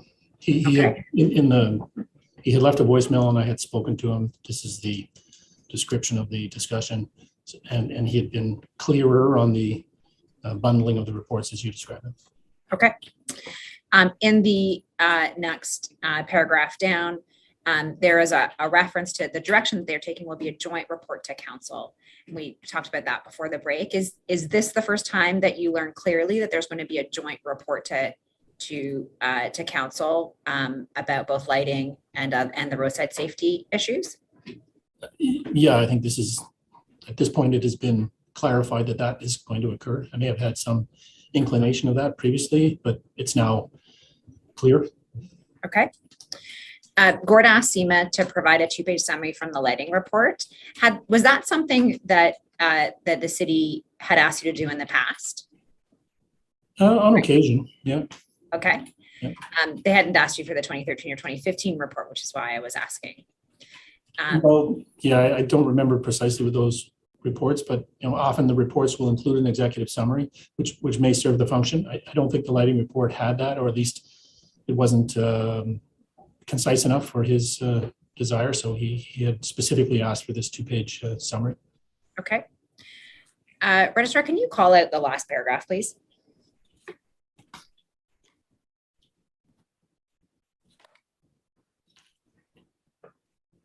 Move your image to the bottom. Sorry.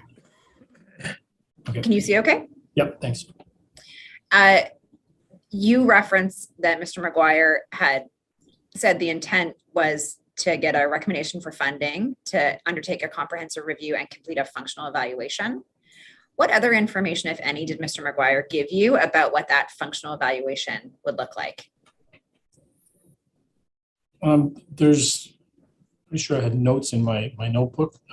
He basically had sort of highlighted that, and these are my words, not his, that there was a lot going on in terms of studies and reports and analysis and changes, and other things such as I think I made a note in my diary that he mentioned something about transit wishing to use the roadway for part of their operations. And so this functional evaluation was a long-term planning effort exercise that would potentially be something that would come along. There had been discussions, particularly about the link, about widening the roadway to 3 lanes to alleviate capacity issues, and to some extent on the Red Hill too. So I think that was all sort of thrown into the mix. Okay, we do have notes for you, and I was going to take you to them, but if you'd like, I can have them up to refresh your memory if you prefer. I don't think it changes much. There's scribble of what he would have said during the discussion, but functional evaluation was my conclusion from the one of the elements that he was describing. Yes. Okay. So you say here at the bottom of this paragraph, well, actually, no, I'll say that the last 2 lines. The recommendation will recognize that they need to do close monitoring of changes being made so that future actions are adjusted to optimize the original infrastructure, the improvements that are being completed, and the improvements already planned. Bluntly, this is code for seeing if the collision issues on the RHVP are resolved within the new pavement. What do you remember about the discussion around close monitoring of changes? Did Mr. McGuire go into particular detail about what that close monitoring would mean? I'm not sure I remember precisely. My interpretation would have been ongoing continued monitoring of speed, ongoing continued monitoring of collision performance, which are valuable inputs to help understand how the roadway is operating. Okay. Registrar, you can close that down if you can bring up CIM 22413, image 3435, please.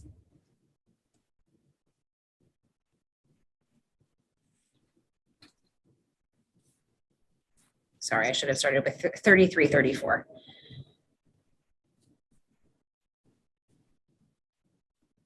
So there's the voicemail, and then it looks like the notes start at the bottom of page 33, and then they track for several pages. Is that the notes you were referring to before, Mr. Malone? Yeah, I was in Winnipeg, I think, and didn't pick up the voicemail until the 7th, and transcribed it to myself. It had been delivered on the 6th and then called Gord McGuire back, and the notes reflect the conversations. Okay. In these notes, there's some additional information that's not in the summary that you provide to your colleagues. In particular, in the middle of this page, there's a reference to, I think it says report, collect to unified report on lighting. I think that's what it says, right in the middle. Is that right? Collect to unified effort. And then next line, lighting, significant dollars.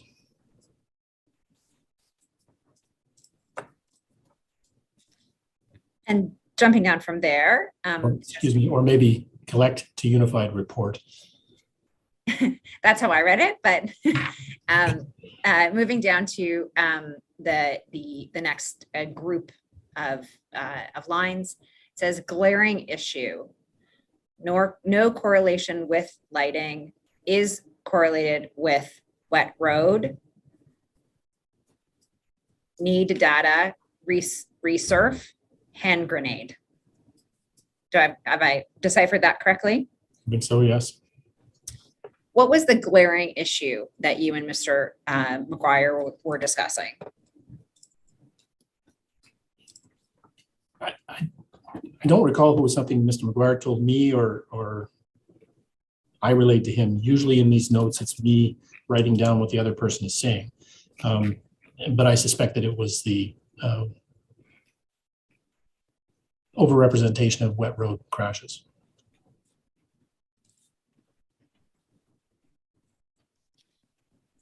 Okay.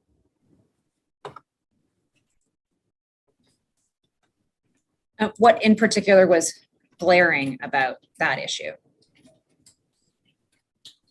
Just two aspects. The number of wet road crashes was significantly more than would typically be expected, and that issue had been persistent. Okay. The three lines down, it says need data, resurf, hand grenade. So in terms of need data, what was the reference to data there, if you recall? I really don't recall. Okay. Was there any discussion about the need for friction value data via friction testing? I don't recall it specifically if it did take place. I mean, that would make sense in the context of the writing, but I don't have a recollection of that. Okay. Do you recall having discussions with Mr. McGuire on this call about friction or friction testing? I don't know. And is that because you just don't have a good recollection of this meeting, or you're quite confident that that didn't happen? Well, the recollection, I recall the meeting because I was sitting in the lobby of the hotel, but I don't recall the precise wording. The notes are my best recollection of best record of what was discussed, and I don't see any reference to friction in them. Okay. There's a reference to hand grenade, which is a phrase that was attributed to you back in 2013. Was that your language, or was that Mr. McGuire's language? Seeing it, I'm assuming it was mine, but my notes typically don't reflect my words. So, yeah, I don't know. What was the hand grenade? I don't know exactly. Okay. Did Mr. McGuire convey to you that he had additional friction testing that had not yet been provided to SEMA during this call? No.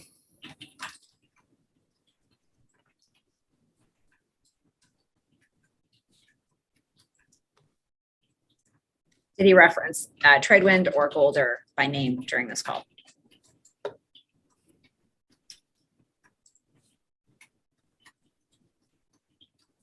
Not that I recall, no. Okay.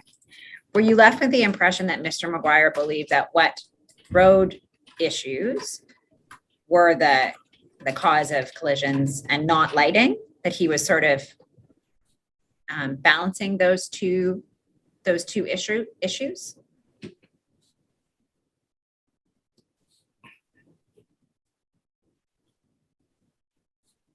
I'm not sure. I'm not sure he thought lighting was an issue at any point.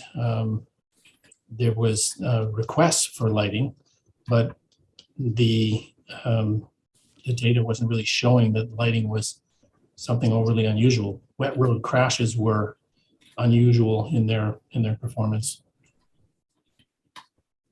Okay, in 2013, or in the discussions around lighting in 2013, the reference to hand grenade was to giving a report that had illumination as part of it. You may recall, I'm paraphrasing, but the hand grenade was about illumination. Do you recall if the hand grenade here was about the recommendation for illumination, or pardon me, a recommendation for illumination?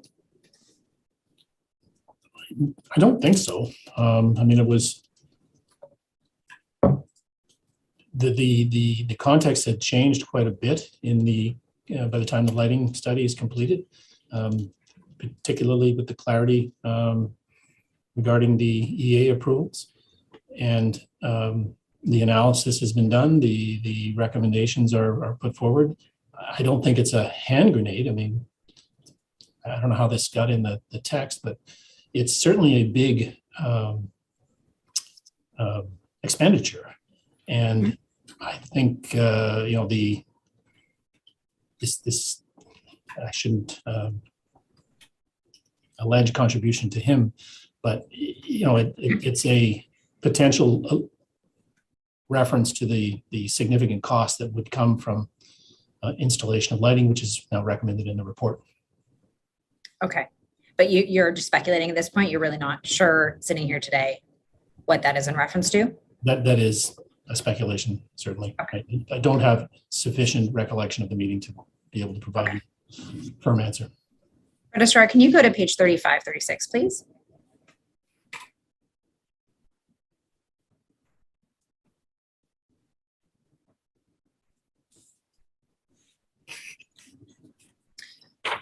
At the top of 35, there's a reference to transit wanting to use as a corridor. I think you mentioned that already. It then says, good report, not submit to council, want to submit summary.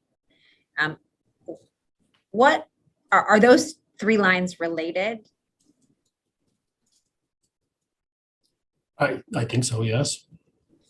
What was the good report that was being referenced there? Was it the lighting, SEMA's lighting study? Yes, that's my recollection.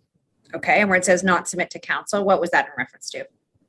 I think it was him telling me that he was not going to be submitting the report, the full content of the report to council in conjunction with his committee report, but that he wanted to submit a summary as the means of relaying the findings from the report. Okay, understood.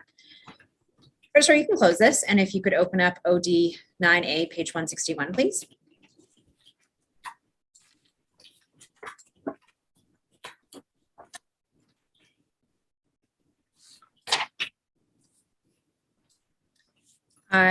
If you could also call it 162, please.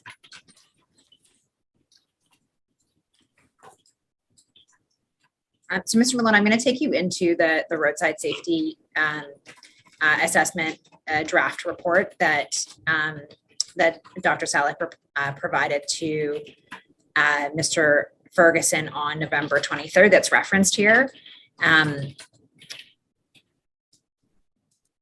But just before I do, no, I'm just looking at the time we have left. I think I'm actually going to go right into the roadside safety assessment report, and I'll come back to this. Registrar, can you bring up HAM 3556?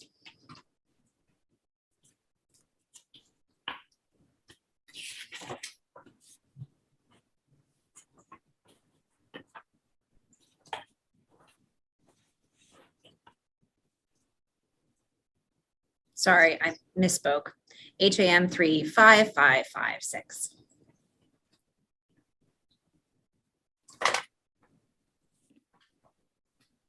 Thank you.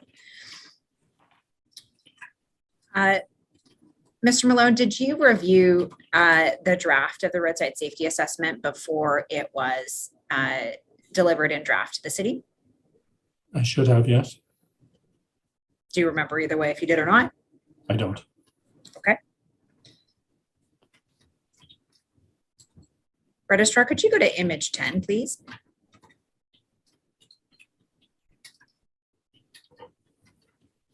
So I jumped over the introduction and I'm just going into some of the details.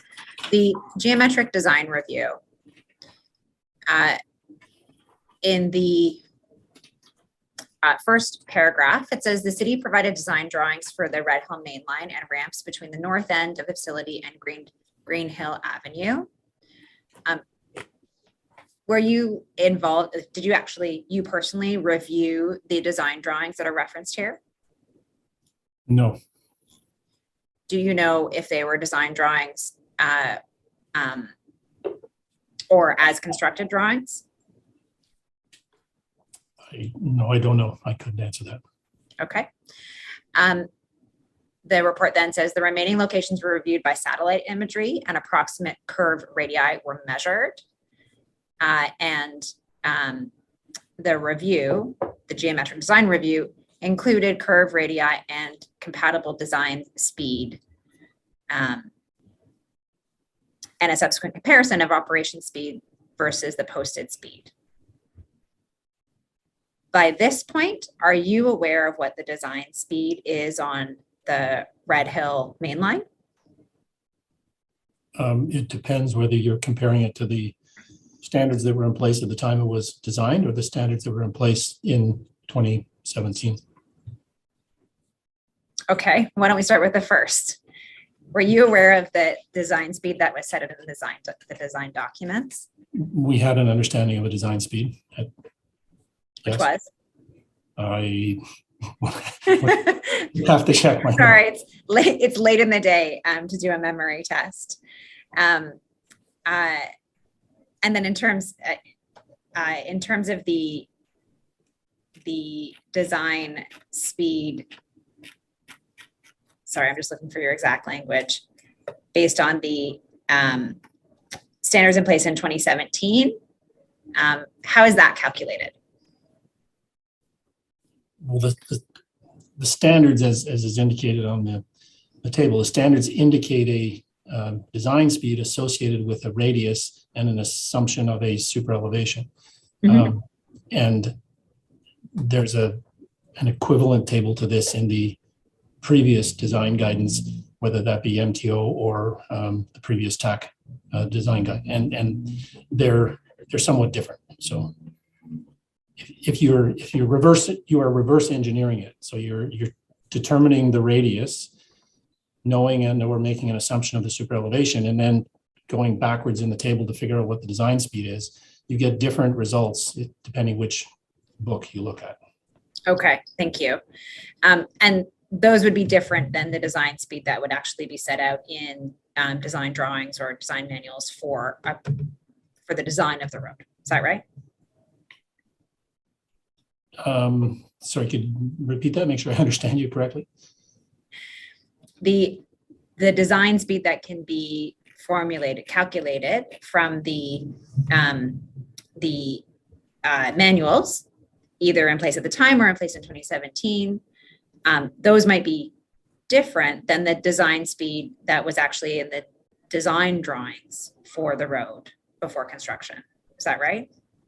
Yes, although maybe I'll sort of supplement that a little bit with, we're going in reverse. We're saying, what's the radius?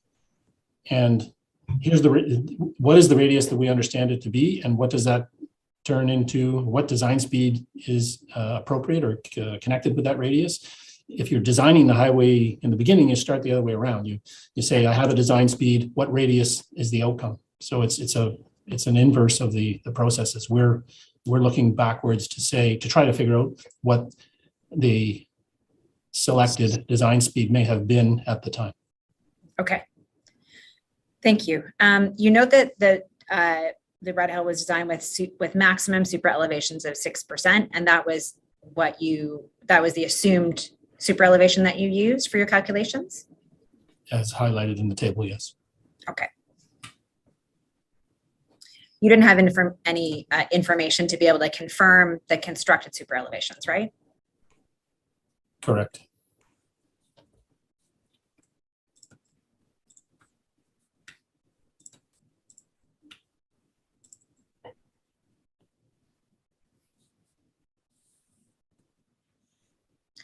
Can you go to the next image, please, Registrar? And if you can call out the text above the chart.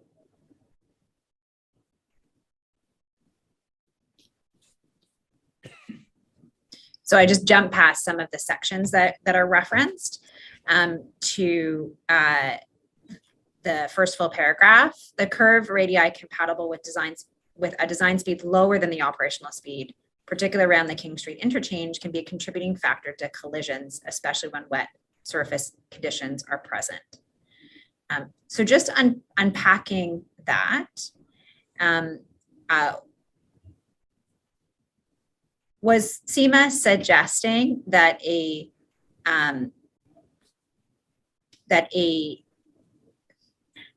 let me try that again. Was SEMA making a statement of potential causation around collisions, or a suggestion to change the operation speed, or something else? The former. Why did you view it important to provide that context to the city in the roadside safety assessment? I think the key word here is operational speed, Mm-hmm. and operational in particular, as opposed to design speed or posted speed. And the information we were aware of, certainly from previous work, was that operational speeds were varied significantly from posted speed in some cases. Okay. So was it important to reference operational speed plus adding on curve radii and wet surface conditions to be able to understand a confluence of circumstances? Is that the gist of this finding? I'm not sure I understood your question properly. That's fair. That's fair. I'm sorry. Let me try to rephrase. Here you reference three things: the curve radii, that the nature of the curve would be compatible with a lower design speed, a high operational speed, and wet surface conditions. You reference those three things. Why did you want to provide an understanding of the confluence of those three things to the city? I think it gives some clarity from understanding the safety aspects of the geometric design. So the curve radii will correspond with the design speed, as was discussed previously. And if that design speed is lower than the operational speed, then potentially drivers are exceeding the design speed, stating that drivers are exceeding the design speed, and that potentially puts you into a realm where there are safety issues. I mean, it's recognized in geometric design that not all drivers drive precisely at the design speed. The design speed can be equal to the posted speed. It's often higher than the posted speed. And the operational speed, what cars actually travel at, is something different yet again. Mm-hmm. So as you have a design speed, which is a theoretical concept, compared to an operational speed, which is a reality that exists on the road. And if the difference between those two begins to increase, then you potentially are getting, you're losing some of your safety factor in your design operation. Okay. And if you add in wet weather conditions, that you lose a little bit more of your safety factor. Is that fair? No, Is that not the circumstance? normally wet weather, normal wet weather, I'll put it in quotations, there's a recognition that roads get wet. And so design speeds take into account the fact that roads are wet, and that is included with assumptions of available friction on the surface in a wet surface condition. So wet roads are by themselves are not necessarily of concern or the problem. I'm not wording it very well, but you don't design a road only for dry conditions and then recognize that there could be problems when it rains. So the wet road is incorporated into the design speed component.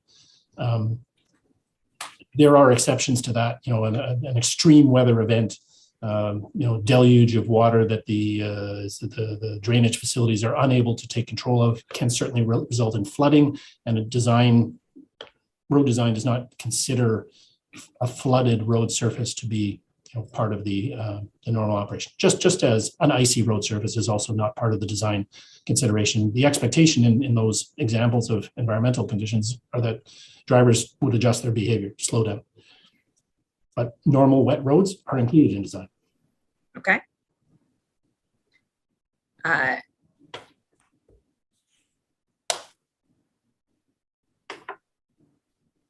If you have that safety factor as you're getting the difference between the design speed and the operational speed, and you lose some of your safety factor. If you add on to that inadequate skid resistance, you further lose some of your safety factor. Is that right? Yes, road design including the determination of the curb radii based on a design speed, includes an assumption of available friction. To be clear, that's a multi-part equation, right? Friction comes from the road surface, but it also comes from the vehicle. So the vehicle tire is a contributing factor to the available friction, and the road surface is a contributing factor to the available friction. So there's an assumption with respect to what friction the road is providing under standardized testing that is built into the design manual, and those numbers, the road surface friction values, are included in the geometric design guide information. Thank you. Registrar, can you close this down and go to image 11, please?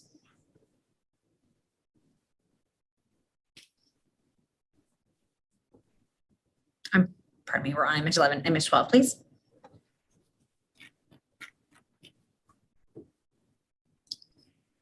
The roadside safety assessment includes the collision history review as SEMA proposed it would complete.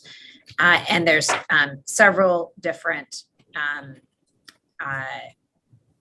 tables and figures that deal with various graphs around the collisions, either by year or by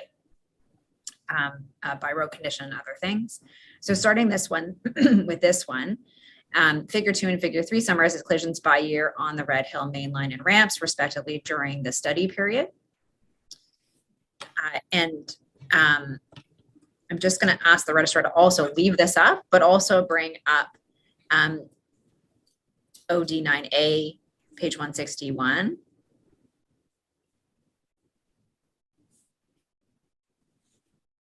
So that's what we were looking at earlier.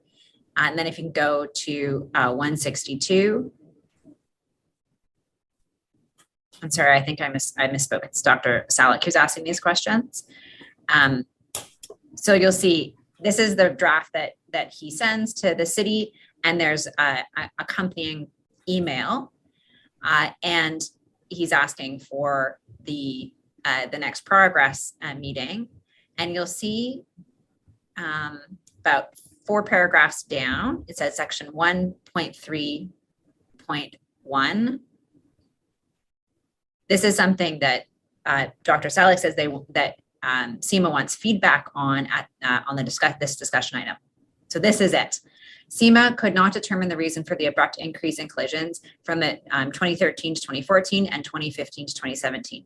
Both self-reported and other collisions have similar increase in 2015. Would the city have an explanation? Do you remember having discussions with any of your colleagues about this increase that Dr. Salik raises here? No, I don't have a recollection of a discussion. Okay.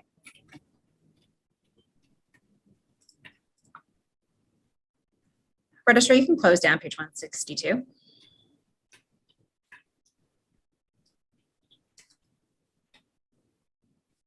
And if you go to image 17, please.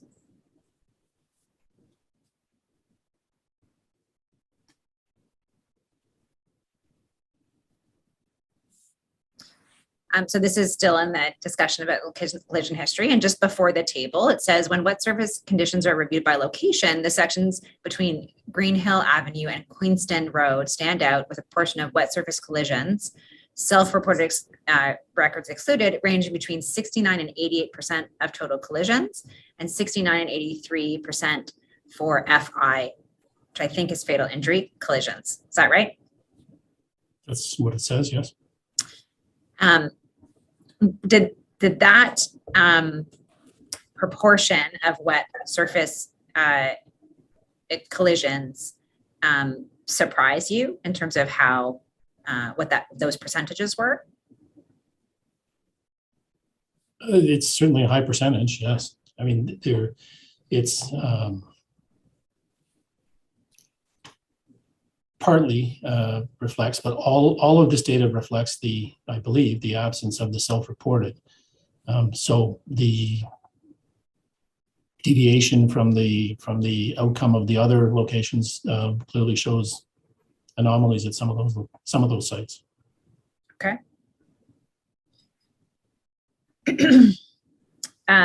And then after the table, it says, although other sections also present atypically high proportions of wet surface collisions, it is possible that the sequence of curves with relatively small radii, as identified in the 2015 review, in the sections of Green Hill Road and Queenston Road contributes to these percentages.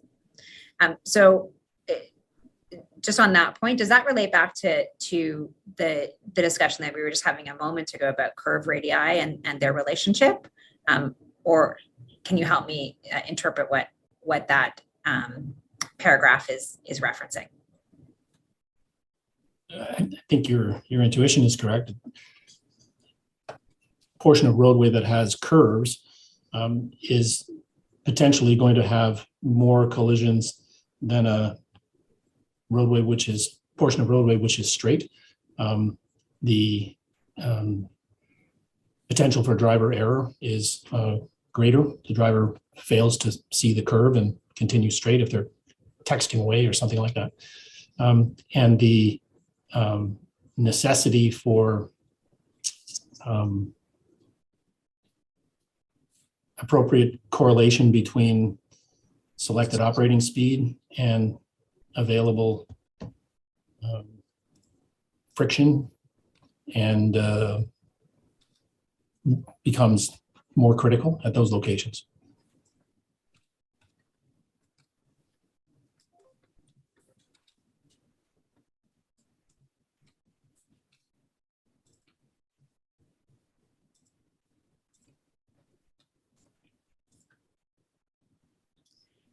Go to image 23, please, Registrar.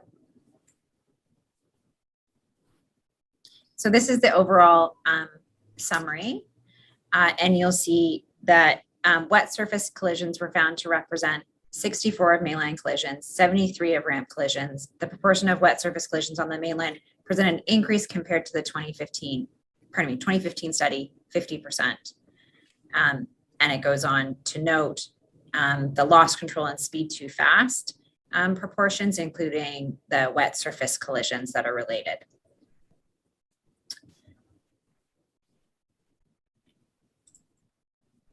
So following from the 2013 to the 2015 reports and then into the lighting report, what are these findings in the roadside safety assessment in November of 2018?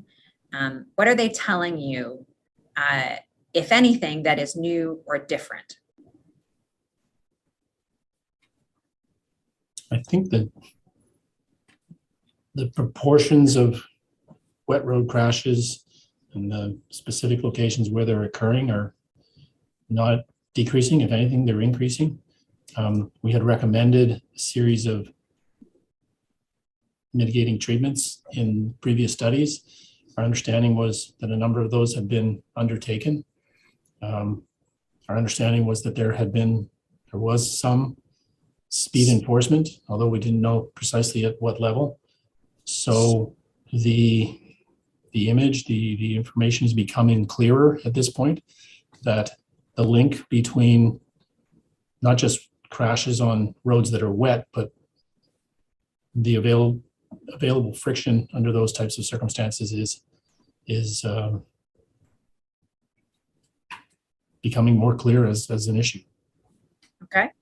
And there is a reference in the third bullet point under overall findings. These findings suggest that the inadequate skid resistance, surface polishing, bleeding, contamination, and excessive speeds may be contributing factors to collisions.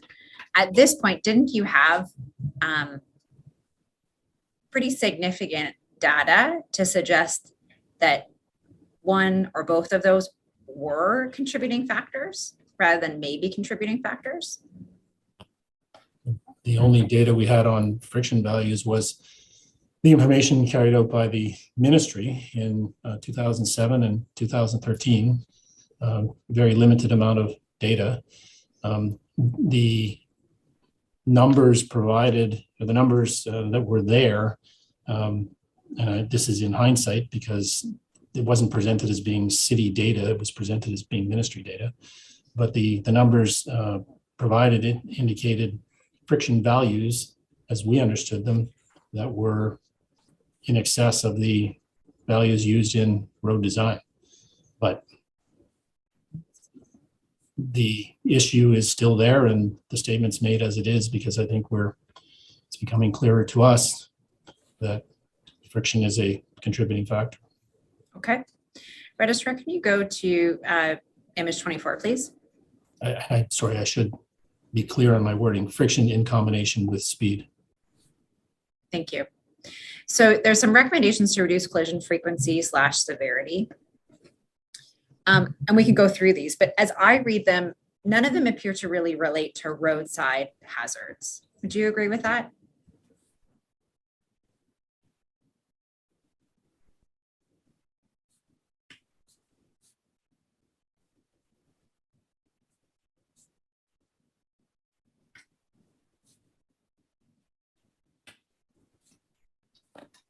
Yeah, I think it's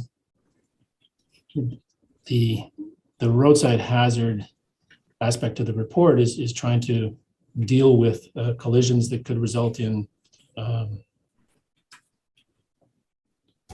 greater harm in conjunction with leaving the road. So if there's a crash as a result of a vehicle leaving the road, and if that crash is connected with the friction on the surface, then you are addressing a roadside hazard crash because you prevent a vehicle from leaving the road. So there's a direct link between the two. So I would disagree that they're disconnected. There's a direct connection between them. A loss of control crash that goes into the roadside is originates on the road, and if it originates because of the pavement surface, then there is a connection. Okay. So is that to say, in other words, the roadside safety assessment, to the extent that it's looking at roadside hazards, it's really looking at everything, including pavement? it's not looking at the pavement itself. We're looking at two aspects of where are collisions originating from. Is it possible to potentially reduce those collisions from happening? And secondly, if collisions are occurring in the roadside environment, are we able to mitigate the consequences of those collisions by removing specific hazards? So there's a connection between both. And if you can prevent a vehicle from leaving the road, then you've prevented what will become a roadside hazard issue. Okay. The recommendations, as I interpret them, relate either to pavement resistance, skid resistance, like the first one, or to dealing with speed or wet weather conditions, like the next two. It seems that there's quite a correlation between these recommendations and speed or pavement surface. Would you agree with that? There's a connection between speed and pavement surface. That's a much better way to say it. A connection, not a correlation. Yeah. So the pavement surface, the vehicle interaction with the pavement surface is directly correlated with the speed at which the vehicle is traveling. And as you saw in the previous table, the TAC table, the assumption on all of those curve radii values is a constant friction value. And so your ability to traverse a given radius changes, and you should be going at a lower speed at tighter curves because you're unable to traverse it at some point, or it becomes more problematic. I'm not explaining myself very well, but that's all right. The recommendations here, the very first one and the fourth one, both deal with pavement surface expressly. Why did this report not include reference to SEMA's earlier recommendations for friction testing? Well, I guess the first answer to that would be the pavement is about to be removed. So there's the relevance of friction testing that was done 5 years ago is doesn't connect with me. We had made recommendations for friction testing.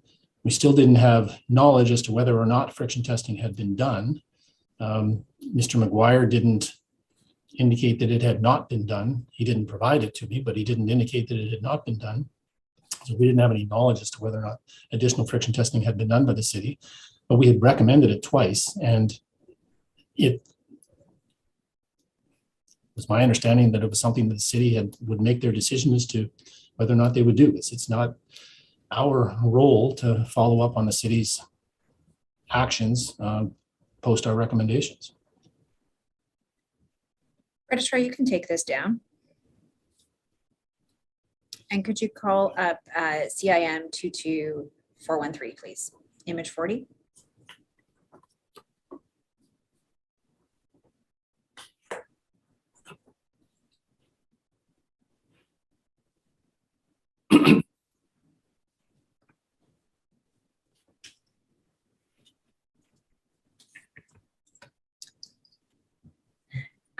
Mr. Malone, this is a note from your notebook from November 30, 2018. And the highlights at the top say Edward Soldo, B1014 update. Is that the RSA code that you use? That's the project number for the roadside safety assessment, yes. Thank you. Do you remember having a discussion with Mr. Soldo on November 30? I don't really have a recollection of the discussion, no. Okay. So just a few lines down, it says Red Hill underlined on one side, and then on the right side it says good report, great written, not how we look. I think. Is that how you read that? That's my interpretation, yes.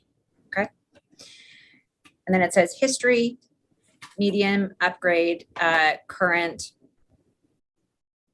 I'm not sure what the remainder of those are. I'm not sure if you can read your own writing. We tried to provide transcriptions, but some of it is a bit difficult to read. Guide rare, extend, and new. Thank you. So down from there, and this is highlighted in your original. It says deal with pavement, study from Edward. What do you recall about that? The reference to that note that you've highlighted. Oh, I just think that's the breakout between the two components of the joint report. So Mr. McGuire was going to bring forward the lighting piece, and Mr. Soldo was going to bring forward the pavement piece. What pavement piece? The roadside safety assessment, the aspects relating to roadside safety, and so they're two different groups. Mr.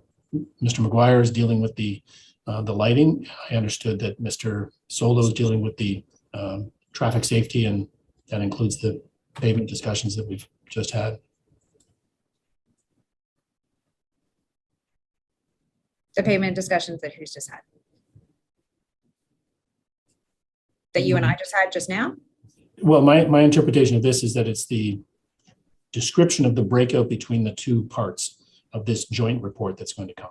So okay, I'm going to stop. I'm just interrupt you there just because we have very little time left, but I want to make sure that I understand this. You have the roadside safety assessment with Mr. Soldo, in which you are really not dealing with pavement because the pavement's going to be resurfaced. And then you have the lighting with Mr. McGuire. But this reference here is to deal with pavement, study from Edward.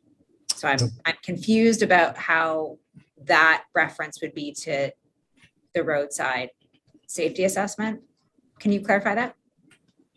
I hope so. The roadside safety assessment being done in conjunction with the pavement repaving activity, which is scheduled to take place now in 2019. So the report that's going forward was to summarize the stuff that's going on, the various, this is my interpretation, the various studies that were underway. One of them was the roadside safety assessment, which was linked to the pavement resurfacing. Okay. Did you discuss friction testing as a concept on this call with Mr. Soldo? I don't have a recollection of doing that, no. What about friction values as a concept, not specifics? I think we may have discussed issues of friction in stopping sight distance in the context of the speed limit. The speed limit study had also been concluded, and I think Mr. Soldo was aware of that. It was something that fell or would have fallen into his category. And so I believe there was some communication about friction in the context of how friction is incorporated in road design concepts. So stopping sight distance, lateral friction, so on and so forth. Do you recall that conversation happening with Mr. Soldo during this call on November 30th? Only a vague recollection. I may have my dates mixed up, but I seem to recall some discussion about it. I don't see the rest of the note here, but I don't think I've made specific notation of it, but it may have come up. Okay. Did Soldo convey to you that the city had a report that analyzed friction values on the Red Hill? Not to my recollection, no. Did Soldo use the words Tradewind or Golder in this conversation on November 30th? Not to my recollection, no.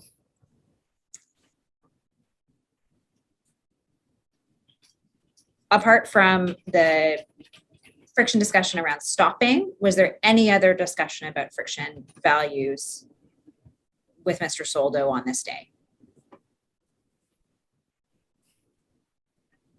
Not that I recall, no. Okay. I anticipate that Mr. Solda is going to testify that he recalls a high-level discussion with you on this day in which he advised you that the city had friction values below the investigatory level and asked whether that impacted any speed limits. Do you remember any discussion of that nature? I don't recall that, no. Okay. And when you say you don't recall that, are you confident that that conversation did not happen, or you just can't remember either way? I can't remember either way. As I said, I have a vague recollection that potentially there was some discussion of friction in the context of design, but the specific that you're describing of investigatory levels, I don't have a recollection of it. I guess I would say I'm fairly confident it didn't occur, but Mr. Solda will provide his evidence, I'm sure. Okay. I anticipate that Mr. Soldo's evidence may be that he conveyed to you that there was a report that contained these friction values. Do you recall any discussion of that nature?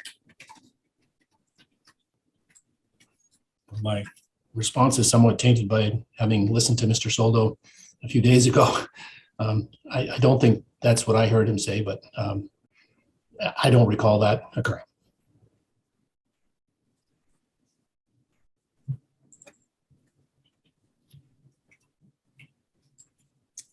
Thank you. I wanted to try to paraphrase Mr. Soldo's evidence so that you had a chance to respond to it. That is helpful. I see the time is 4:32. I think, Commissioner, this may be a good place to end Mr. Malone's evidence for the day. And just as a matter of logistics, next week is Rosh Hashanah on Monday and Tuesday. And so Mr. Malone will not be attending, and we don't have witnesses on those days. And the continuation of his evidence will have to be scheduled for a date in October. Okay, that's fine. Then we stand adjourned, as I understand it, until 9:30 on September 28th. Is that correct? That's correct. Okay. Good. Well, thank you very much. And first of all, well, I was going to say thank you to Mr. Malone. I will say that anyway, although thank you with the qualification that we look forward to the rescheduled date to complete your evidence. And in the meantime, I wish everyone a good weekend. Thank you. Thank you. Thank you.